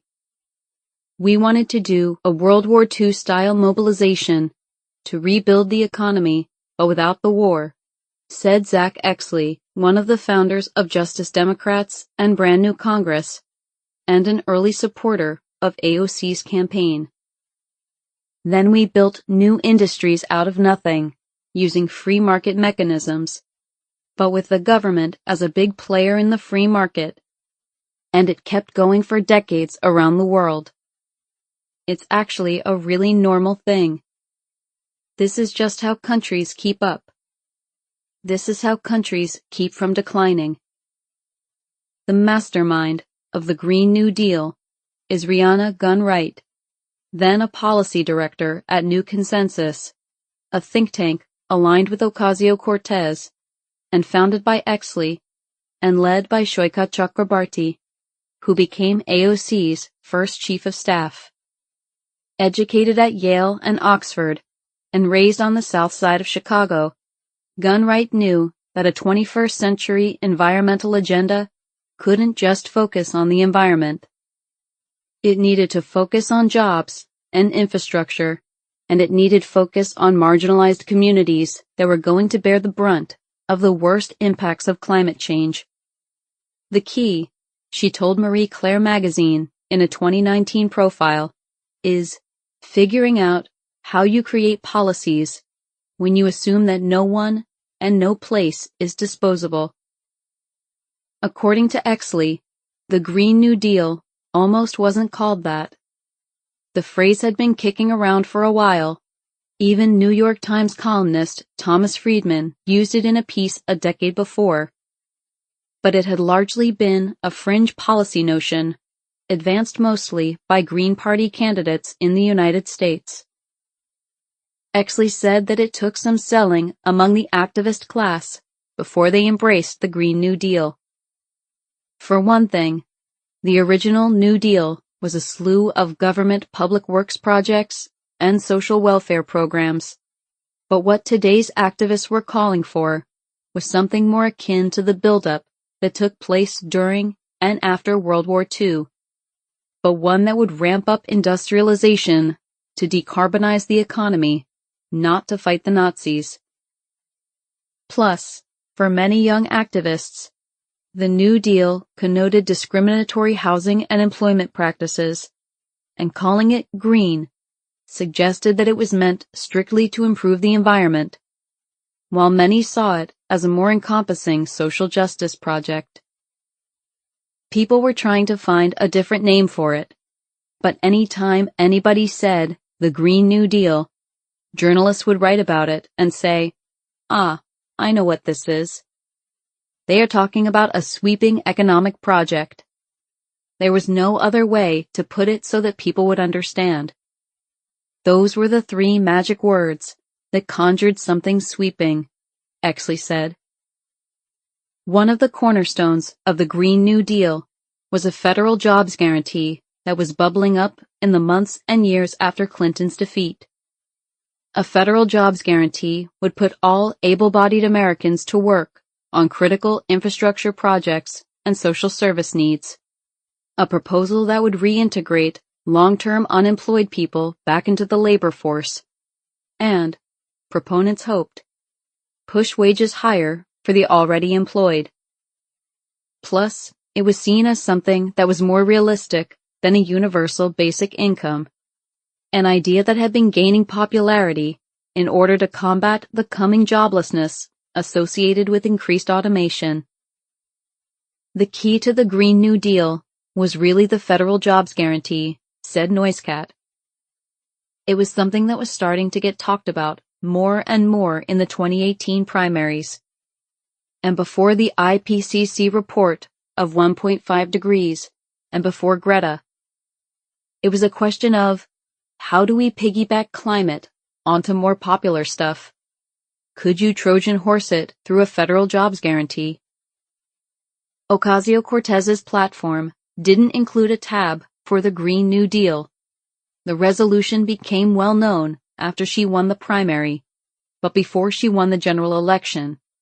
Yet her website said that Ocasio-Cortez believes we must place significant limits on carbon emissions while investing deeply in wind, solar, and other forms of renewable energy technologies. In order to address runaway global climate change, Alexandria strongly supports transitioning the United States to a carbon-free, 100% renewable energy system and a fully modernized electrical grid by 2035. She believes renewable fuels must be produced in a way that achieves our environmental and energy security goals, so we can move beyond oil responsibly in the fight against climate change. By encouraging the electrification of vehicles, sustainable home heating, distributed rooftop solar generation, and conversion of the power grid to zero-emissions energy sources, Alexandria believes we can be 100% free of fossil fuels by 2035. Furthermore, Alex believes in recognizing the relationship between economic stability and environmental sustainability. It's time to shift course and implement a Green New Deal, a transformation that implements structural changes to our political and financial systems in order to alter the trajectory of our environment. Right now, the economy is controlled by big corporations whose profits are dependent on the continuation of climate change. This arrangement benefits few, but comes at the detriment of our planet and all its inhabitants. Its effects are life-threatening and are especially already felt by low-income communities, both in the U.S. and globally. Even in New York 14, areas like Throgsneck, College Point, and City Island are being affected by erosion and rising sea levels. Rather than continue a dependency on this system that posits climate change as inherent to economic life, the Green New Deal believes that radically addressing climate change is a potential path towards a more equitable economy, with increased employment and widespread financial security for all. Interest grew in this strange new phrase after Ocasio-Cortez's remarkable victory over Joe Crowley. Alexandria Ocasio-Cortez's climate plan is the only one that matches scientific consensus on the environment, declared courts the day after the primary. Alexandria Ocasio-Cortez will be the leading Democrat on climate change, added the Huffington Post the same day. A week later, the New Republic declared that Ocasio-Cortez had no less than a plan to save the planet. But after Democrats swept into power in the House of Representatives that November, enthusiasm for ambitious environmental initiatives waned. Voters in Washington state, a reliably Democratic state, and one known to embrace environmental causes, decisively rejected a referendum calling for a carbon tax. A widely shared story in the Washington Insider newspaper, The Hill, in October, was headlined, "Dems Damp Down Hopes for Climate Change Agenda." The Democrats had succeeded by winning over moderate suburban districts that were longtime GOP strongholds, and incoming House Speaker Nancy Pelosi was urging the party to go slow. But a week after the election, members of the Sunrise Movement arrived in Washington. They had told Ocasio-Cortez's staff that they planned to do a sit-in in Pelosi's office, and they asked if she could retweet some kind of bland statement of support for moving forward on a robust effort to combat climate change. Ocasio-Cortez responded herself, telling the group they weren't thinking big enough. She and her staff, and the staff of Sunrise, started working furiously over the next 48 hours, most of them through the night, trying to come up with something more concrete to demand from Pelosi. They came up with calling for a House Select Committee on a Green New Deal. The night before the sit-in, hundreds of Sunrise members arrived at a D.C. church, dressed in identical outfits and singing. Ocasio-Cortez showed up and surprised them, alongside fellow Congresswoman Rashida Tlaib, also newly elected. Dressed immaculately in a tan suit and white blouse, despite the long day of meetings she had just had, Ocasio-Cortez got up on a table and addressed the crowd. "This journey began for me at Standing Rock," she told them. "It started with us bearing witness and standing shoulder to shoulder with people willing to put their bodies and their lives on the line for our future. We are busting down the doors." The next morning, dozens of Sunrise members patiently lined the hallways of the Capitol, eventually, and to their surprise, getting inside Pelosi's office. TVs on the walls were turned to CNN, which was showing footage of wildfires in California, proof to them of how necessary their movement was. And then, to their surprise, Ocasio-Cortez showed up again. It was a stunning breach of protocol for a member of Congress, let alone one not yet sworn in. "This is about unity. This is about solidarity. And this is about that we have to make a better future for our kids," she told the protesters, many of them kneeling and holding signs that said, "Step up or step aside." "I was terrified," Ocasio-Cortez recalled a year later in an interview. "I didn't know that I was risking something huge, of which I didn't quite know what it was, or its contours. I learned a lot about how fear shapes the decisions of elected officials, particularly members of Congress, because it's precisely that. It's the fear of the unknown that keeps people in check.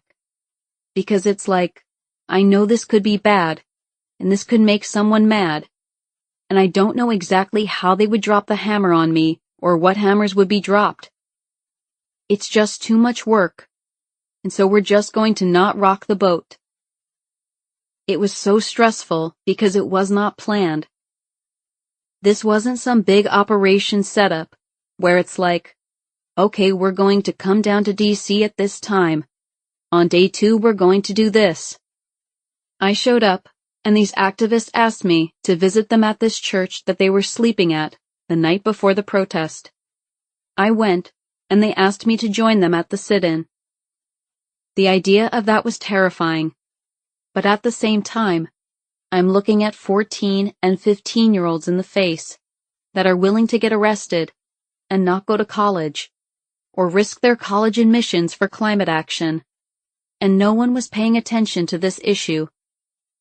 Even for those that were, the scale that they're paying attention to this issue was basically a form of denialism. We had to really do something huge to shift the frame and center this conversation, particularly on an issue that is notoriously ignored. It just felt like the right thing to do. Protests in Washington are an everyday occurrence. But this one, in the next speaker's office, after a huge victory, will forever be remembered as one of the most meaningful in history. Sunrise had figured out that there was an ongoing media narrative about the old guard Democratic establishment and the impatient newcomers, and they harnessed the one figure who had come to embody that fight for their purpose. After the protest, the group continued to make a name for itself, by most notably sitting in California Senator Dianne Feinstein's office, a sit-in that allowed them to capture Feinstein lecturing the young protesters about how they didn't understand how the Senate worked. The footage was so powerful that nearly every Democrat running for president in 2020 endorsed the Green New Deal, something that would have been unthinkable even 2 years before. Ocasio-Cortez, working alongside Senator Edward Markey of Massachusetts, made a Green New Deal her first major legislative push. An early draft of the legislation was mistakenly put online, and so the Green New Deal became an object of mockery on the right, as Fox News and others accused the new Democratic star of wanting to ban cows and airplane travel. But a majority of the Democratic conference supported it, and it shifted the paradigm of the environmental debate from being about scarcity and sacrifice to being about a brighter, wealthier, and cleaner future. Until then, the most ambitious climate plans were a carbon tax here or a biodiesel thing there, Ocasio-Cortez said. But the most ambitious plans were in the billions, and this is a $1 trillion scale, massive infrastructure issue.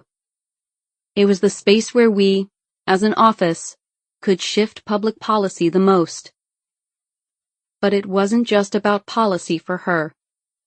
A group of earnest and ambitious young people had come to Washington asking for change. And for once, they had someone willing to listen. It's how I try to approach legislating and approach my job, which is in response to movements, Ocasio-Cortez said. That movement pressed and called to action, and it was my responsibility to respond. Epilogue, November 2020. I sit here at the end of an unsettled political season. The election is over. Joe Biden has won. Donald Trump has refused to concede, and Democrats sustained surprising losses in the House and Senate and in the states. In big metropolitan areas, meanwhile, the party's left flank continued to exert their influence, knocking off longtime Democratic incumbents down ballot. The party is engaged in one of its time-honored post-election practices, blaming the other faction for the losses incurred and crediting its own for the victories. And it is, truly, uncertain how all of this will be resolved. But throughout this long election cycle, Alexandria Ocasio-Cortez has been inescapable. She boosted Bernie Sanders at the critical moments of his campaign, endorsing him before 25,000 people at a park in Queens, and campaigning for him in front of similarly sized crowds across the country. After he bowed out, Ocasio-Cortez was the only political figure in America, besides the two running for president, who consistently commanded the public's attention. For Donald Trump, she was the leader of AOC +3, a public menace who, merely by the invocation of her name, would become a stand-in for a rising generation that was more diverse than the one before it, more liberal, and more to the point, coming after the privilege of middle-class communities. Democrats didn't embrace her much either. Joe Biden mostly tried to keep Ocasio-Cortez at bay, declining to campaign alongside her out of fear that she would spook those very same voters. Her most prominent campaign appearance came when she put forward Sanders' name for the nomination at the Democratic National Convention.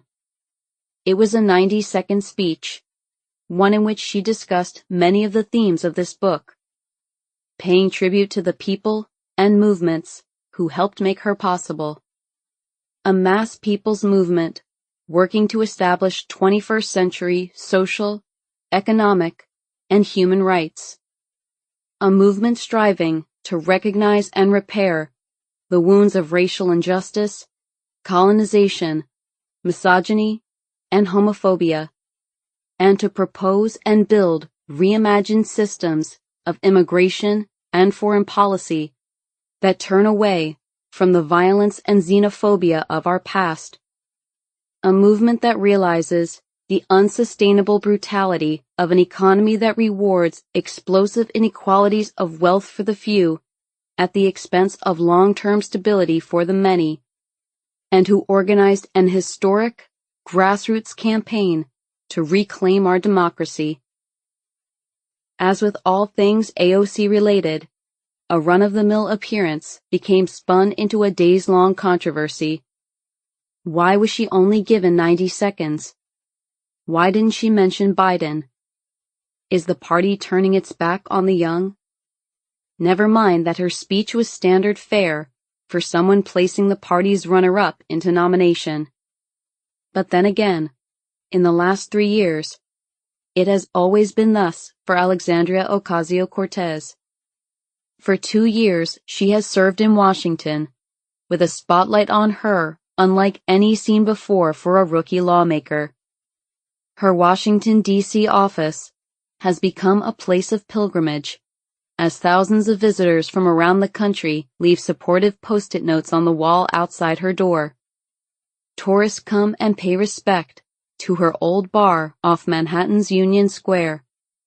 Normal political practices, like giving speeches or questioning witnesses at hearings, or giving cable TV interviews are, when performed by AOC, blown up into massive news events. When a politician can command a news cycle like this, we say that they make their own weather. Ocasio-Cortez is an atmosphere all to herself, and it has become impossible to look away. This book ended at the beginning. It tells the story of the forces that powered the rise of Alexandria Ocasio-Cortez, but it leaves off just at the point when she had arrived. In the months after Ocasio-Cortez was sworn into Congress, she busted out of the bounds of being merely a political figure to being a cultural one. She sat for glossy magazine spreads, was interviewed by the actress Kerry Washington. She appeared on Desus and Mero, the hit Showtime show, taking the two comedians around her Bronx neighborhood, including a stop at her favorite bodega for a bacon, egg, and cheese sandwich, and mixing up drinks for them as a throwback to her bartender days. She became a judge on RuPaul's Drag Race. There are action figures in her likeness and comic books that tell her story.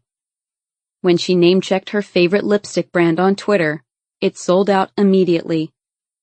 In July of 2020, after a right-wing congressman, Ted Yoho of Florida, called her a fucking bitch on the Capitol steps, then issued a non-apology in which he mentioned that he was the father of daughters, Ocasio-Cortez took to the floor of the House to excoriate him. And so what I believe is that having a daughter does not make a man decent. Having a wife does not make a decent man. Treating people with dignity and respect makes a decent man. Months later, on Ocasio-Cortez's 31st birthday, Gen Z women took to TikTok, putting on makeup, including her signature red lipstick, while lip-syncing her floor rebuttal, stopping at the line, "I am here because I have to show my parents that I am their daughter and that they did not raise me to accept abuse from men." In the weeks before the election, she played Among Us, an online multiplayer game, on Twitch, a streaming platform. More than 430,000 viewers tuned in, the largest audience ever on the platform. And she sent more voters to iwillvote.com the Democratic National Committee's voter registration and information site, than had ever gone there previously. On the right, it was the same, but through the looking glass. One 2019 study by the liberal watchdog group Media Matters for America found that Ocasio-Cortez was mentioned 76 times a day on Fox News and Fox Business, or nearly 3 times per hour, and that not a day went by when she wasn't mentioned. It wasn't just Trump who tried to tag his opponent with AOC's policies, but also Republicans in races around the country and up and down the ballot, who warned that their Democratic opponent would be in thrall to the first-term lawmaker from the Bronx and Queens. When a week after the 2020 election, John Thune, the number 2 Republican in the Senate, told reporters that the results were a rejection of the far-left, Schumer, Pelosi, AOC agenda, Ocasio-Cortez responded, "If I were actually as all-commandingly powerful as Republicans say I am, everybody in this country would have guaranteed health care by now," in a tweet that, as usual, garnered hundreds of thousands of retweets and likes. Alas, I'm just a first-term congresswoman, standing in front of a government, asking it to love working people. The exchange crystallized how Ocasio-Cortez came to dominate this moment. It is not just that her haters use her as a stand-in for the rising progressive generation, or that her supporters flocked to her charisma and cool.